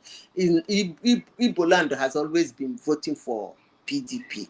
So if Obi wasn't a PDP man that changed party, if he was like maybe APC person, or maybe he was an Abga and still went to Labour, I don't really think, if he's a prominent person in Afghan went to that level, I don't think he would have won that Igbo land like that. But because he's a PDP man, after 2019, acclaimed PDP man, went to PDP primaries, asked them to hand it over to him. They refused, and he walked away. So he's PDP. They voted PDP. Now, what I'm saying is that let's assume they voted PDP in 2023. Come 2027, they surprised everybody and voted maybe APC. And that's what I'm saying. That what Hold you are on now, saying, hold I on. got It's your not a point. long Wait. stretch. They've been voting PDP all their life. Since It's not forget about PDP. They've always all their life they've always been voting in one direction. That's what I'm you don't like trying to let you know. Let me understand me first. When you say somebody swing, you can't. Somebody who You can't swings. swing when you always voted in one direction. Hold on. I said. You are known. In fact, let me tell you, everybody can predict how an average Southeasterner will vote because that's the way they are. It's like that is not what I'm saying. It's a one way thing.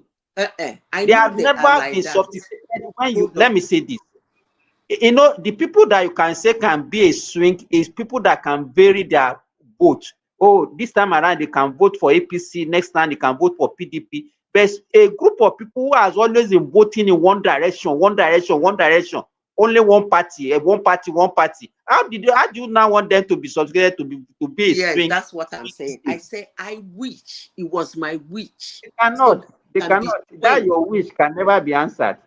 It may be. Don't be surprised. So that if they vote APC in 2027 and APC will think they will not. You know, let me tell you, if they are going to do that, you start seeing the direction now. Hold on first. You can't even see anything that is pointing towards that direction. Hold on. I'm just assuming. I'm just trying to tell you how I want them to vote. How I want them to vote. Not how they're going to vote or the signs you're seeing. I'm talking about how I want them to vote. I said, let's assume 2027, the 5 states vote for Tinubu. They say, hey, they're not APC. Surprisingly, come 2031, they will swing to another party. What? You think say so what will be the benefit? Why are you wishing them hold to on, be let me like that? tell you. What will be the benefit? What will be the benefit is that there will be a deciding factor. No presidential candidate. Hold on now. A presidential. Why do they call them swing state? Why do people call it a battleground? A presidential candidate who is sure of 5 states is a lot. It's a lot. So it will become a battleground. That's what the North is doing now. But Zita, the only region that is looking like that and that can be a swing is actually the South. You're not understanding what I'm saying. I'm not saying what is happening now. I'm saying what I want to happen in the future. But if you are wishing for something, Zita, now. No, wait now. We are talking now. Don't be. The way I understand you, but even if you are wishing for something, you wish for something that is realistic. You are still using present and now situation to relate to what I'm saying. That is not what I'm saying. I'm not looking at what is happening now. I say this is a turnaround I want my region to do. I'm not saying, hey, look at what is going on now. They cannot. Hey, they can. No. I'm saying this is a turnaround I want them to do, to be a swing states, to be actually a swing region. So that any presidential candidate that is sure of that 5 states, it will be a battleground. Everybody, look at what is happening in the North now. The moment presidential election starts, you will see people not will be calling themselves beautiful bride. Number one, being a swing state doesn't mean you won't come out to vote. If you are a swing state and you don't give the presidential candidate the number, it's not going to work. If Igbo region, that region wants to be a swing state, they will come out so that a candidate will be leaving that area with 5 million votes or 6 million votes They will come out en mass and vote. That's how it works. And that's exactly what the North are doing. They brew their people to come and say, everybody will be salivating. Kanu, they will campaign in Kanu, promise heaven and earth, because they're expecting the whatever million votes from there. The same thing with Kasina, they call them the KKK. So that's what I want my region to be. I'm not saying that that is what is in vision now. That's what I want them to be a swing region, and not only being a swing region, just like Igbo people were entering Okada and was going to Lagos to vote for Peter Obi. That's how they should be entering Okada from wherever they are in the world to go to Igbo land and release that vote to that person they want to swing to. That's what I'm saying. But do you think they have the? Do you think they have? They can stay. They have the understanding, that the political understanding to do that. So where How to explain this? their I'm telling you, political leader this is is in what prison, I is in wish prison in them UK. be. What do you think they're gonna reason?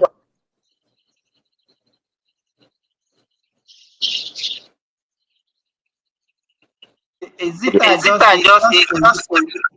talking about wish. He's not talking about something. It's a wish, but it's not something that is It will remain a wish because their political leader is in prison in London.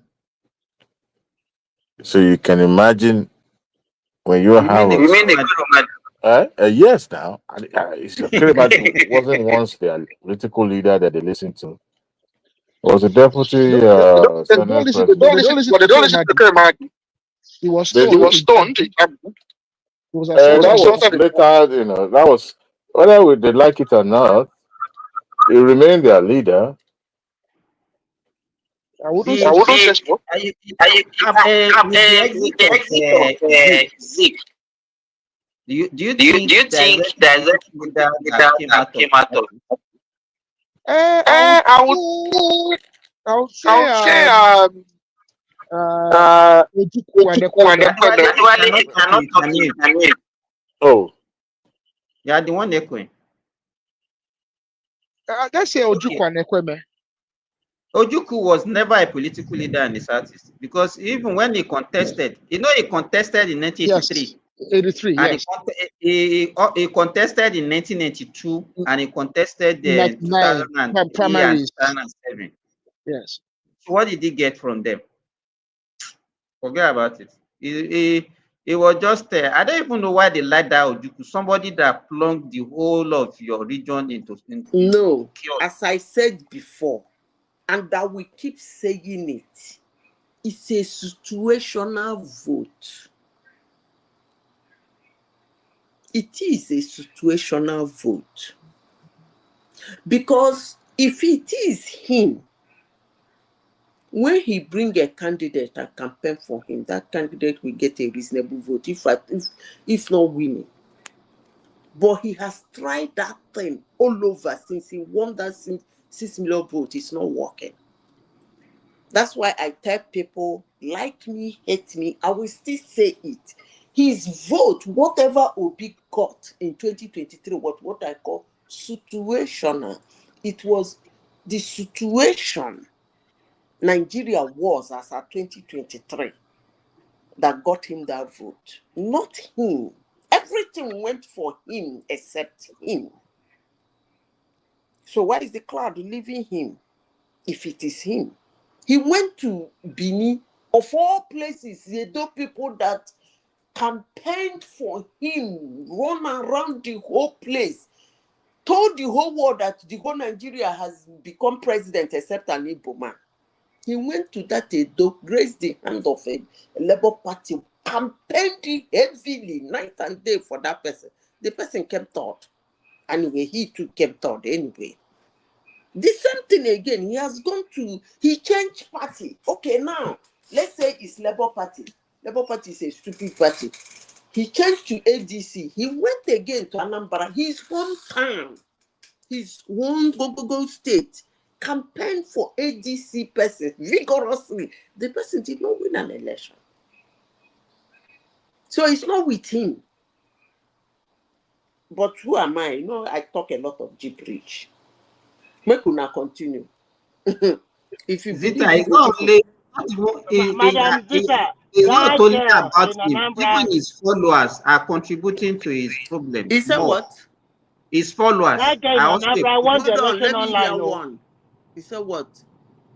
I said that girl in Anambra that we campaign for under ADC. He won it online and he was started jubilating. ADC have won in Anambra until when we heard the final result and she lost. And somebody came here today and told you, just as they said Obi won the presidential election. Somebody came to this platform today and told you again that that lady in ADC won, they rigged him out. The same way they Yes, say that Obi is won, they usual rigged him stuff out. in Nigeria. Once you lose an election, the next thing is that we were rigged out. INEC rig it. Blah blah blah blah blah. Prove it. They cannot prove nothing.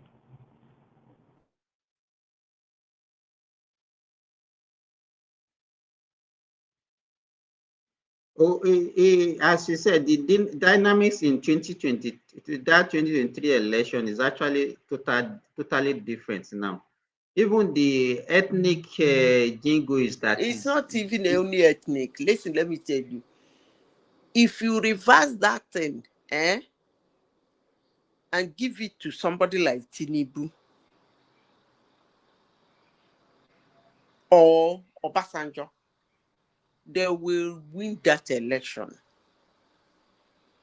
I'm telling you, they will run APC down and win that election. And look, Obi was in a better position to win that election than Atiku. But most Nigerians didn't know. Because number one, Atiku is a northerner, so that one is a no-no. It's a no-no. He's a northerner. Northerner just left. Coupled with the problem in his party, Amaechi was... Atiku had more votes than Peter B, right? Huh? Yeah, but Atiku had more votes than Peter B. I didn't hear what you said. Hello? Yes. Atiku had more votes than Peter Obi. Yes. He said he had what? More votes. I know he had more votes now. Let me finish. He had more votes because he added what he has, added his party plus himself. He had the situation, added his party and himself. That was why he was able to get that number of votes. But in the case of Obi, every other thing added to him except him.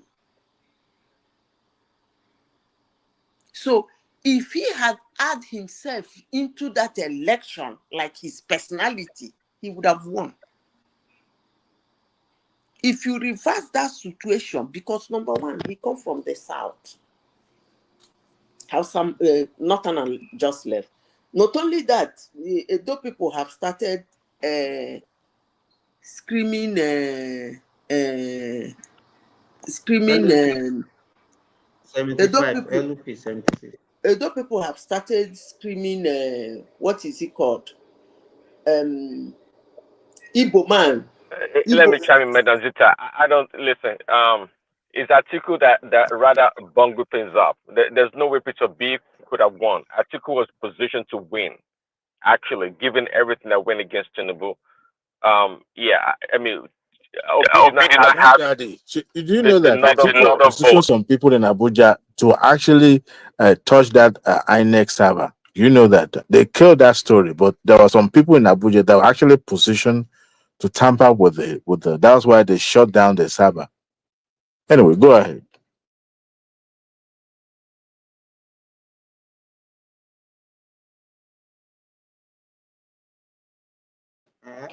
Go ahead. Go ahead. Yeah, I didn't know that. I would just if I don't It want was to reported in the news, but the media didn't continue with that story. You didn't know that. Anybody here doesn't not aware? It was reported in the media then. Yes, Yes, you are I right. heard that they hired people to manipulate to They hack tamper with the server. They hack the tamper. server. But they made it. The thing was that they made it. The traffic was too high. Yeah, Uh, what I heard was that the server got shut down when INEC noticed that they were the attacked. traffic became too high. They have to shut it down. They did a mass attack. Okay, and that is But why the INEC shut it I down. don't remember INEC making it a case why they did not use the server or transmit the data. I don't think they No, made it a no, strong case in the court. no. They arrested some people in Abuja after that. But what really happened is that they were attacked. It's true. But INEC cannot come out because of their election credibility. They have to say they have glitches. So they wanted to tamper with the presidential result. They wanted to alter it. Yeah, Okay. but the problem is the Electoral Act does not.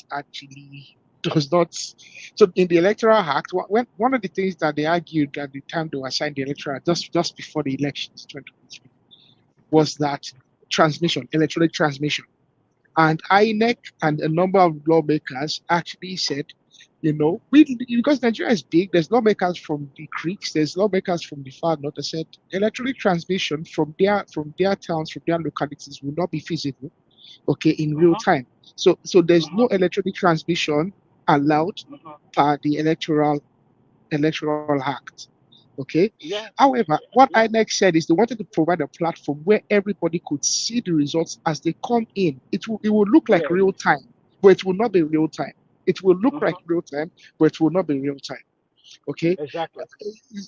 So and the other thing about it is it's the only means for tabulating the votes is still the form EC8 and the EC8A, the EC and those are the forms that they use at the wards, at the polling units, to the wards, to the local governments, to the state government, and to the federal. That is how the elections are tabulated, and that's the only ones that's allowed under law.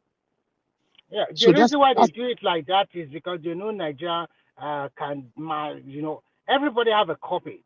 And I think yes. if Obi has really won that election, he should be able to prove in the court of law that Apart from that, Obi doesn't even have to go and get a copy from the INEC. He can get a copy from the Nigerian police, because Thank you. every single polling unit has a police officer, an army officer, and a SDC officer assigned to that polling unit. That officer would sign the results as a witness to that as well. The party agent as well will sign as a witness, okay, and together with the officer, to the election officer in that polling unit. So it's the way the elections are conducted. It's quite clear to most people. Obviously, we know that Labour Party weren't able to field electoral officers, okay, in all the polling units. That's a failure on their part. But it didn't mean he could have gone to get the EC8A, the results for each polling unit. They could have gone to seek it from the police, from the Nigerian police, or somewhere else. It's a failure on But their that's exact error. That's what Madam Zita is trying to say. Obi and the Red, they don't want to spend their personal money. And you want to win an election. You don't want to spend money. 54,000 polling units. You don't have any agent. How, but for they don't God's sake? but they don't need to spend their personal money. Okay, But the party has a lot of donations a all lot over of the world. donations. Yeah, there was a lot of donations, so they don't need to spend their personal money, because there was a lot of, and the reason people donated is because they believed in the message. It was in this message, and I think the reason they donated is for them for him to go out and execute the message he was preaching to them. It's a failure on this part, and I think they should be the individuals that donated should be more offended that they might not execute on the message for which they donated. I mean, they donated out of good conscience, and there you are, you're not executing. I mean, it really failed those people big time. If I was those people, I'd be very, very upset. If Do I'm you going know to donate, sorry, Aroguda, do you know the last by-election? Ekene came on the platform and said that he was a polling officer for agent for their Labour Party candidate. That Even Labour Party agents, they are collecting money from APC and PDP money because they have money. They don't have money. So money plays a big role in any election, especially in our clan. I mean, mobilization money. Yeah, yeah. You cannot mobilize. Do you think they don't know why we say political jobbers? All these people, do you think they will just do the work for you free of charge? No, it's not done that way. You have to play politics, get the money, or get somebody to sponsor you. Well, at some stage, I think we should improve. We should improve. Okay, there's nothing wrong. Okay, Labour Party claim to have a strong army of young individuals who believe in them organically. If they mobilize on time and they mobilize properly. That's not true. The result didn't show that. Well, that's what they claim. No, but the result didn't show that he has the highest number of youths. The result didn't show that. I know this, but what I'm trying to say is those individuals can actually represent them as officers, as polling agents in the different polling units across the country. If truly what they're saying is true, and they wouldn't have to. That is incorrect. That is not the truth. That's incorrect. They don't have the people, and even those people you are talking about, if truly they are really supporting him, who is going to mobilize these people to the polling agent? They don't want to give them transportation money. They don't want to give them nothing. Do you think even if you are supporting somebody, you are going to stay there for all morning, afternoon, and everything? No lunch, no transportation money. Come on, it's not. No. It's not done like that. It's not done like that. And I think that is the major reason why he wanted to be VP to Atiku, so that he just from the shadow. So continue. Sorry, I'm sorry for. But Atiku doesn't want someone that wouldn't bring money now. Atiku needs. Amaechi have all the money, so Amaechi will be the VP. That is not the reason. Listen, the reason why PDP did not pick Obi as vice president or president is because of what happened in 2019. The lost vote in Southeast. He didn't show. When I said it here, you guys were abusing me. He didn't show that power like he's a Southeasterner. Let's assume PDP has been getting 100,000 votes from the Southeast since 1999. They keep getting higher vote. They now pick their son as vice president. They lost vote. So that was the reason. Not that he's not going to bring money. After all, they used him in 2019. It's not because he didn't want to bring money. It's because of that they didn't believe he has a clout. They didn't believe he has a clout. And what? They believe, yeah? Madam Zita, I have that calculation. Hold on. Please put this in. Their calculation, they're still using it up to today. They're still using that their political timetable that he doesn't have clout. PDP and ADC is still using it today. Even after he got that 6 million votes, they're still using it. They still believe he doesn't have this thing. But me, I won't say it that way. The only thing I will say is that he got a situational vote. Everything in 2023 went for him except himself. So if all those things can has vanished to a certain extent, I don't think he will get that vote. That's my own permutation. But they're using that thing they used to kick him out in PDP in 2023. They're still using that thing. That's their permutation. The Muslim ticket. People have started analyzing it now. And they now discover that the only thing that the Muslim ticket did to Nigeria is for Tinubu to now have much more Christian in his cabinet than even Muslim. They have done that analysis. So that one will not fly again. So and the which other one apart from the Muslim ticket? The anger. See, number one was religion. Number two is ethnicity, not regional. The number 2 wasn't regional, because if they said South person, that was Wike and his caucus. That was their argument. Their argument was on South. But what Obi ran on that favored Obi was ethnicity. He's from Southeast, and the Edo people went back that even them Edo has become president, that the whole Nigerian ethnic group of how many ethnic group that speaks over 250 languages and 800 and something ethnic group, that they've all become president except Igbos. So they put that thing, that is number 2. The number 3, age.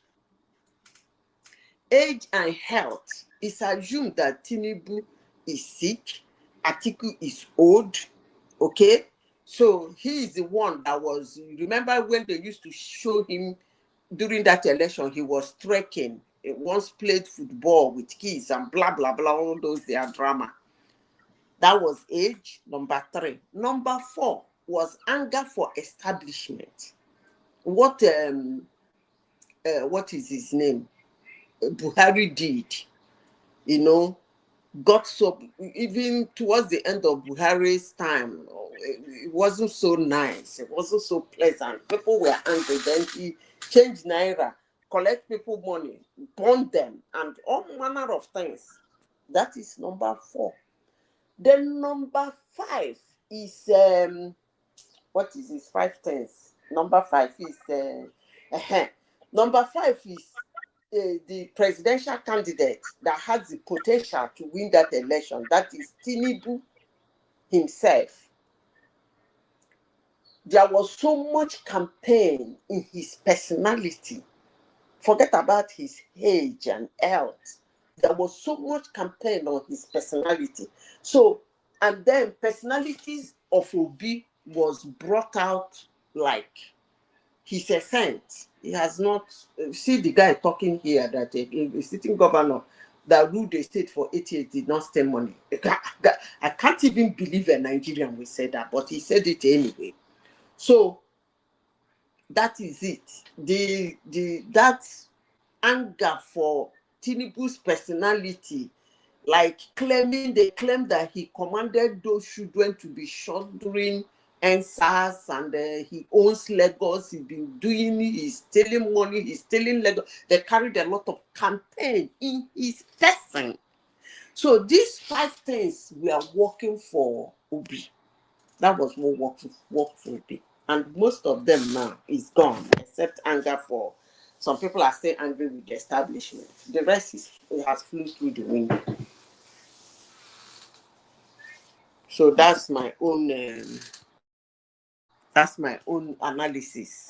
But have those things all gone? Have they all changed? That's what I'm saying now. It's only anger for establishment. That's the one they want to hold on to now.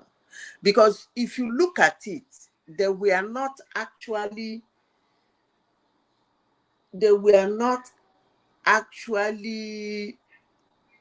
pinpointing, you know, when you make something so broad, end up not making sense.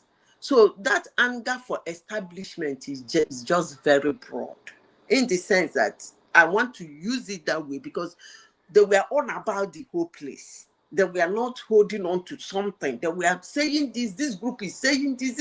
It was on about the whole place. But why I said it is still there now is the opposition are using the price of staple, like saying everyday items. They're using that. So they are using that to generate anger for the establishment. But believe you me, the rest of the things has gone. Tinubu is walking around with cut shoe. Walking coping. See him in the Aso Rock, welcoming people with cut shoe. See him in Brazil. Look at his leg. He's wearing cut shoe. Do you know why I'm emphasizing on that cut shoe? Don't get me wrong. You know, when people have been through some kind of health, you'll be exposed to some certain things in health. You see, at a certain stage in your life as a woman, you see that kind of shoe he's wearing, it shows so much strength. Because at his age and the age the headless mob gave him, some of them say he's 120 years old. Some say he's 90. That age don't wear cut shoe. For him to be wearing that cut shoe, means he's strong. Because those shoes have little weight. At that age, at 120, you wear featherweight shoes. And there's very few companies in the world that make featherweight shoes for elderly. So for him to be wearing cut shoe, pocket everywhere, so that age and health is gone. Then ethnicity, well, I don't know who says he's still holding. Anyway, You know, he did knee surgery before he started campaigning.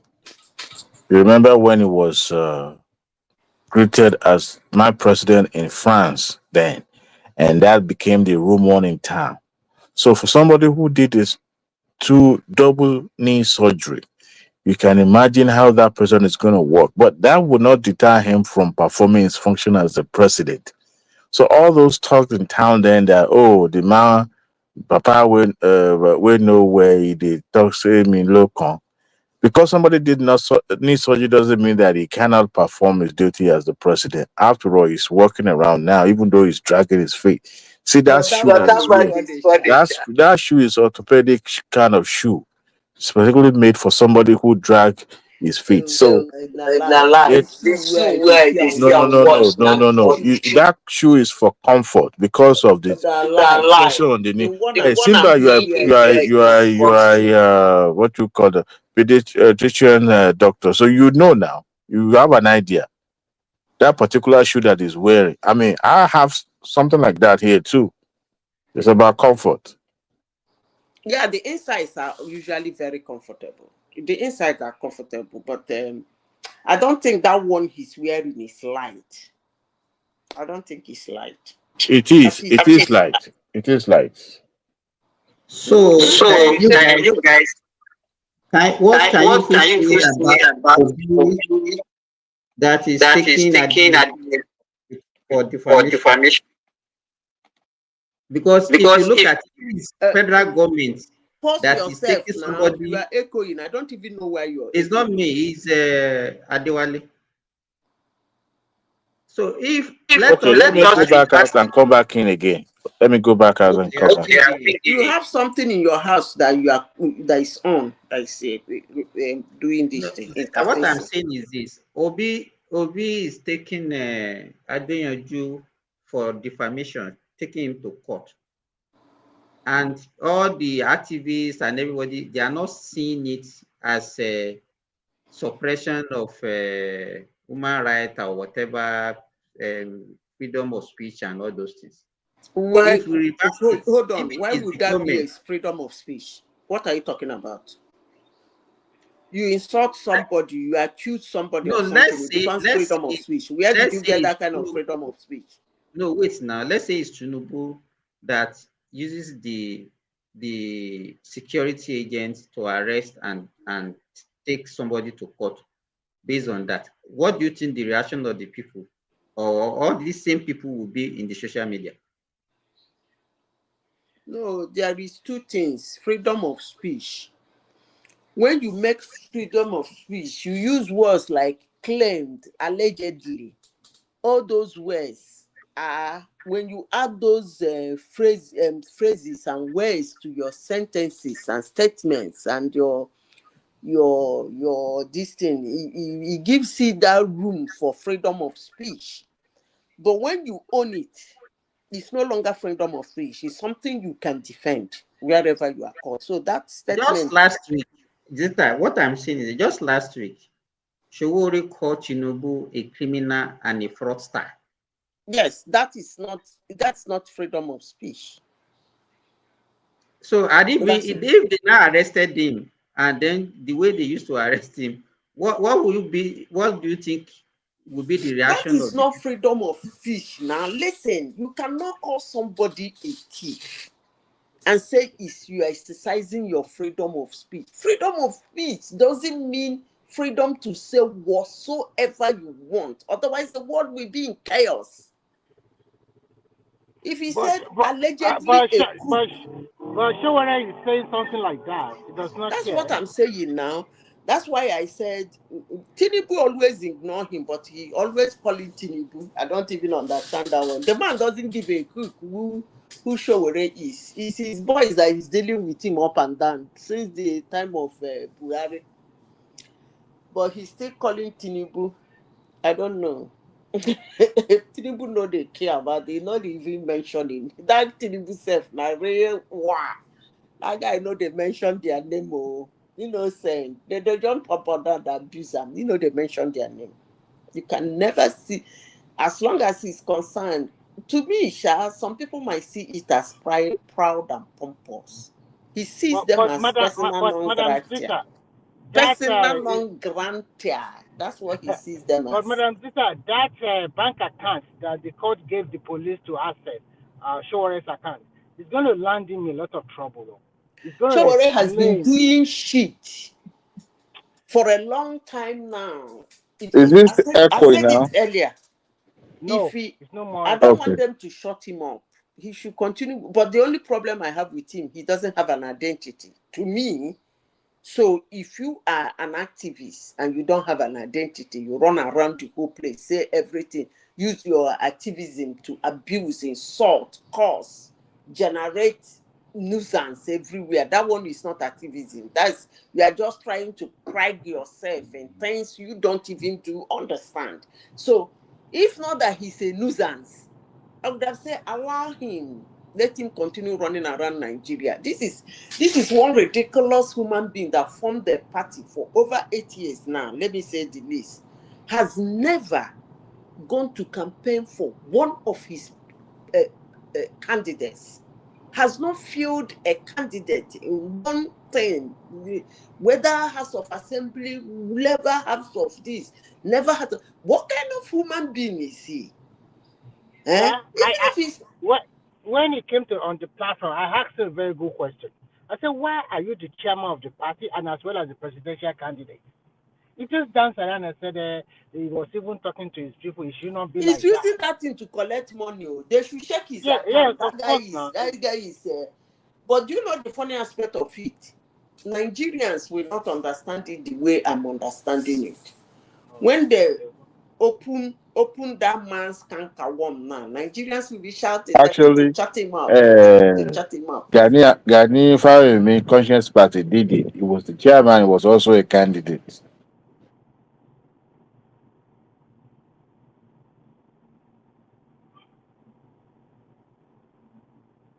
So Adewale, so you mean that he's now following the footstep? He's following the footstep of Gani Fawemi. Is that what By you are the saying? grace of God. But no, I don't I think so beg, because Gani don't Fahimi carry does guy not fire me abuse put for people like that that. man. No. You He does can't not insult compare the two. people. I beg, You guy know, fire one me thing is to somebody be come an to work, erudite collect your lawyer, money. being I an beg. activist, but at the same time chasing shadow. Gani Fawemi contested for presidency. Not even people from his old hometown. The same thing way with Falana. They rejected him. They rejected Falana in Ekiti State as well. What am I saying is that they were both chasing shadow. So, for the fact that they own a party, even though they may not be linked to any corruption, they have no idea to run party because one, they don't want to align with people, and their ideology is being seen as being too extreme. So people like Showore or the Gani, I'm not saying Gani Fire is not always going to be right. It's gone now. May his soul rest in peace. But the point is that at the end of the day, he's just a mortal person like you and I. You know. So to think that because it was such an But activist that actually, they are not in the same clique. Showore is not even up to those guys at all. We cannot compare and contrast. Those guys are academically sound and they are also, in terms of their profession, they are the top of their game. Who is this guy? Sometimes just make noise and a lot of Nigerians just fall. Oh God. Okay. Let me change this topic a little. What do you people think of this war that killing people? People are just our leader. Are they really? I don't understand though. I don't understand this. I don't understand it.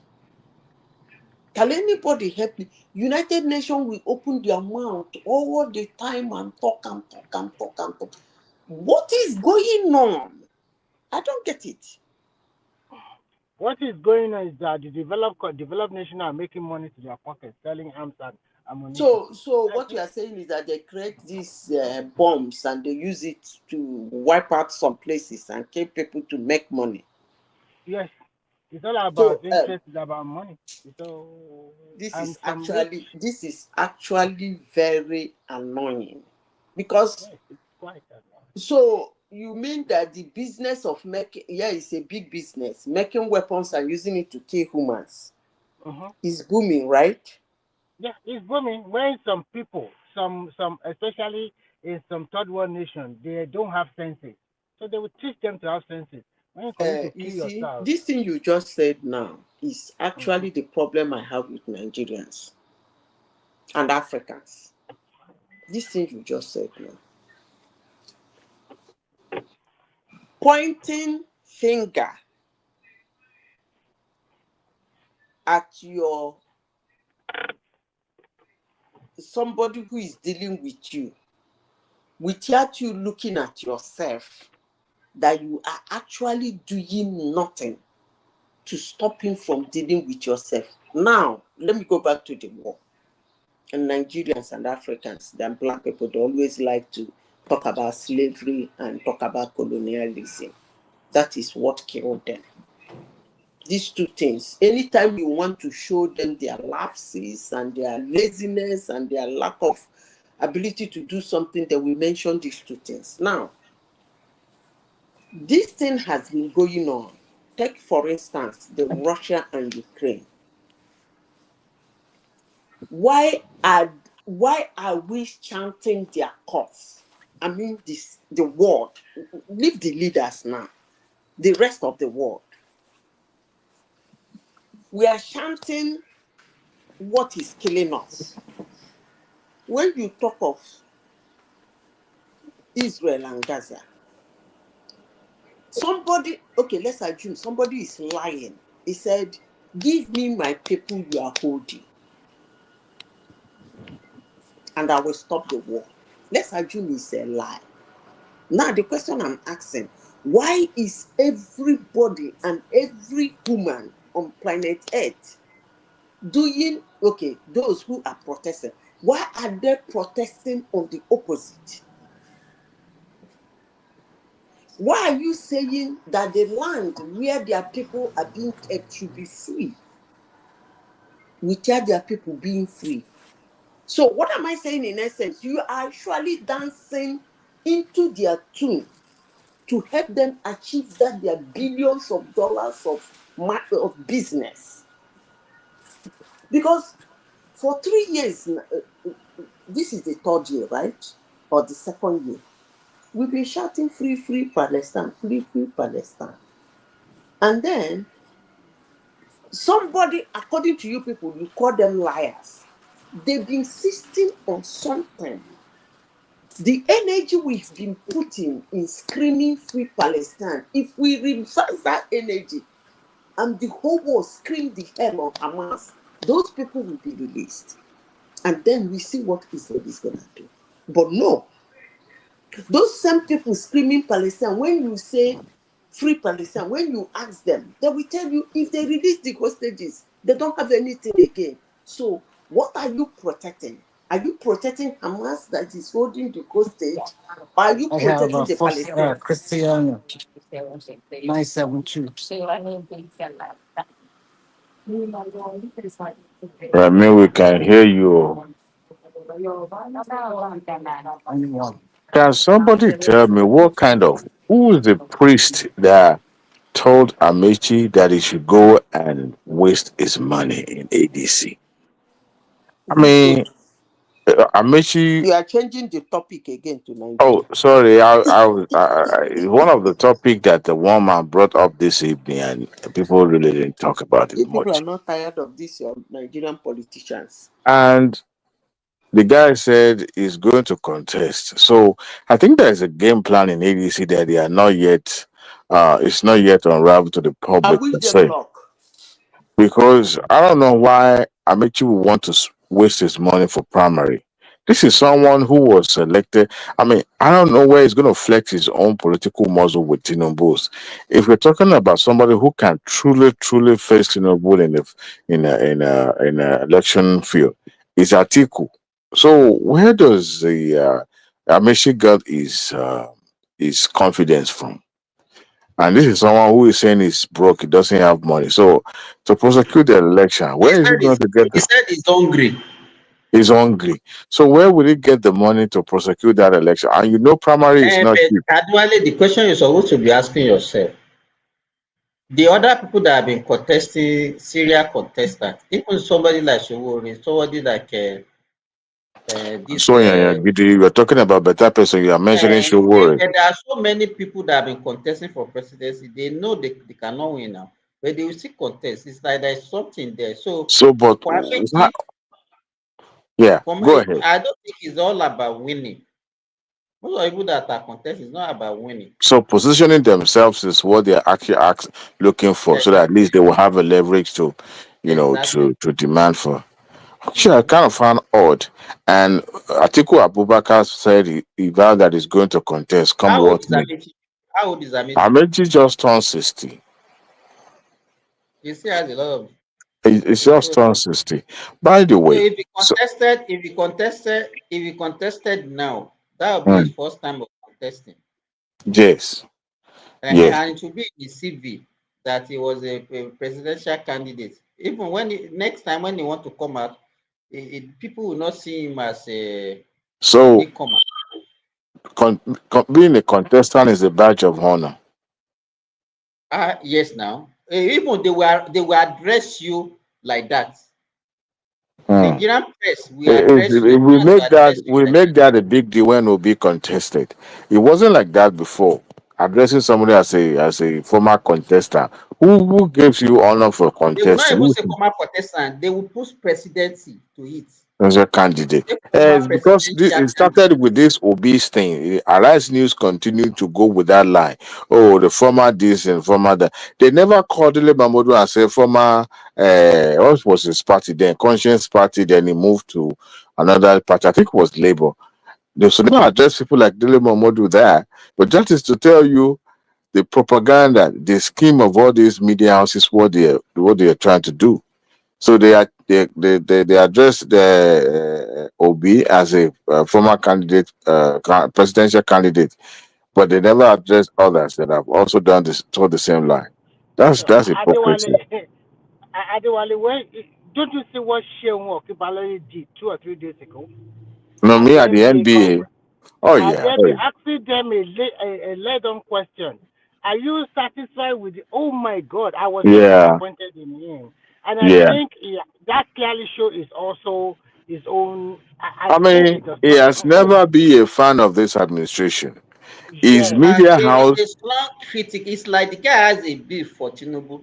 No, not really. The way he addressed him, he didn't. Normally, when he's talking, watch him whenever he has any conversation or interview with people, he will never say President Tinubu. He will always say Bola Tinubu, Bola Tinubu. He will not. But that's normal in any media houses. However, that one is not a big deal. But at the end of the day, it clearly shows his hand. Okay. Oh yeah, even during the last election. But the question we should ask ourselves is: the media houses we have in Nigeria, which one is not meant for profit making? Tell me.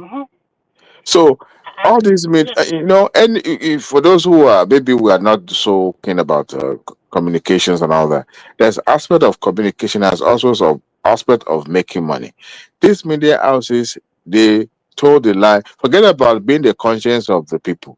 They are serving their own pocket. They are also trying to be there to, popularity contest. It's about rating. However, they want to be, they want to break news. They want to be, that's why the likes of this Kogi lady, what's her name?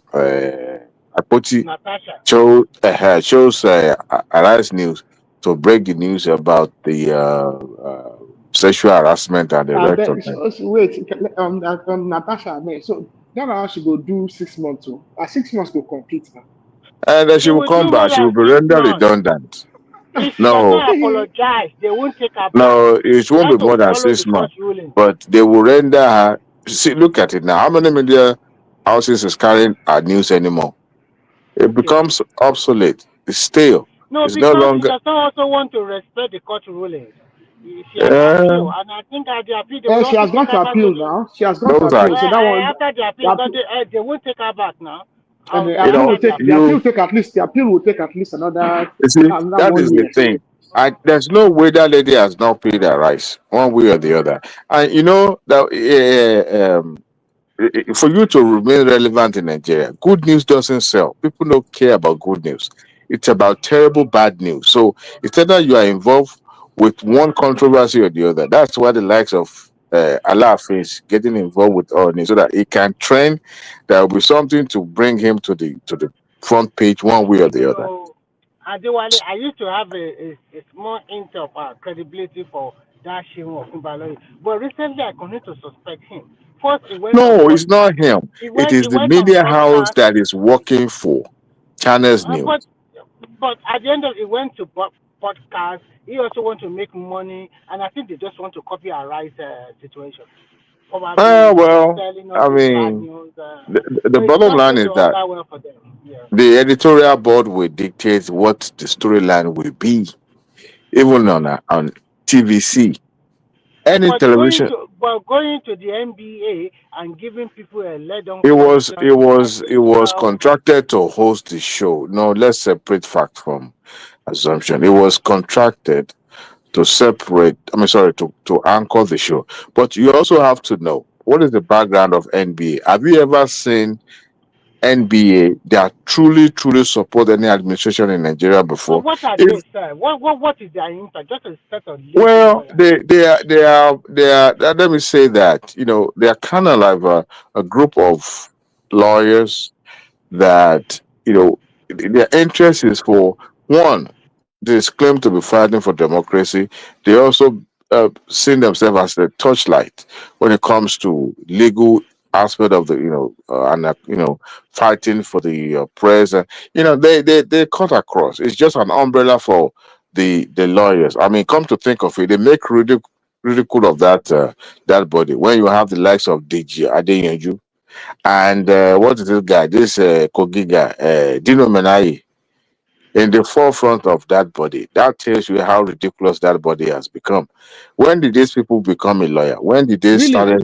Is Yeah. Adeyanju and Dino were they at the forefront of the conference? I Deji am not. Adeyanju has been a lawyer for a long time, but Dino No, came. no, No, no, no, no, Adeyanju no, became a no. lawyer 2 years ago. Him and He Dino just became passed lawyer the at the same time. law school. He didn't even. There's Yeah. what do you call them? Adeyanju went to Beige University now. Him and Dino went to Beige University. They only just became lawyers in the less than 3 years ago. Less than 3 years ago, and And I'm this not guy as even. well, Amaechi as well. Amaechi too became a lawyer last year. It was. I saw like there was video of him in the law school.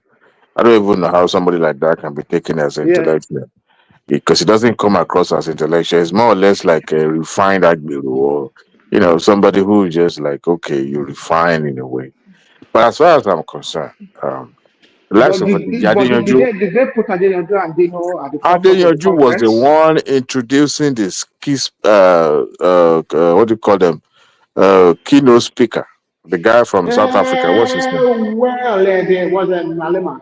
Yeah, he was the one introducing the keynote speaker. That's to tell you how that body has become ridiculous. Yeah, to be frank, their current president, I'm not keen on him. This is He's very partisan. Even previous presidents were somewhat partisan, maybe say so. But this current president is partisan, but he's also not particularly intelligent. You know, he had the issue with River State when he collected You money mean from Fubara. Osigiem, or what is his name? Yeah, the current the president of the party. The moment they made what is it called? This Akpata of the guy from Edosi, what's his name? The one that went to, he tried to leverage on that popularity to contest for Edo State governorship. I was talking about a poll conducted on social media. I laughed in French that this guy does not. You see, how does somebody like this become NBA president? This is a body that when we have the likes of Lao Akabasharons, even though this guy in Rivers, what is it called? Okocha, these are one of the best brain you can find in the legal profession. If you notice, most of the likes of Olanekpe Kunz, these were the people that have run that body. Those were the time the body have, what you can call integrity and pedigree.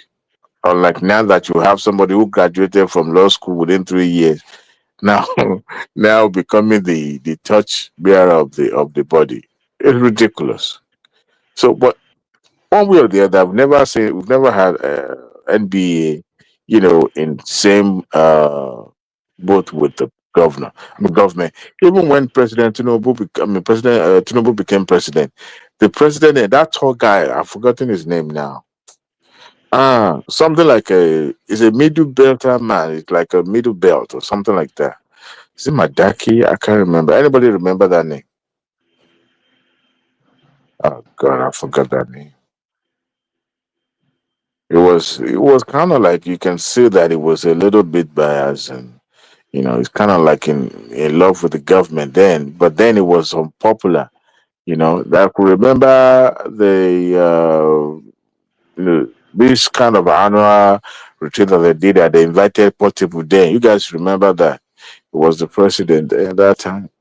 It was fought for most of the things that happens then. I think it was conducted in the southeast. They have forgotten the particular states. Anyway, media houses is for profit, and they will want to go out there and make profit, and that's new sales. So that's why they will never report anything that would, you know, be of importance to the people. They want to make sure that their followers have something to go back to, something that you can, continue to make them come back to turn to their televisions. And the Okimbaloye cannot just deviate for what is being told or to add, to read, or to ask. So they'll always be critical of the government. The only channel or television channel of repute that I know that is favorable to the government as of today is TVC and NTA. And if you see the likes of Arise TV, and don't think Arise TV is popular. If you live in Lagos, you will attest to the fact that this channel, particular communication company channel, is mainly popular among the obedient. Even some obedient don't even watch them. It's we in Or diaspora. maybe online, just online. Yes, they are more popular online, especially on YouTube and other platforms. But the station itself, they are not. Recently, I saw the chairman going to London. I think they're trying to reestablish or reopen again, but it's probably never going to work because they've been banned and banished for life from operating or broadcasting from London. They You still mean have to. Arise TV? Yeah, yeah. Yeah, Arise And TV have been banned Adewale, in London. They didn't pay their They, fee. yeah, they didn't pay their Adewale, staff. do you hear about this story about Dino Melaye that is owing millions of naira to the FRS in Nigeria? They have taken him to court, and he refused to appear in court. He's going to pay total money. Is a lot of money. Oh my God! You mean federal revenue? Yes, in Nigeria, they have already taken Dino Melaye to court. The money is going to pay is more than the first claim. It's a lot of money. It's in millions. Do you know how You much this guy mean was paying before? This guy was paying 85,000 naira as a personal income tax for a year. And when you are No, displaying do you all know those, it was over 500 million? No, I think. yes, that's what I'm saying. 500 million is owing. Oh my. Before he was just paying the judge. And that's only like 3 years. So that's only 3 years bill. No more than 3 years. It's But That's that only one 40 is not calendar big years. money to Dino. Now 500 million, you can pay it now. It's not a big deal. They needed to sell one of. They can pay that they will sell one Rolls Royce. So by the time he sells one or two Rolls Royce, you pay. But you know, It will not. Let me tell you, we will not even sell anything. You know, let me tell you, these guys. You know, somebody like Dino, somebody like Dele Momodu, and all those people. You know, they are political merchants. They can get that thing from one presidential candidate. They can just get that just for him to. I don't think Dino will want to part away with that kind of money. He will not want to. What I'm saying is that, but if they force him to part away with that money, he's What not does he even do for a living? Who's going to pay? Who's going to give you 1 billion? What does he do for a living? Do you know how much did Dele Momodu collected from Atiku? Atiku campaign. Even though Buala collected 500 million from Atiku during that last election. 500. Yeah. Oh my God. They would rather chop that kind of money than them being in government and being eaten by the public. So they prefer that. I mean, look at who is reading. It's still in serious problem. It's still in serious trouble. But the point is, the likes of Dino Menai, how can it be so? I don't know. In Nigeria, people. He claimed he has the fast food blah blah blah in America that is churning out millions of dollars. He said he has an investment in is it McDonald's or so? Yeah, something like that in America that he owns about. Come here, break, man. How much chairs did he buy in? You need to own at least 20 McDonald's to be able to. You know the fast food business is a very very cutthroat, very tight. Like the margins are very very tight. Oh yeah. I don't know why people think like McDonald's. The margins because when you have a McDonald's franchise, like the margins are very very tight. And when was the last time he was even in America? When was the last time Dino was in America? I don't know. He owns McDonald's franchise and he's making. Have you seen him coming to America lately? No. No. Are they looking for him? That's a good question. The last time I think he came to America was with Atiku during the 2023 campaign. Was it here? No, it wasn't. I think it was in London. He didn't come with him. He didn't. It was Bukola Saraki that came with Atiku. He didn't come with him. He didn't. So but I think they will be monitoring him also. That kind of wealth. I mean, that's why they now find Dubai as an heaven, as tax heaven. You know that Dino is easy pickings. That is why they are going after Dino. Dino is easy pickings. Dino has never done anything in his life. He was a student union member, and from that, that's it. I don't think anybody can speak of what Dino has ever done. I've been asking that question. What does he do for a living? For crying out loud. It was student union. That's from it was student union and then political member. That's all. And he became a rep from Jesus rep to Christ. senator. That's and all. he have the moral right to be talking in the public as if. See, all these things started during the Babangida era. The problem with Nigeria is that our literacy level is so low. And people that are highly educated today are behaving like educated illiterate. To be frank with you, sometimes you hear some people talking in Nigeria. Are you guys exposed at all? Now I understand why he walks around in his house being filmed as if he's been depressed for days and thinking because he has nothing to preoccupy his time with now. Jesus Christ. He's not running a business. He doesn't have even though elected officers you can be a farmer. He doesn't even have a farm, and he's from Kogi State to wait till I'm damn sure that if you check his house very well, there's going to be a place where he buries some money. And he has a law firm, so he can use that as a cover. He made a lot of money when he was supporting that first time. Yahaya Bello now. You know that he's supporting Yahaya Bello. When he was close to Senate President Bukola Saraki, they are just shutting down those companies all around. All those committees, they are just using it to chunk people, get money from them. Not just that. Him and Yahaya Bello too, they were very tight, so before they fell out. come what may, in January 2026, the tax reform law will take effect. Then we now started seeing the yash because part of the reform actually make provision for a special court or for for tax defaulters. So when people start, because now your NIN and your tax what do you call it, tax certificate or whatever, it's TIN gonna be number. You have a it, TIN number.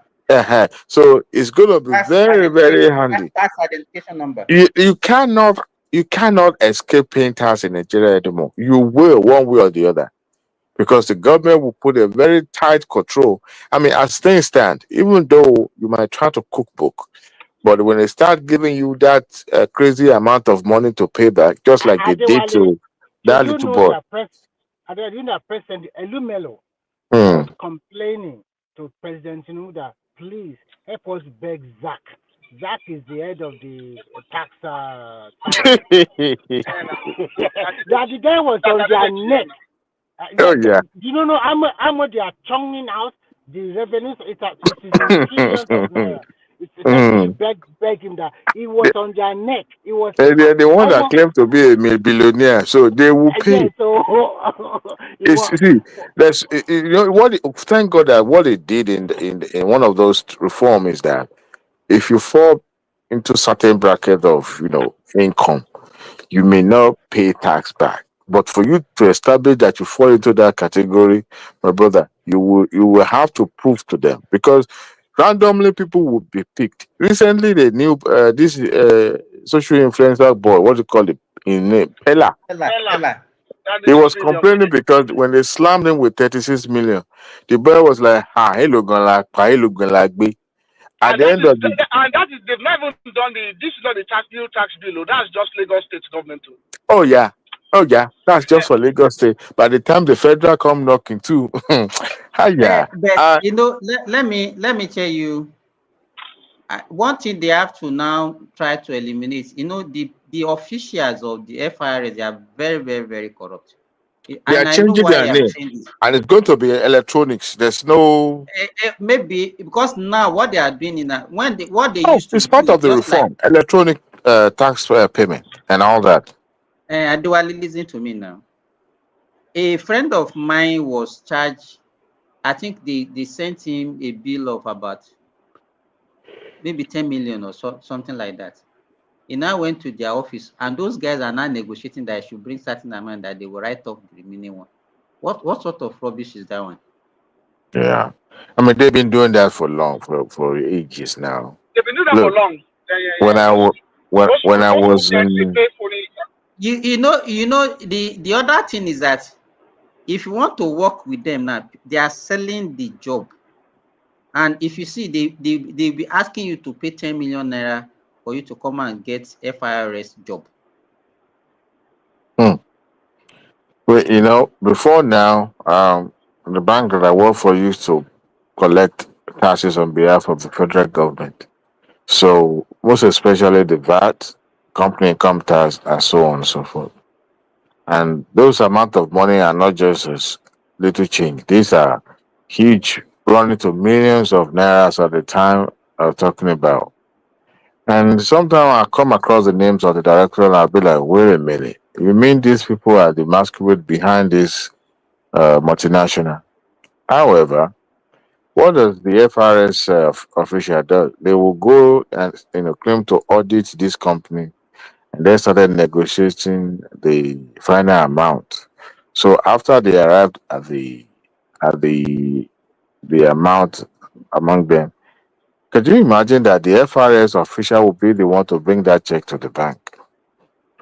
And there's this arrangement that whoever brings the check to the bank would collect certain amount of money, like the bank, gave that incentive. So maybe out of 500 million at that time, I'm talking about around 2000, 2002, then they will give them maybe 0.00001 per mil or something like that, or 0.2 per mil. And then by the time they make that deduction, maybe out of that 500 million, you'll be having something close to like at least nothing less than, let's say, 60 to 70,000. So that money will be shared among the the FRS official, because everything is about paperwork. There's nothing electronic. Okay, but what that one is even to me is not even significant. But when you have the officials Look at handling the somebody checks, that was no, just no. charged. Where I have problem is the official handling the money and all that. That is just corruption times two. And they collect from the company, the taxpayer, and then also collect from the bank. It doesn't make no sense. But I'm glad that part of this reform also talks on electronic payment, electronic tax filing, so that there will be paper trail, which is the way it's been done in every other climes, and which is supposed to be. As a matter of fact, the federal civil service is moving to the embrace what they call it, um, online platform, or should I say, electronic system, just like the way they did in Lagos State. So now that there's nothing like paper stuff, it's mostly going to be online thing and all that. I visited the New Hope housing projects today. Actually, one man launched this TikTok show on TikTok today. I was there, and somebody posted the link, and I actually went online and I registered. I signed up. So I hope the federal government will fulfill their promise, though. You get the loan, then you get the housing as well.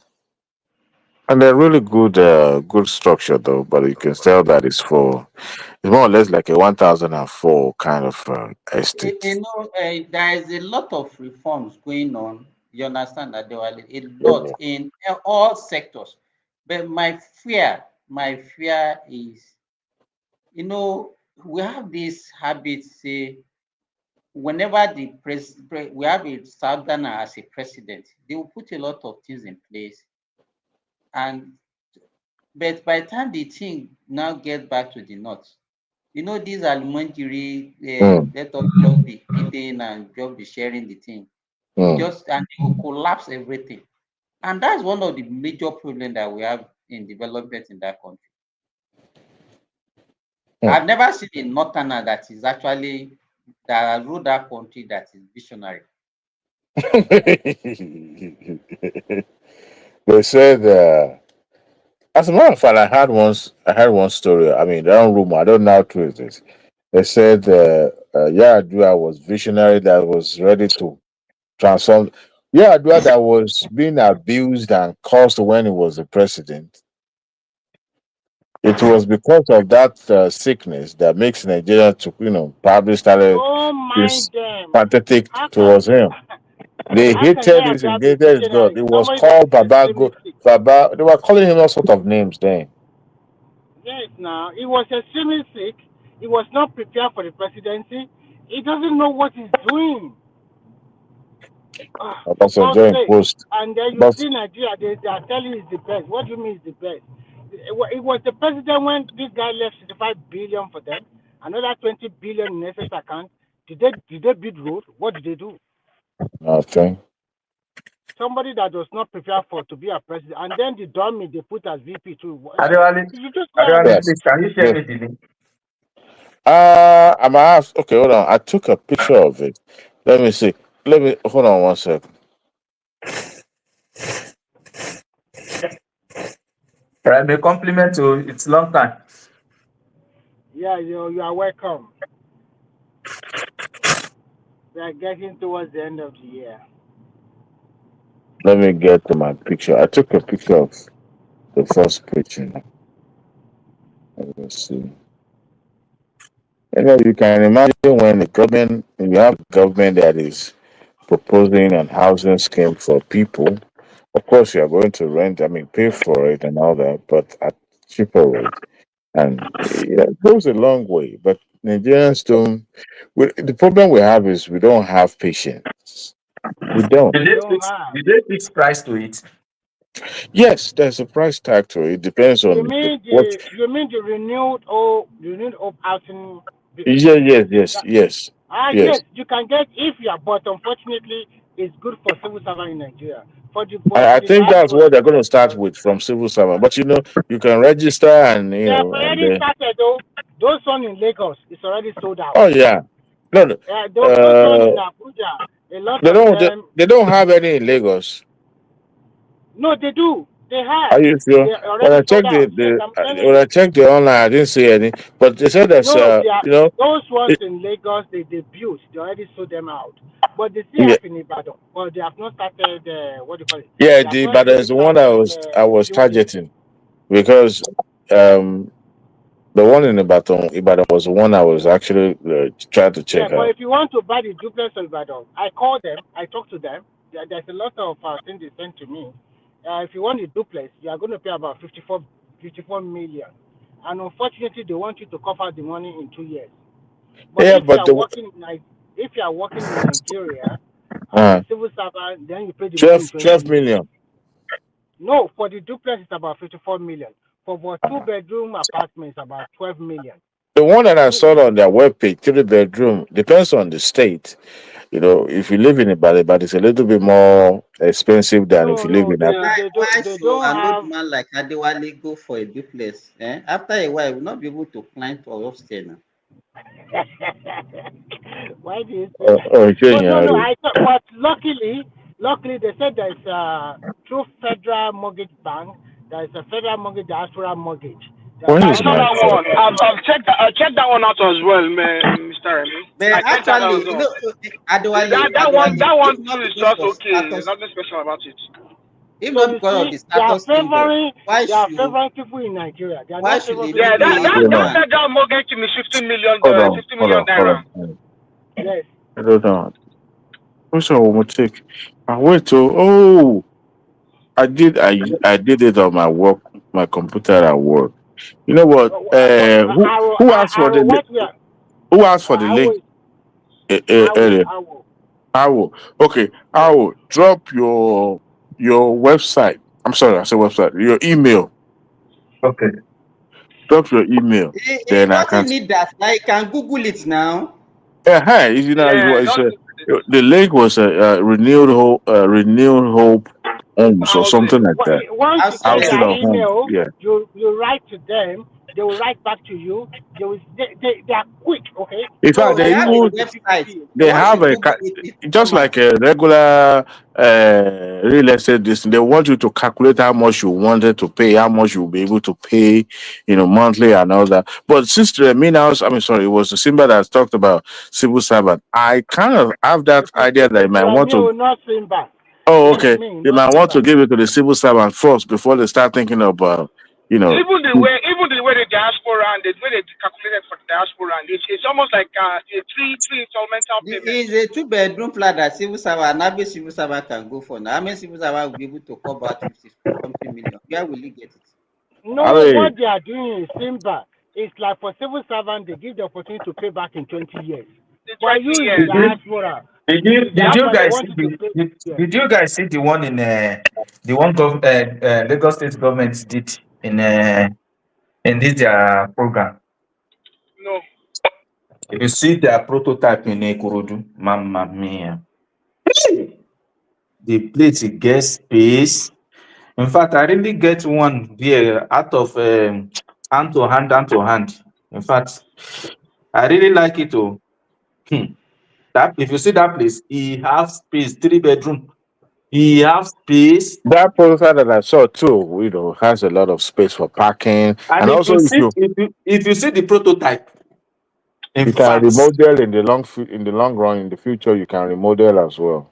you can no, it is complete building. You buy your own apartment inside. A lot of people Yeah, get that their you own. can change features anyone you want or something like that. But you see, that government is working now. It's And working. how much did they sell it for civil servants? 8 million. That No, it person now. depends. 8 million is for 1 bedroom. Oh. No, for civil servants in Lagos State that time. They Wha- have done it Oh, for a very long time now. oh, That person okay. now sell it for me for 40 million naira. If you are not APC member, you think they will look at you? No, it has to be civil servant and plus APC. Yeah, you must show your membership card. Actually, there's something like that here in America. I could remember one Is time it I not the was, same thing all over the world? It's the yeah, same thing They all do. over there the was world. It's something, just there was something like unclear. that here. We were kind of like looking for housing there. Somebody now said, no, don't buy the housing. Go and buy those government houses that, those ones that trying to maybe foreclose or something. And truly, there are some properties that government actually was trying to auction out and all that. Then there was this meeting that I was asked to go. So we filled the form and they were kind of like giving us a lecture. At the point I was uncomfortable that where are this thing going? Only to find out that they were now trying to, use us for political purpose. But then they were still gonna get us the property. But after they've achieved their aim, so I was like, "Come on, man!" I stopped going there. I said, "No, I don't believe in all this thing." But it's like that in every country. Those housing property stuff. This prototype I'm talking about, they have Mm. built it now. It's roughly going roughly 10 years. If you still see the building, it be like new. Eh? In fact, if I share the picture of that building to you, in fact, I didn't even see it here in abroad.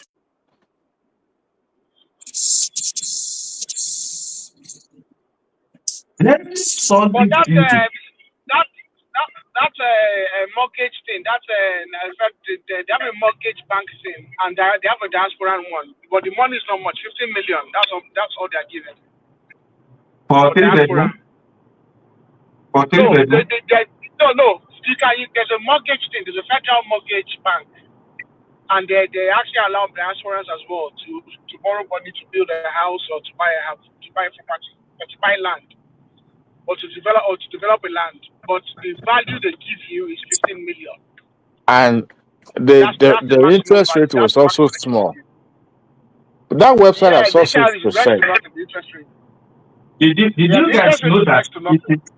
it is majorly people from abroad that buy property much now in Nigeria? Before uncle. Who has want to buy property?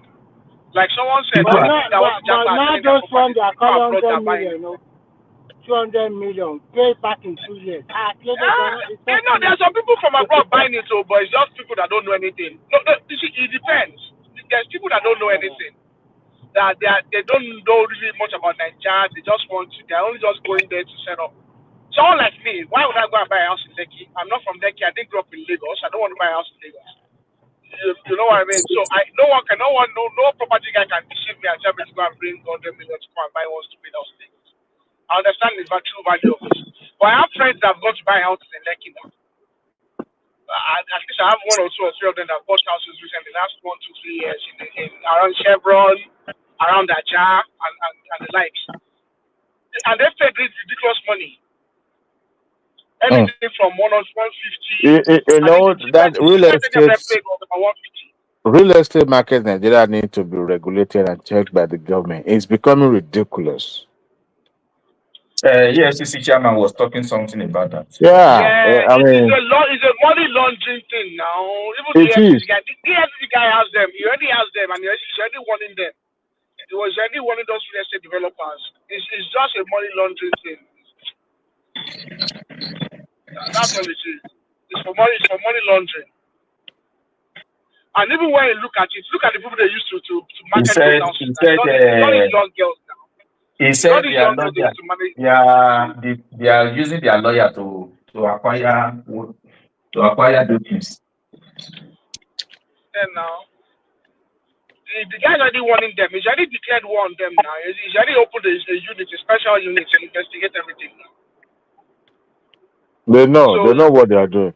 The 419s and co. the only thing I can say is next year it will be hot for rich people in Nigeria next year. Next year will be in fact, a lot of them will move out of Nigeria. Look, all these your celebrities and all these your people that always buy all these They show what's online. They will hear when. Yeah, that's the thing. Next year will be very hot for a lot of them will just move out to Nigeria. They'll just go and sit Imagine down in Dubai or go and sit down somewhere. somebody in abroad. Imagine somebody in abroad doing that. There are a lot of craziness in Nigeria. You don't really learn.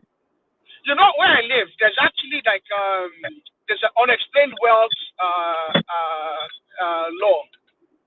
They can just the Ghana can they can seize your property and tell you to go and The lawmaker how you can afford the it. lawmaker is not ready to pass it. They can seize your the police can seize your property. They can come to your house, seize your property if they believe that it's been acquired with criminal means, and then they'll ask you to go and come and prove to them how you're able to afford it. Nigerian assembly, they will never pass it because they will be affected. But everybody is blaming Tinubu. This tax issue open a lot of people. A lot of people will cry next year. You see a lot of people shouting next year. So what? Except those importers, they go and import. They will think they will hide. Your bank transaction will expose you. Nigeria is just making money, and you want your country to be like El-Rufai. You don't want to pay any tax. You can see that recently. You know the funny thing about it? A lot of them will try and move their money out of Nigeria using funny means, and then they'll get caught. That is the worst thing you do.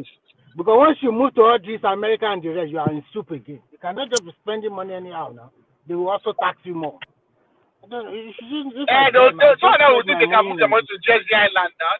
They can move their money to Jersey Island and all these places. Then the banks are in trouble. They should hold the banks responsible. But it will be impossible.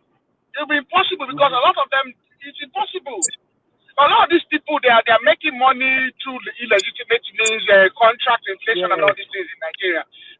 If you inflate contract in Nigeria, how do you want to move the money to Jersey? Do you know a friend of mine calling me? He's a multimillionaire, of course. He's asking me how is he going to dodge it. I said you can give me. I can help you get a good accountant. I'm not a qualified accountant, so I can help you get one. He said he's going to put it on his foundation. Because all those big contracts you are getting from Nigeria, and now you don't want to pay a lot of tax. You think really Uncle don't know about those foundations? They're going to go after those ones too next now, all these tariffs. Of course, you know they tried to change that tariff at that time. You know, they tried to change that tariff at that time now. Social influencer too. They are going to social media influencer too will collect. And now they're already at the end. All those that is working remotely, collecting dollars, working for Apple, Microsoft, and the rest in Nigeria, or trading, they will also pay. Teller does not want to pay tax, right? And you are collecting millions. You see, the problem is this: if you don't pay your taxes now, people don't. There's 4 of those laws, okay? Because if they were talking about that tax law, the VAT, there's 4 of the laws, and if you don't pay your tax, and one you, of course, it goes fine you. There's no fine, and one one like to share because if they don't pay like that, Nigeria, they will pay. They will pay. There's no option of fine you. There's nothing like option of fine. Go and pay. The best thing is that if you know you have a lot of money like that, go and be setting up company and be creating factory and so that you can employ people. Spread the money in Nigeria. That is what they are doing in China. They eat money there, but they make sure the money stay in China by creating employment for their people.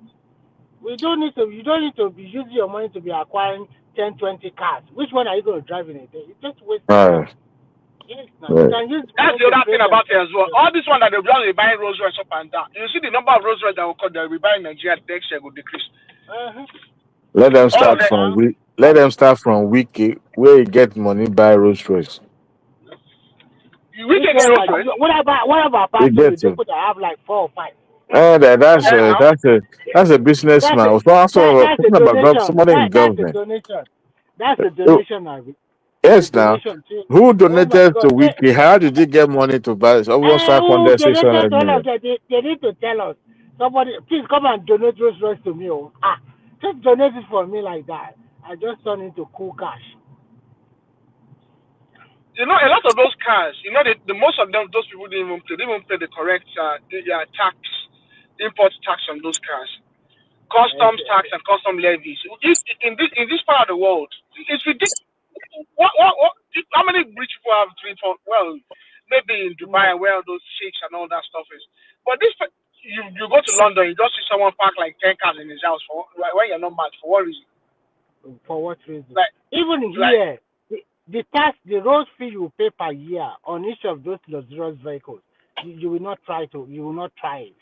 They will bring their flashlight on you. How can you have 10 or 3 Rolls Royce? What are you doing? They will check you more. Hello? There are car collectors over in this part of the world, though. Car collectors. Well, car collectors will buy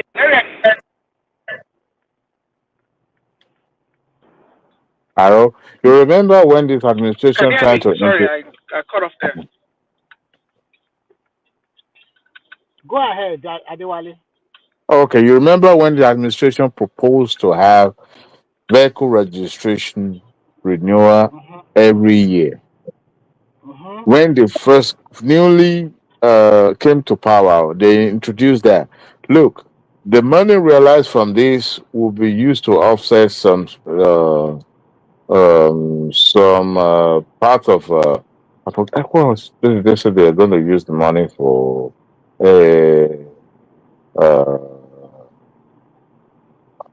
they said they're going to use the money for something, and then people said no, that why should they be paying for registration every year? And that is the way it's being done in advanced country. You have to register No, they are vehicles. paying every year in Nigeria now. No, No, let me tell registration. you how it works. You do registration plus insurance. All those ones are fake. You are not paying the right money, but you pay all those things every year. Nigerians don't You use. They pay. don't have. No, they do. Only that they use Ofege state by state. So when the police now stop you, they will say they want to see your your car registration. They will look at whether you have insurance. Yeah, all the people are always tagged together. Okay, you can do it for everything for a cheaper price. Only one side, just those 60,000, 50,000. Drivers don't have insurance in Nigeria. No, that's no insurance now. It's Ofege insurance. That is not the way. But with the new insurance act that the president just signed, probably maybe there'll be sanity there, because the way we are, that is not the way to insure your car now. Everything is just upside down in that country. That is not the way. That's not the way. But I think their target is the rich people, not only the downtrodden or whatever. But I'm expecting how much Lagos State will increase their minimum wage. If Imo can increase to 104. Imo go 120. Imo is still 104. Imo the para. Imo the para now. The para. In fact, I will have called this thing. Imo the law 104. That means Lagos should be talking about at least 120. Somebody will be collecting salary as much as 500,000 in Imo. Yes, now they are doctors. They are doctors. 500,000. Yes, now. In Nigeria, if you are collecting 1 million, you are baba. I'm telling you, 1 million. What kind of food are you going to eat in one with family of 4? Let's say husband, wife, and 2 children. You cannot finish 250,000 naira worth of food in a month. But we come from diaspora. When we come to Nigeria, there's no amount of money you carry we go reach you. I don't know why it's like that. No amount of money. They will back the money will just disappear for your hand like spirits. They will.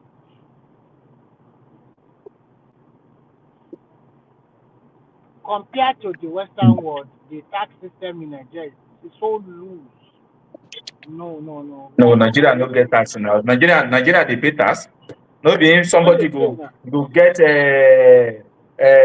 nerves to the show weight on social media. Who for abroad get that mind? I hope they can send that Dino to jail. Where people get wet, they get better money, then they live like say they no get shishi for abroad. Yes. You know, there was a day they were showing Gino, who was showing off his car, and he does not even know the car keys. They have to bring it for him. They brought the keys, and he doesn't even know which one to for this car, for that car. I was just thinking, this guy is already crazy. You know the most annoying thing. Do you think that Dino is a normal person? Why no, he's not normal. Why It's should not normal. somebody It's not have normal. that fleet of car? For what? The most It's annoying Or thing is that is it that whenever I want to go out, he will look at the color of the clothes that he's wearing and will match it with the car or what? the most annoying thing is that people are not outraged. Even when they say, see how much he declare, see how much he pay for tax. I still hear people 84,000 commenting. naira. How People can are you still pay commenting. 84,000 What naira? about your I Oga? don't understand. What about your Oga? I say, hey, these people don't know anything. No, they cannot even be outraged for even for a second. Say, this guy, you are a criminal. 84,000 naira. I will. 84,000 naira. For someone that have like, I don't know how many kind of It's like Ferrari a or Trump whatever. in America. Only, Yeah. only. But in America, In Deutschland, there was a time I was Take that, go collecting. America. Eto gola we. Eto gola we gbo. America ìlú gbogbo nǹkan ni gbogbo In Deutschland, everybody in kàn gbára wọn Deutschland, lọ́mọ ẹ lọ ni. Remy, in Deutschland, Continue. people were collecting 3,000. They are paying almost 1,000 as tax. Yes, so Out you of know here in 3,000. Finland, you will think you have already paid all the tax for a year. The following year they bring more for you. If you want to make more money, let's fine, go and do the work, make the more money. By the time they slam the tax on you, you will cry. I was looking at my paycheck the other day. I pay 50% in tax. Oh my God! They work on Dasimeji. They work on Dasimeji. Oh God! So you know, I actually get. It's very depressing, though. It's I very get a headache depressing. when I hear Nigerians complaining about tax. It gives me a headache. They make you want it. I'm telling you, Nigeria is sweet, oh. Nigeria is the home of freedom. I know. People are enjoying. Really. Somebody getting that kind of money, then declaring 1 million. No, people are not outraged. They are not even aware of the consequence of what he's doing. Well, it's because they don't know. Guy Majority come of people are across as somebody gullible who and is they don't know depressed. now. He doesn't. He come across as a depressed person. I wish you tried that. You tried that here in Deutschland. You first go to jail. Not only in Deutschland. You know, They'll first seize all your assets, no? They'll first seize your watches, and those police officers are terrible. They will come to your house one morning. They will seize all your everything. They will seize your car. They will seize all your watches. If they find you a little bit of evading tax small in a business, they will shut that business down. They will get permanent. I know they will take your property. They'll go and sell it. They will give you the change. They will remove your money, give you the change. Aro, you know that there was once a man. I wouldn't want to mention name for so that we will get. The man is late now. He lived for a long time in America. He moved permanently to Nigeria because of tax evasion. You guys would know he actually contested for presidency one time during the PDP, yeah. And 99 or 90 something. He contested for presidency there. The man moved from America. He was what you can consider billionaire now, but was a millionaire at that time. One of those old money. The man is late now. He moved because I don't mention him more. Eh? Buruji Kashamoda? No, Buruji for where? This man, now Yoruba man, he ran away from America because they almost put him, they almost throw him to the prison and lock the door. Then he did not go I back. think you are talking about Harry Akonde. Hey, see, you are the one mentioning him. I didn't though. Of course, I'm gonna get there now. He moved to Nigeria because for tax evasion. They almost threw him in. He died. He never even set foot in America. LLA of Chicago. America, I don't care. America, yeah. By the time, see, when you go for a That's job interview and they say, oh, we're going to pay you 6 figures, you'll be so happy, eh? By the time you when the look at tax will your come like paycheck, this, you'll be like, wait, you what will did you cry. offend? You'll be like, did you negotiate this price very well? No, they are almost taking half of the money. By the If you time are you look at where the collecting, taxes, if your salary is 6,000 in Deutschland, at the end of the month, be expecting within the range of 3,500. 3,000, I 3,500. didn't want to. I didn't We are even paying more than Germany.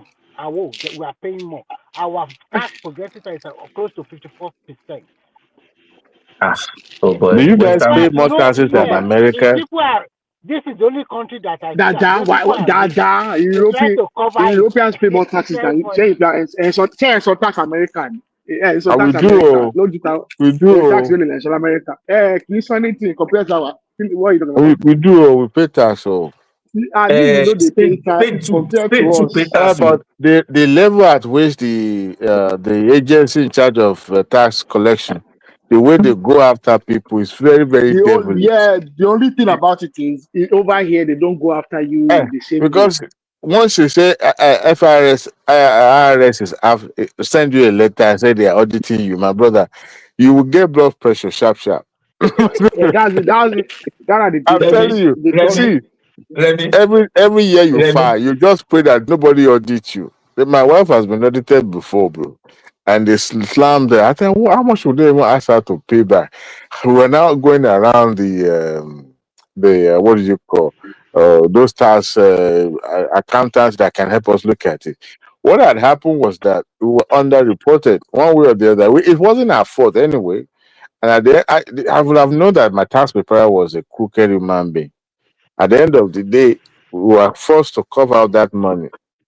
So what they were doing is that every year when you pay, you're expecting a return, they will tell you you have no return. It's as a matter of fact, you are going to be the one to add more money.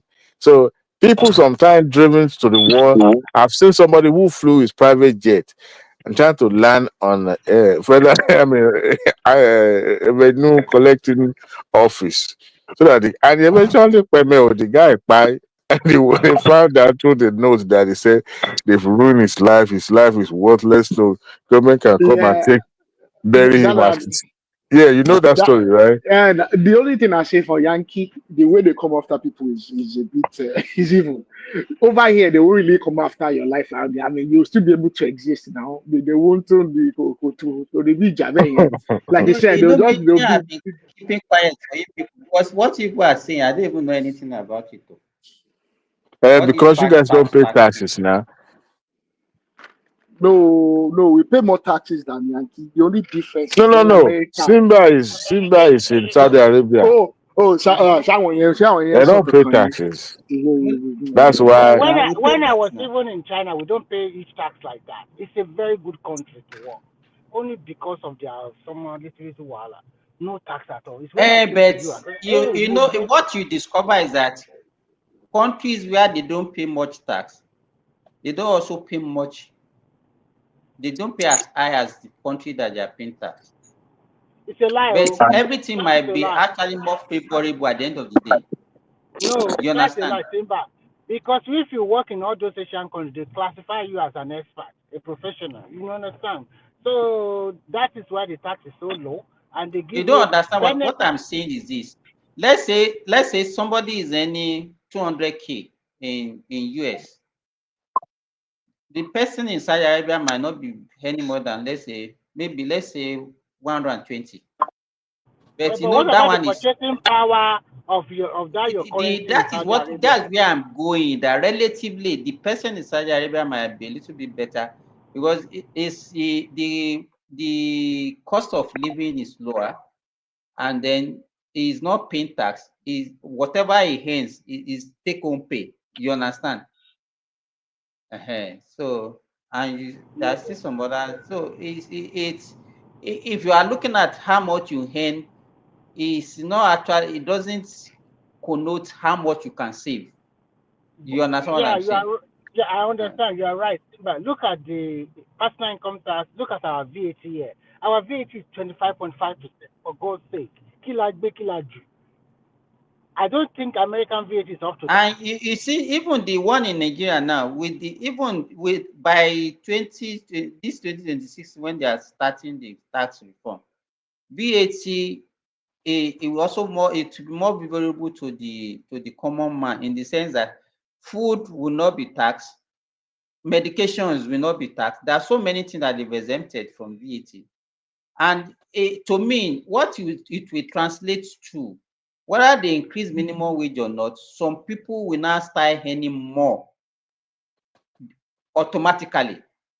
You understand? Because as it is now, all the civil servants are being taxed. By the time they start in 2026 and they waive tax to some of them who are earning below 1 million or whatever what they are saying, it will translate to automatic, like increment in salary for them. Yes, of course, they will free more money for them to use. Okay, you can imagine. Before I left Nigeria, my tax was about 210,000 per month. You understand? So now, if they exempt, I think what I was hearing, that they are going to exempt even the medical personnel. That'd be like, I don't know how much I'll be paying if I'm in Nigeria now, because I can't even imagine how much I'll be paying. But it's going to. I think they are going to increase for federal doctors. I think they are going to increase their pay, including those retirees with them.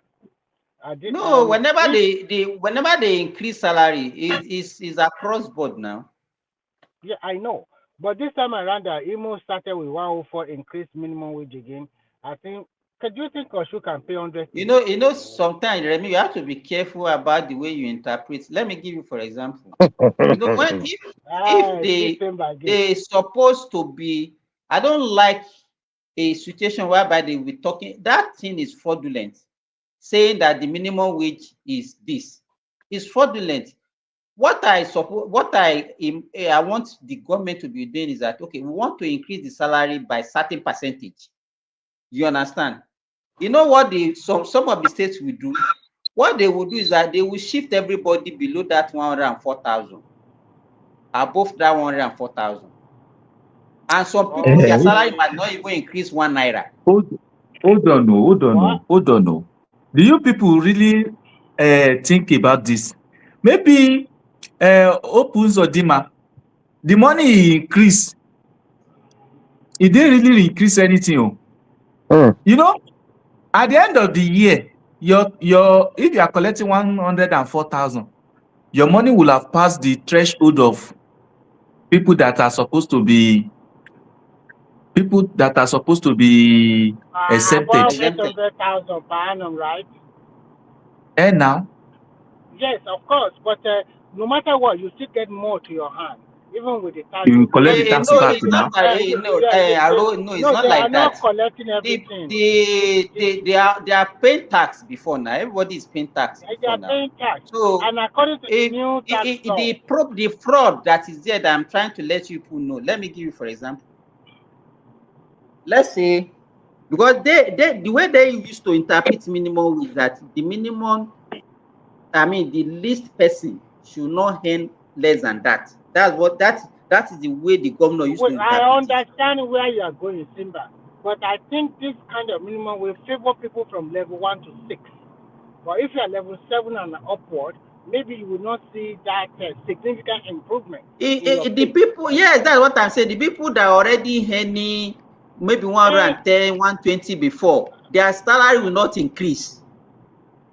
Because people that collect 500,000 monthly, you know the kind of tax they will pay at the end of the year. No. This is how they do it. Forget about the tax here. Don't fixate yourself on the tax. You know, let me tell you, the normal thing that will affect everybody across board is not by mentioning minimum wage.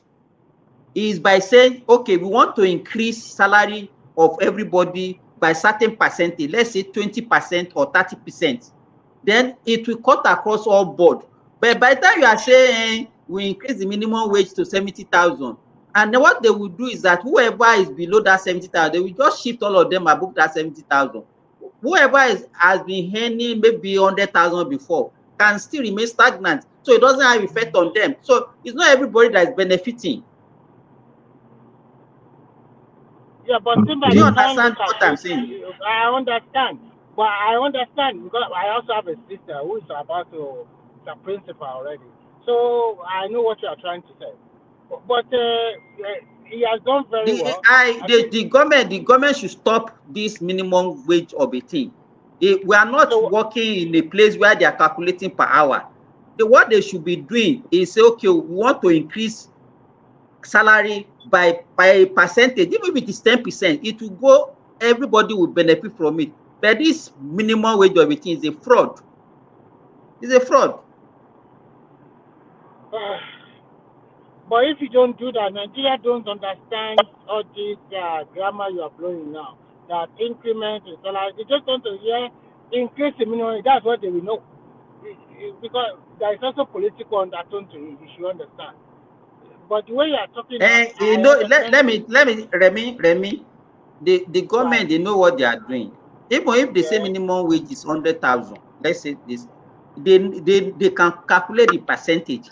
Then what they're supposed to do is to spread it across board, not just shifting some few that are earning below 100,000 to just 100,000 and above, and leave the other people.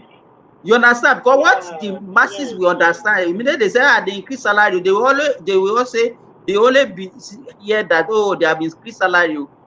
You understand? But they will not know that majority of the salary earners are not actually benefiting from it.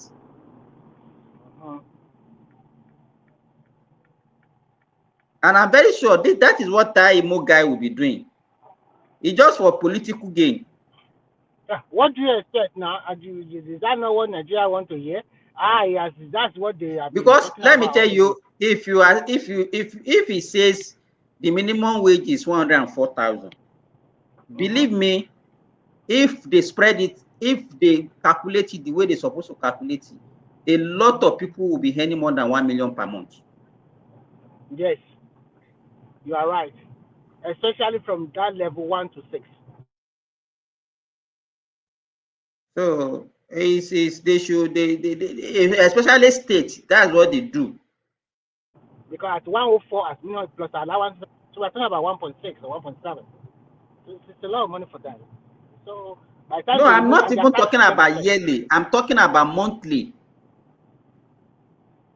Yeah, the Because monthly pay will be around for level 1 will be close to 130, 140. When they had the other allowances together with it. Remy, is not what you are saying. That is if they do it the way they're supposed to do it.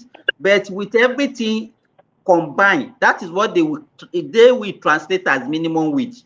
Do you understand what I'm saying? They will translate it as, okay, we say minimum wage is 104. Are you earning less than 104? The answer is no. So you are earning the minimum wage. That's all. But if they calculate it based on the percentage of increment by using that 104, there is nobody that should even be earning that 104. They should be earning significantly above that 104. You understand? Yes, I understand. But they will But not do it it's the way not they're supposed like to you do it. said. They won't do it. And if they do it that way, the wages in that state will increase a lot. They won't do it that way. So you are right. But at least for people from level 1 to 6, they will smile. I think they are the one they say they are the damn trotting. They are the one even found. So at least we'll take care of those people. Oh God of mercy. Now on that 2025, 2026, oh my neighbor. Oh God. Because nothing is going to negative. By that time, Baba No, Yari all those opposition people that have not been paid tax, they don't enter. It got people so there. That's what I mean. All these everybody will be pay tax in Nigeria, but all these people don't dodge tax. Jesus Christ. That's the more reason why these opposition people will not determine to bring Tinubu down. Exactly. Because now But it's not just a matter of political power. how would they bring in down when the damn Dotty are enjoying Nigeria? But you know the issue is that they will pretend they are fighting for the downtrodden, but they are And fighting to they should survive. tell us they are going to tell Nigerians what they are going to do different. Nigerians too are not stupid like before. Look at that No, Biden. Mr. Remy, the masses said Jaffe. More God now. So for long. No, a lot of people adapt in Nigeria. That's why they will tell you, how much your oga pay. Tell us how much your oga pay. When somebody is caught defraud, in fact, I don't really understand the way they think in that country.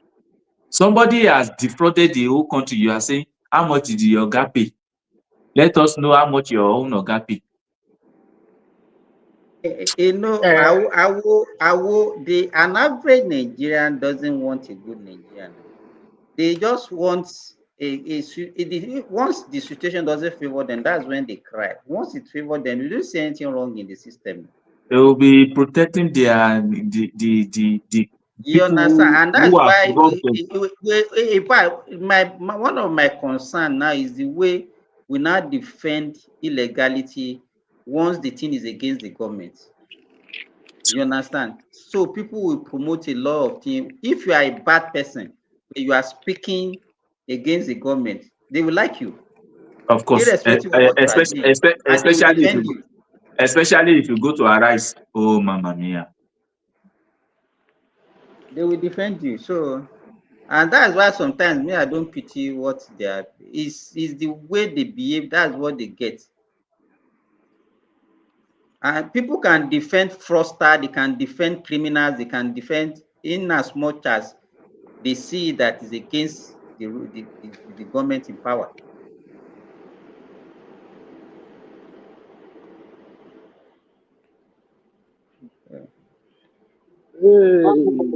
Well, next year, next year, Next year will be loud now. So, Sheyi Bakide is contesting now, Abi. But even that, because they just newly started, it will not be effective too like that. You know how Nigerian things will be now. It will not be effective like that. They will first do gara gara gara gara. At the end of the day, if care is not taken, you will not hear anything again. Because you are sustaining Because if you look at the rate at which people are flaunting weight, in fact, the Western world itself, they are looking at us as something else. Okay, imagine èèyàn mélòó ní Rose èèyàn mélòó wà Rose even ní London Rose tó wà lẹ́kọ̀ọ́ tó fẹ́ pọ̀ jù Rose wà London. If you are driving a car worth 50 to 70,000 here in Deutschland, you must be a company owner. Company owner, not just any old salary person. You know how much insurance you go to pay for? Even insurance in Deutschland is even better. Go to Holland. Yeah, insurance for Holland, it be like 1 year. 1 year insurance for Deutschland. Oh God! Nigeria people won't bad Nigeria. Nigeria people say that they can't live abroad. They want to go home. Nigeria is the only country where you get money and you block a whole road. Say you are doing party. They say they can't live abroad. They have to go home, because that kind of lifestyle, that productive lifestyle, they are not used to it. My brother-in-law, he said he can never live outside Nigeria. If you go America now to do business and come back. Dada, Only Baba. Listen now, Remy, only Baba. Do you know that ever since I've been driving, I don't get driver license? How does she? Only me, the license. You don't have license. Who then come to then drive? Who then No wonder you cannot live outside Nigeria. Nigeria. Slam 5 years. What why impound the motor for life? Slam also. They will first send you to psychiatric. I just enjoy anyhow. I can't blame an average Nigerian. Life They in first they will abroad first can send be you. You depressing. know, if they send you to, they call it idiot test. Yeah. And now, That idiot Idiot test test. is around and now, and 2,000 now. euro. And now they want to see your risk because for the mental health in time when now. Idiot test Yes. is They around. don't play with traffic something here at all. Is No. that what they call it? Okay, Idiot so test? Idiot And test. That is now idiot test. I'm wondering What right all of them and be now. Then they send you go kilo kwe. gbogbo Àwọn lọ Europe ṣe ló kọ̀mí ní US. wà lọ ṣe no be competition ṣe kilo kwe the training the something training. Early this year, ibi tó yẹ kí n ti sá 70, mo sá 99 níbẹ̀. Kí pépà wọn tó dé, if you see the way my mind dey, ọkàn mi ò balẹ̀. Mo ṣàwọn pé ìwọ lọ.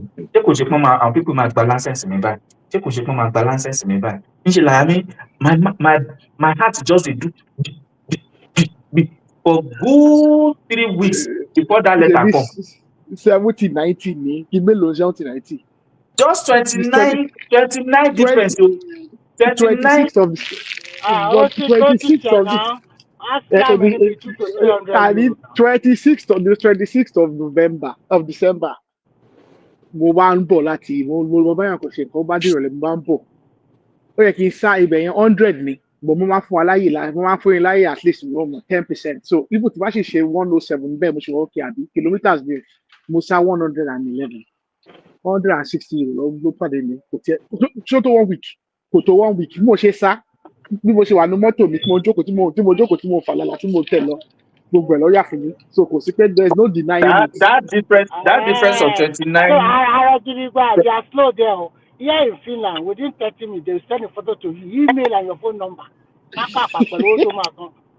Wọ́n máa yẹ báyìí bó ṣe wà mọ́tò ẹni kò sí pé it's not me it's not no ojú àwọn gèrègèdè mẹ́ báyìí.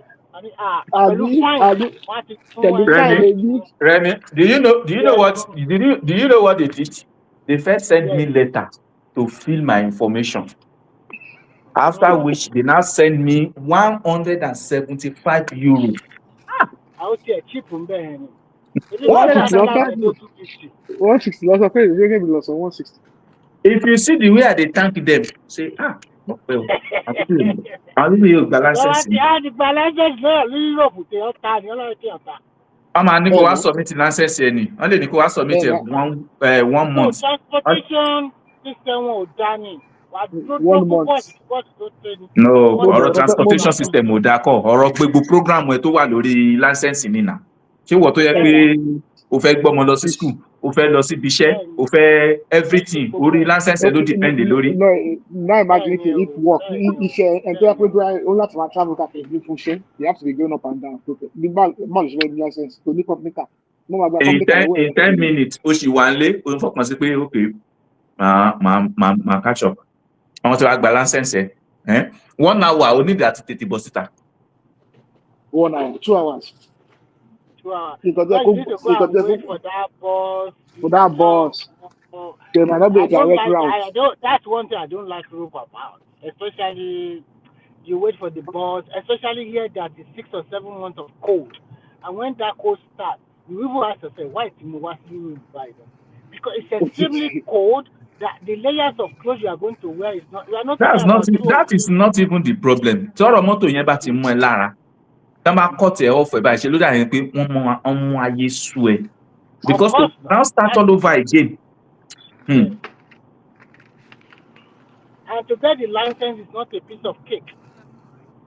You have to pass. Mo like license mi ju ìwé wọn lọ. License agbára gidi ni. Because Nigeria want our attention driving test in Nigeria. Wàá kọ́ lọ sí road safety, wàá dẹ̀ gba license bẹ́ẹ̀ náà. Wọ́n ti ń ṣe é sìn o. Wọ́n ti ń ṣe é sìn.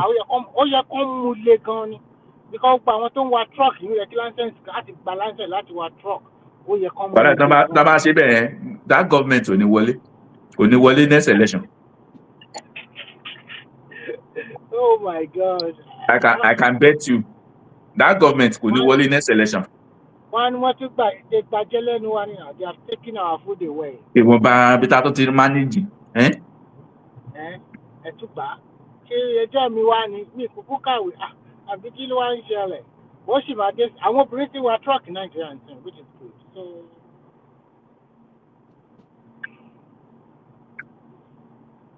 Systematically, yẹ kán máa ṣe kíní yẹn, kán kọ́kọ́ bẹ̀rẹ̀ pẹ̀lú free. Kán jẹ́ kán máa ṣe free so that díẹ̀díẹ̀ wọ́n á lè put wọn into the system. Later on, gbogbo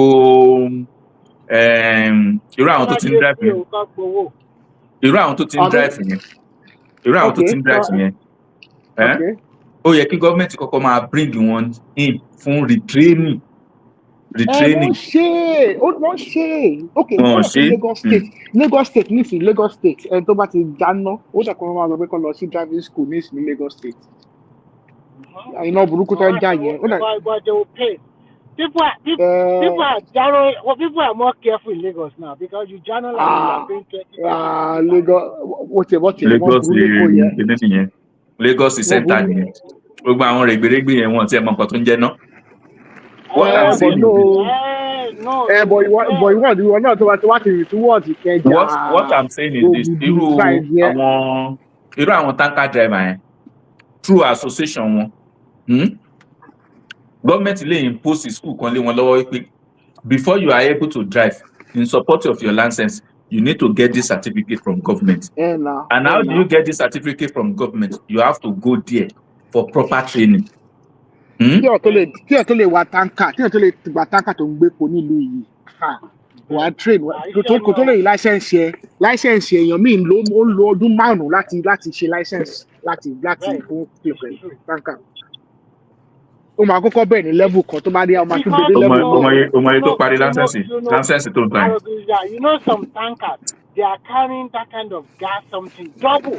Now then even what you're crying. Àwọn license yẹn nǹkan tó bá tún gbà ó tún ní àwọn nǹkan tó lè gbé ó ní nǹkan tó lè gbé like ó ní àwọn items kan tó lè it's a no be small job o. Because it is here that I see 80 feet container, right? 40 feet double. They use it to carry some refrigerated products like maybe something like that. It's so long. Wow. Gbọ́dọ̀ ṣe eré ní Nàìjíríà tẹ̀wọ́n àwọn èèyàn jẹ́ nílé ìwà dáadáa náà. Díẹ̀. Tó máa fi ṣe bẹ́ẹ̀ for like 2 to 3 years. Wọ́n á bẹ̀rẹ̀ sí ní institutionalize ẹ̀. Àwọn èèyàn wa mọ̀ fáyé tó le. Àwọn èèyàn wà fáyé tó le èèmọ̀ yọ. Wọ́n ò fàyè tó le bọ̀ wọ́n fẹ́ ayé tó kó máa tán rododo bí ìlú èyí. Problem one because we have different understanding of government. We believe that government must do everything. Ẹlòmíì gan-an ó bìlì pé tó ń bá fún ìyàwó lóyún tó bá bímọ gọ́ọ̀mẹ̀ntì ló gbọ́dọ̀ ṣe kó mọ. Dáadáa. If you have a baby, they give you what they call like a box like this containing children clothing, some food items, some shoes or whatever. It's a big box on my phone. That's all, and they give them benefits like child support. Wọ́n fi ìwé fọ́ ó depend lọ níbí ẹ tó bá níṣẹ́ ẹ tó bá níṣẹ́ kò sí nǹkan tó fẹ́ gbà mọ̀ Aro, I just read now, just hold on. I just read that the fertility rate in England and Wales and Scotland is reducing. Now, the fertility rate is about 1.4. 1.4 children, no, per woman. 1.4 children per woman. That means there is even less than 2 per a woman. And the age of motherhood has increased, is above 30. If you want to be doing that, supporting people, giving people money for all those useless things in Nigeria, in a situation whereby a woman can have 15 children, and she will probably start at the age of 14 or 15, start having children. And you know, there are certain things that we should not be asking for because we are not even, we have not reached that stage compared to England, where an average woman has only 1 child. You understand? But in Nigeria, even with that incentive, without incentive, because they give them incentive to encourage them to have more children. But in Ọlọ́run ló bá Nigeria, ní tọ́jú ọmọ o. you don't need, even with that incentive, they are already having more than enough. If Forget they about those try things. We that should one not in even be talking Nigeria, about it. I bet you, Simba, they will have 15 children. You are right. Because at least government is the one taking care, and let me just be pumping it out. Cha cha cha. My brother's Megad has 2 wives with 16 children. Megad. And your brother only have one wife, have you? My brother has only 1 wife with 2 children.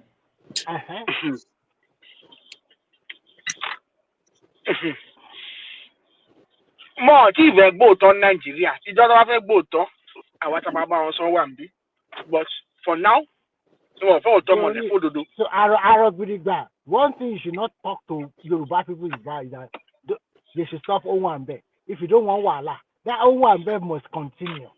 And Jamala, eating our mala with Begiri and fish small stout. I've been much now. Ó tẹ̀ wá tí ó ti èmi ló ti pé ìwà mọ̀ ló ti bó ṣe tí ó ti worse nísìnyí. The appetite for Owambe ó ti worse.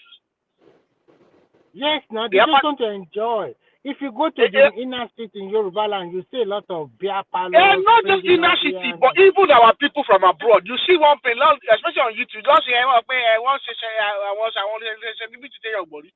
Somewhere, big boy from London, I mean, big boy, me, kuku money, but to get me money, me, but then do they me, man, could the business. I want to me one more, my money, big London big boy. I'm going to say, condition, taxi, don't wow. On what actually I went by welfare. And one London big boy and wife, they are trained, they are one Chile, I be say, come on, show one about she repeat about. So our even the people from abroad, even the so-called diasporas, and it tends to be the ones that don't really have anything serious going. They too are doing it as well.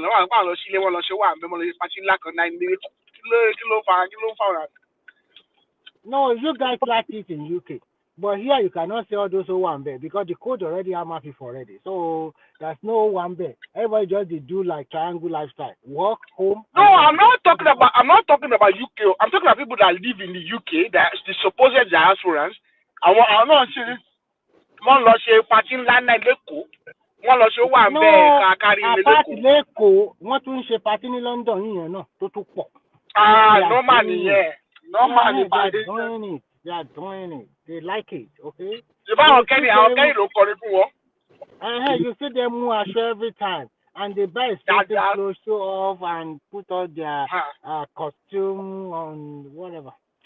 Tọ́ba máṣọ níwájú èèyàn ní London. Tọ́ba máṣọ níwájú èèyàn ní pàtí London. Ọ̀yẹ̀ kọ́ ti ṣe pàtí recently. Wọ́n máṣọ £1,000.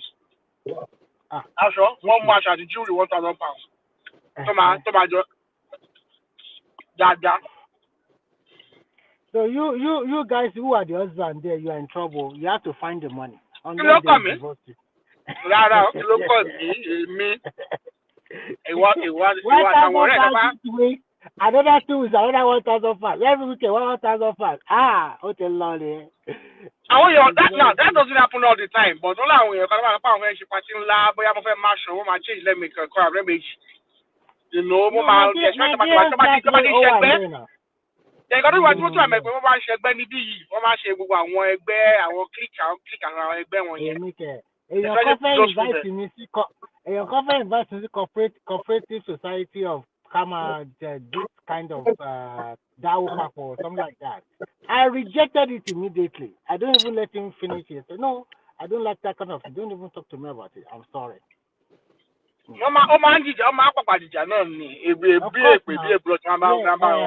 When somebody call, another one will not be able to call. So that then the wala will start again. Oh. Only last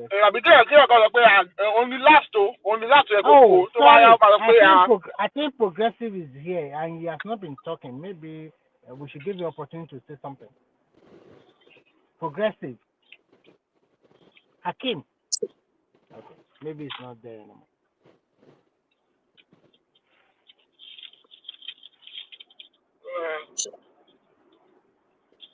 But Nigeria my horse in 2026 is January 1, 2026.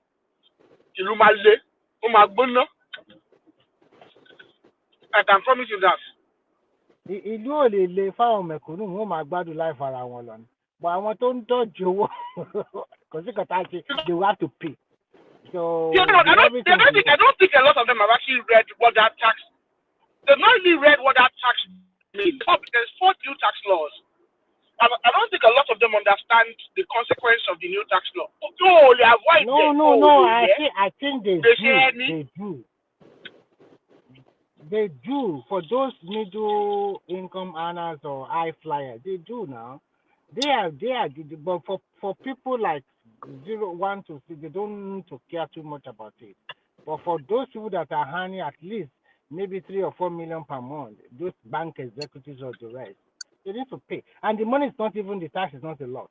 After about 1 million, you pay 15%. If after 1 million, 10%. After about 2 million, you pay 15%. 3 million, you pay about, the highest is 21%. Even if you are making 6 to 10 million per month, you pay 21%. So that's the highest. It's not really a lot of money like that, okay? I think they won't cry. They won't cry. But one thing I know that all those social media content creators, maybe they might find themselves in some trouble because they have been living large now. They collect the money, they will rush to Banana Island, go and buy duplex. They did not even sit down there. They go and buy The person that have invested his money or her money still, he still have something to thank God for. Yeah, those ones that invested their money, fine. But those ones that they want to live that life at large, because some of them, immediately they start getting that money, they go and buy expensive house in Lekki or Banana Island. They go and buy all those expensive sports car or something like that. Some of them that are into trading, they do make a lot of money too. Some of them are also like that. But for some that have invested their money in property or whatever, maybe they are good to go. I don't know. Everything will be housed, so everybody will know. But they are not really taxing the lower income earners, so it's for the rich people. Hey, but it looks like Lagos State are getting ready to increase property tax now. Ọmọ pẹ́lá ẹ̀ ló fọ́ ni. Kò mọ túmọ̀ táàsì. Ó ní what has government do for me? What has government do for me? Nǹkan tó ṣe ni pé nígbà tó make owó, òun náà, instead of him to keep quiet, he went online and said he's making 20 million naira in a day. Online, àbí on TV? On TV, he said he's making 20 million naira a day. That's what he said. He said he's making 20 million naira a day. And does not start doing that. He doing that his girlfriend. Started buying car, buying, living. What has government do for me? Èèyàn mélòó ni government ṣe nǹkan fún? Ṣé bá sí Nàìjíríà ṣé tó content tó lọ yẹn ṣe lè ṣe wẹ́l Amẹ́ríkà kó máa rówó yẹn bẹ́ẹ̀. Ìmọ̀ ẹni tí gọ́ọ̀mẹ̀ntì pé ìmọ̀ bí tó ti gbọ́ wípé gọ́ọ̀mẹ̀ntì ló ní responsibility. Actually, I learned that he has invested in a lot of property, maybe buy land, he's trying to build an estate, copy all those styles. Nítorí ẹ̀ náà ṣe fún ní 36 million. Irọ́ ọgbà máa ń ṣe estate ẹ̀rọ ni àwọn people yẹn, all of those guys are just saying. Ó lè má jẹ́ 36 million náà kó náà tó kọ́nà yẹn máa ń pè kó increase it, but I don't know. But Obi Kubana was telling him yesterday. Obi Kubana was saying that he needs to get a good accountant, and there's always a way to reduce it. Sometimes if you but this kind of people, they are not keeping all the. Obi Kubana on gan pàápàá ṣẹṣẹ ọwọ́ ẹ̀ mọ́. Ṣe ọwọ́ ẹ̀ mọ́ so gbogbo àwọn boys àwọn ṣàfù wọn ṣàlèrí tó lè lọ́ndà owó wọn. Ọmọ yẹn ní different ó ní very funny orientation. Níbo ló ti gbọ́ wípé gọ́ọ̀mẹ̀ntì máa ń sì tèèyàn kan dá wọn máa ń bùn lówó? What has government done for me?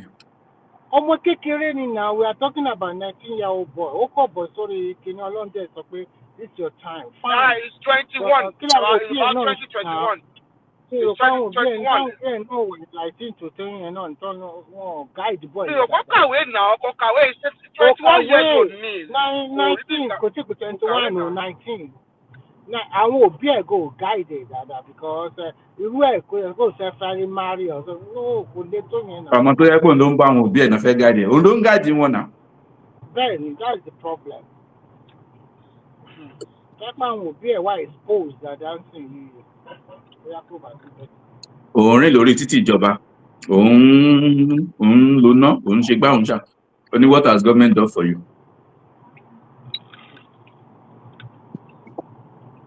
Kókó lọ sí òyìnbó. Kókó lọ sí Amẹ́ríkà. ó sọ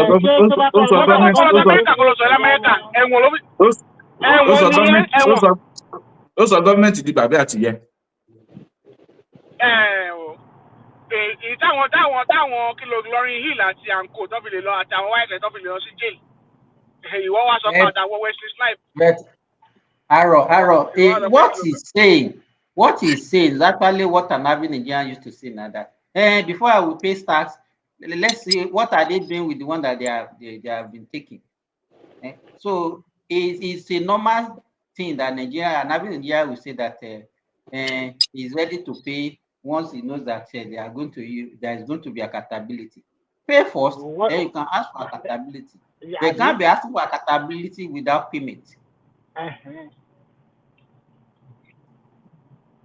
You know that once a lot more middle class people, because at the moment in Nigeria, most middle class people and upper class people don't pay their fair share of tax. It's the poor that pay tax in Nigeria. It's the poor and those that have informal employment. Okay? The only thing. Informal employment, what kind of tax are they paying? You know PAY, not they pay PAY now. The PAY, what my the wages run directly.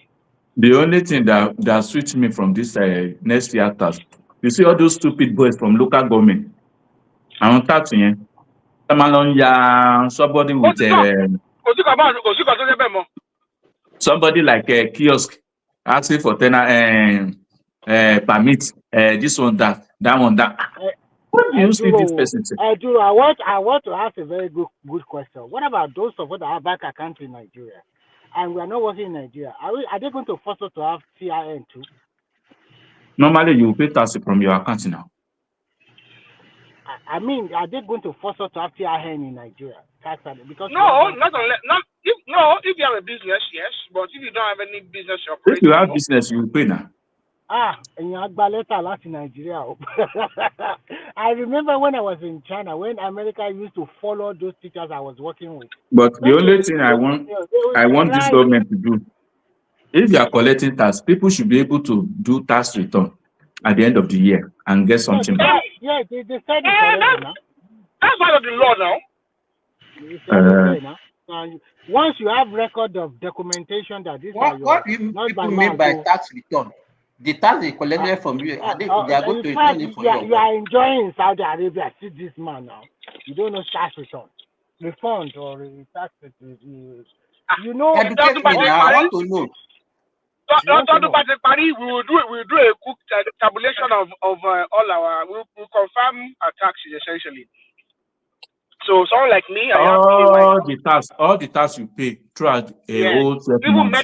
Even for my medical, all my medical bills, you do everything. They will now look everything. Àwọn expenses tó jẹ́ pé kò tax yẹn ò pick. Àwọn nǹkan tó náwó lé lórí bóyá bí transportation nǹkan ibi tó ti ń ṣiṣẹ́ jìnnà sí ibi tó ń gbé. You understand? Medical bills to all those that are returnable, they will not calculate it. They will not pay you back.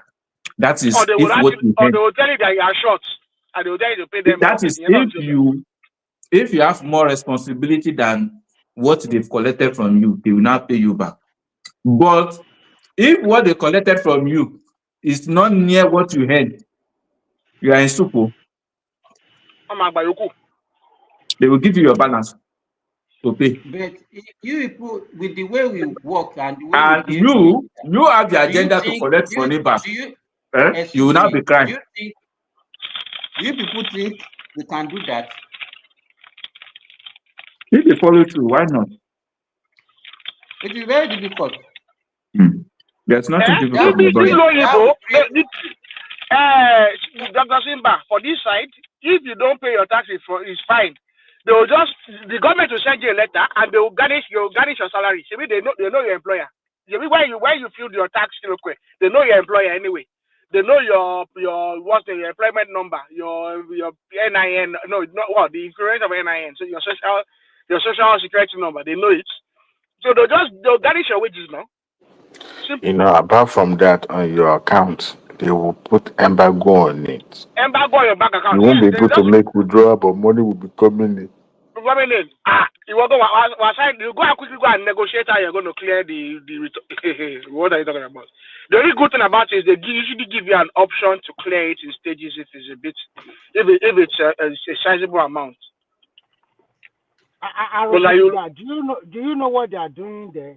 The one thing about people that work in the tax office, it seems that they don't have any, how to say, any empathy or no sympathy. They don't have any, because in Nigeria too, they are looking for first class graduates. So what is being in Nigeria? Those people, they care for anybody. You have to pay. They will calculate it to the last dime. This FRS Adeyanju, which they call her. People are really giving that guy commendation. You mean, now because you look at the amount of money they are churning out for Nigerian government. Only genius in it. Genius is Zach. But the guy that do that as well, that guy is one of the best in the world. Okay. I know. That they used to work for Price Water and Cooper. So these are good tax. What do you call them, sir? Okay, you mean which will be named? The one that do that has something go. That one. But people also comment this guy. This Sarkassos, or what do they call him? Is that guy? That one is the chairman of Simba. Zacchaeus Lowalei go tax law here. I will tell you the situation. Zacchaeus is a politician. Zacchaeus is a perfect bebo Ibadan. It's not going this time around. It's not going this time around, but he wants to go. He wants to go in the future. In the future, he's still a bit young, but he wants to do your state. So one of the people that's very close to, I know, Ibadan, a lot of my Ibadan guys, the people watching journalists, or Dozak, he's taking care of Ibadan. Don't touch our right Ibadan. No, not only him. There is also this Adelabo, the power minister. No, Zacchaeus, because Zacchaeus is at the moment. Forget Zacchaeus don't touch our right Ibadan. Don't make sure everybody wants to. But Zacchaeus special politics. Whereas this other Oyedeji guy is just our lack of. No, that one is not interested. This one. I will be passionate. Anybody know boy? Don't matter your politics. Our politics, but Zacchaeus is still a bit more sociable. He's brilliant, but it's a bit more towards it. Oyedeji is pure alako, no nonsense. Alako we need pure, but Zacchaeus is a very cool guy. He's a very Zacchaeus, so a very sociable person. Very easy. But product money, but Zacchaeus, And we go. But it's just, but Oko are more sociable. Like he's a very sociable person. Like But what do you think about that Yoruba? What do you think about that Yoruba woman, the new minister of is it trade and investment? That Yoruba woman. That one intellectual. I think she worked on that VP now. I can't remember her name now, but I think she used to be under the VP's office before. Yes, Oshibaju. Yeah, she worked with Oshibaju, yeah. She's quite. I want to hear more way. One more way. They are super good.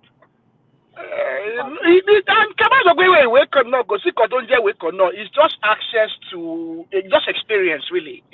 I don't believe access to experience. We must give it to them that they are brilliant. Yeah, they apply themselves. That's the main thing. They apply themselves, But then again, look at someone like Adelabu. Look at Adelabu. Adelabu too was brilliant. It's a first class product too. And now Adelabu was the deputy governor. He was one of the youngest people to ever become a deputy governor of the central bank. Yes. The guy ready to the deputy governor of central bank. What did he send back to the Dogan Bank before that? So by his mid-30s, okay, don't really rise up the bank. That guy is extremely rich. I don't know how they get the money from CBN. No, I don't understand. I don't know how they get that kind of money like that, including and direct. Oh, that's just the nature of CBN now. Because we don't see any kilo, we don't see any NMPC. I didn't show Nigeria. No, okay, all this, okay, we'll go around tribute down people here and shit. I'll call them release away for one. And then they'll give them something back as well. They'll kick something back to them as well now. Oh, okay, we'll go on. Don't buy forex everything. You watch it, no one bend now. They use money.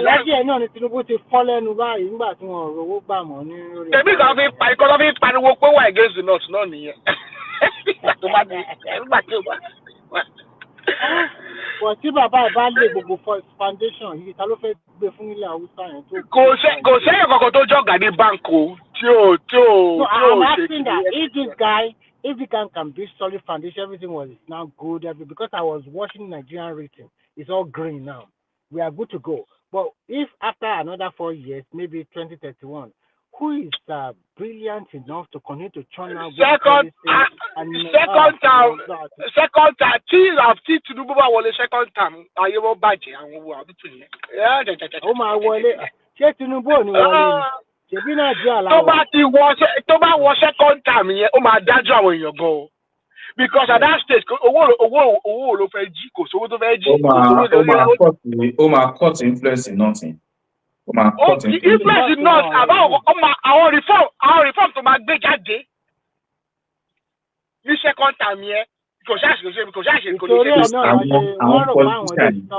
Àwọn politicians tí wọ́n ti make owó gan yẹn ó yẹ kí wọ́n gba half of their wealth back. Ìyẹn lè má ṣe ṣe because Tinubu is not that kind of person. Wọ́n máa gbà two tax. Yeah, exactly. Tinubu believes in pay kowo wa nílùú kí disposable income. That's his economic policy. Tax one heavily. Tinubu believes in disposable income, but the main thing Tinubu sọ ni pé tó bá ṣe second term yẹn, ó lè cut salary àwọn senator. He will do very extreme things that politically will be suicidal. But he's not going for a third term because that's the problem Obasanjo had. Obasanjo had his eyes on the third term, and the eyes on the third term, Tony, he compromised on so many things. All this constituency allowance, third term agenda, all this ridiculous allowances. Èèyàn wà ní first term, don't take a drastic decision, right?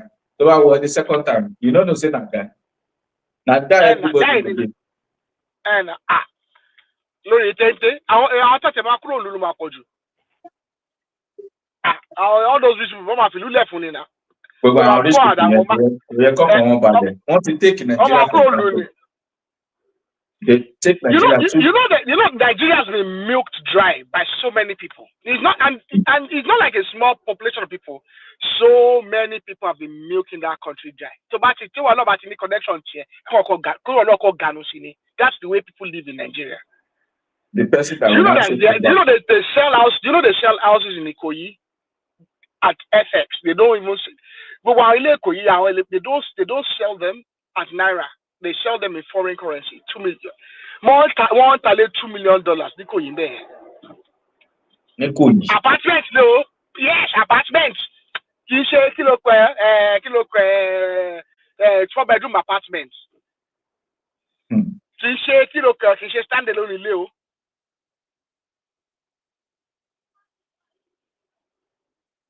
Osborne side, yeah. If you know what Mama just sell, Osborne, ridiculous. And then you see the people that are buying it. Who are they? You don't know them. You can't associate them with anything. There's no one politician that doesn't have a house in Lagos State in Nigeria. You can't associate it with everything. You ask one of their guys that you know, and you say, oh, it is in oil and gas.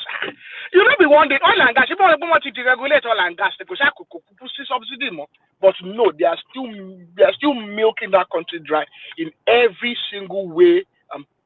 Every single way they can. These people are still milking the country and milking the people. We are not good people, we are very unholy, godless people. You know, if you even make the country, why not invest the money in that country? Why must you take the money to all this Western world? For what reason? That enjoyment you want to enjoy, you cannot enjoy it in that Western world like that. You cannot go to a shop. Western world. The only thing the man should know the Western world. They come on London.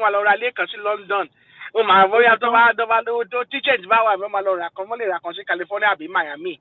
Atlanta, because we got all say they don't really do, but most of them don't really have invest. Nigeria not no money. Because if they are spending that money in abroad, what might be one straight away? Yeah, now because now, okay, for instance, in abroad now, you can't if you want to buy a house, all right, and you are not resident, okay, you're not resident there. They have this KYC policy now. Anybody that is politically connected, the bank actually, so if any bank is doing any business with you, the bank has to signify it on your account that you are politically exposed. I wanted to buy something here. I went there with 10,000 euro cash. You know what this guy did for me? He printed out one document straight forward, said I should sign. And now I feel it now. He said I should sign it. He took all my documents, he photocopied. And now because you know that those banks as well and those institutions as well, they'll get a big fine, and they could have their assets seized and the money seized. I said this guy. Especially people are living on credit, so why should you just pump in cash like that? And the cash you can withdraw. They even here they receive the cash you can withdraw from the ATM. And yes, they'll touch that with it anyway. They would. And 1,000. I think I can't collect more than 1,005 in a day through ATM card. So if you want more, you have to go into the bank. The bank was why they sign for? Why they ID card? You know when I came here newly, I brought some money, and the money is in 1,000 euro bill. The bank, I feel a lot of documents that day. They were surprised that we are not even spending 1,000 euro bill. And how come although it's still in existence that time. So I have to sign so many. They are asking me my job, my this from abroad. Can they contact them for what? For what? You know, Nigerians are the ones that carry cash when they are traveling. Most people, most tourists that have come across when they are traveling, they go with a traveler's check. Aro, you know, all those things, they put all those things in place to discourage money laundering. Yeah. There was a time I wanted to buy a phone for my child, for my daughter, and we wanted to pay full money. We couldn't get. They said we have to be paying instrumentally. I said, why should somebody? I said I want to pay full, and you are saying no, that is not that. Silver, they will discourage you. Here the same. They will discourage they you. Even said no, that is not possible. They are making no, it. You cannot do like that. You cannot do like that. You have to pay. Even if you are paid like 5 installments and you have the rest of the money to pay, they say no, you have to pay to some certain time. So even your bank app, they can monitor the way you spend your money. The one you spend on medical, the one you spend on housing. They want you to give a denotion that this is the kind of what you spend the money for. So they treat you with all that kind of thing, and they can also trace your kind of personality trait that way. Whether or not to so one must be baba drunkard or something like that. So see, you can't just hide. There's nowhere to hide for you. You know, in this if you apply for a mortgage in this country, if you want to apply for a mortgage, you want to buy a house, they'll look at your gambling habits. Mm-hmm. If you have a gambling habit, there's a likelihood that you might. She won't shape it for one Europe to come and gamble. Mama gamble be a bellon. It's a gamble, Mama play. Kini, Saman play, not jump at a key and to Saman Kini Japot, to man roll to master Wale. They can play, you can tell those gypsy, they can play for 6 hours. You will just see or she will just stay there, continue to play that kind of game. And they are playing with money. They put the money like coin, like we used to do that. It's a pastime. Even races dogs and rabbits. Mama she dog race. She dogs. And there's always every gambling spot always has a pub beside it. If you see a pub, you see a gambling spot beside it in this part of the world. There'll be a Ladbrokes, a Party Powers, or whatever. But to say the truth, these people they enjoy their life very well. Not like Nigeria. Are you late? And you're learning. What did you say? What did you say? But what did you pay 60 by? You buy retirement. Oh my, by 60 years, what did buy retirement? What is some way to go? Because it is how much the crow lay, what the crow lay. Kò sí kan tó kàn ọmọ tó bá ti pé etí lọ gba lónìí kó lọ university lọ́nà kó gba lónìí lọ wá ṣe vocational college kan kó lọ company. Most Europeans don't have more than one house. If you are talking about to low there, you can have two. You'll have a main house, holiday home, holiday home here, just a small cottage, we have 2-bedroom or 3-bedroom cottage, go down the country, because Òótọ́ ni náà ṣé gbogbo wọn Rivatalo náà ń gbé rivers Rivatalo yẹn gbogbo tí n bá fẹ́ 60 square meter kò tó half plot of land ní Nàìjíríà ń gbà á dẹ̀ máa bùgà báyìí àmọ́ àwọn sí èyí tó bá dé Nàìjíríà táwọn ti farí lọ sí 2 plot 3 plot àwílẹ̀ yóò ilé 2 plot á ti gbé small Rivatalo wọn kékeré is enough. It's enough. Mélòó ni ilé mi méjì lè gbogbo ilé mi ò tó kò tó 1 plot tó fi ń kọ́ ní Nàìjíríà. Go to 1 plot. A family of 4, family of 5. Why do you need 1 plot to build a house? Because if I'm building in Nigeria nation swimming pool here, most of them cannot swim. Swimming pools in general are a terrible hazard in most houses. Aro, you don't know that most of the things that we crave for Nigeria is not because we needed them. Is for status symbol. So all those houses that most people can't swim in Nigeria. If you have a 5-bedroom duplex or 6-bedroom duplex, how many of the rooms are you going to use?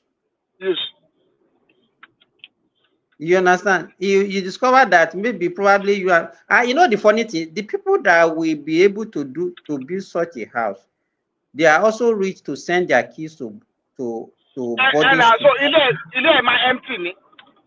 To boarding school. So right from primary school, the children has been in boarding, and they will never come back to that house. So I don't know why you should not have such a big house.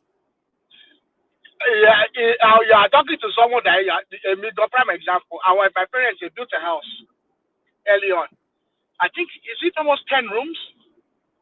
I can count how many times I was been inside that house. In my lifetime, I can count how many weeks in total. In all my lifetime, in total, the cumulative amount of 14 days. So people just build this. Actually, it makes them happy. It made them fulfilled that, oh, I'm the one that has this property. That's all.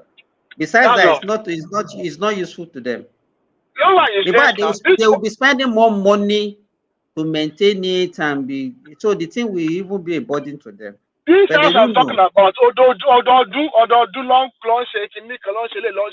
and lately what they now did is, which is smart, they now partition the house because they just found out that really they just want a small because they are old, they're in the 80s.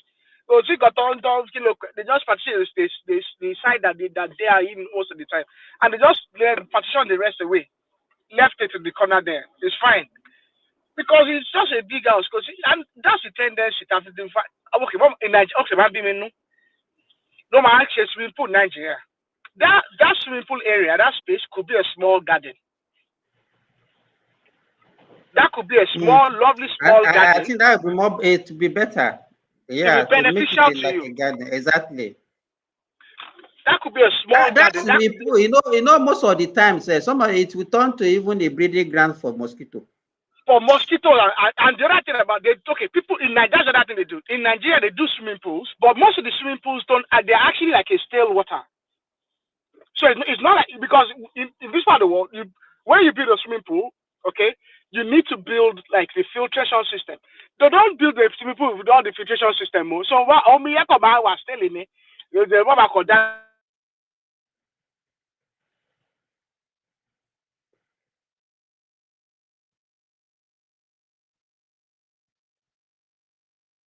Hello, I can't hear Aro again. A waste of everything, a waste of land space. I don't know.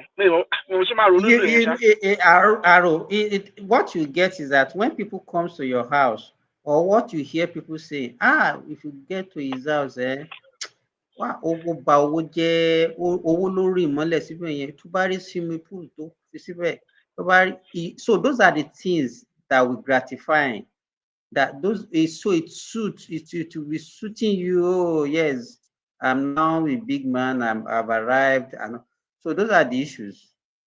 But some of them they might not even swim in that swimming pool for once. That's what I'm saying now. That's what I'm saying. Most of them can't even swim. Number one. Number two, it's an hazard to their young children. Because even in this part of the world, one of the several things that happens to young children every year. But you know, that's actually not that's not rare. What happened to his child is not rare. A lot of children actually fall into swimming pools every year. Every single year in this part of the world, a lot of children fall into swimming pools. We that were in the desert here. In fact, the number of cases of drowning that I've seen here. In fact, maybe did I ever see any case of drowning in Nigeria? But here we see them. I will not be wondering in the desert where they don't even have bodies of water. We have a lot of drowning. You see people drowning in swimming pool, in just a bathtub, you know. Ọlọ́run ṣọ́ wa nílùú yẹn àkọ́mọ́ accident to bathtub má ṣẹlẹ̀ dáadáa because people I will put us in the background now. Okay. It's already 7 hours and we are not many.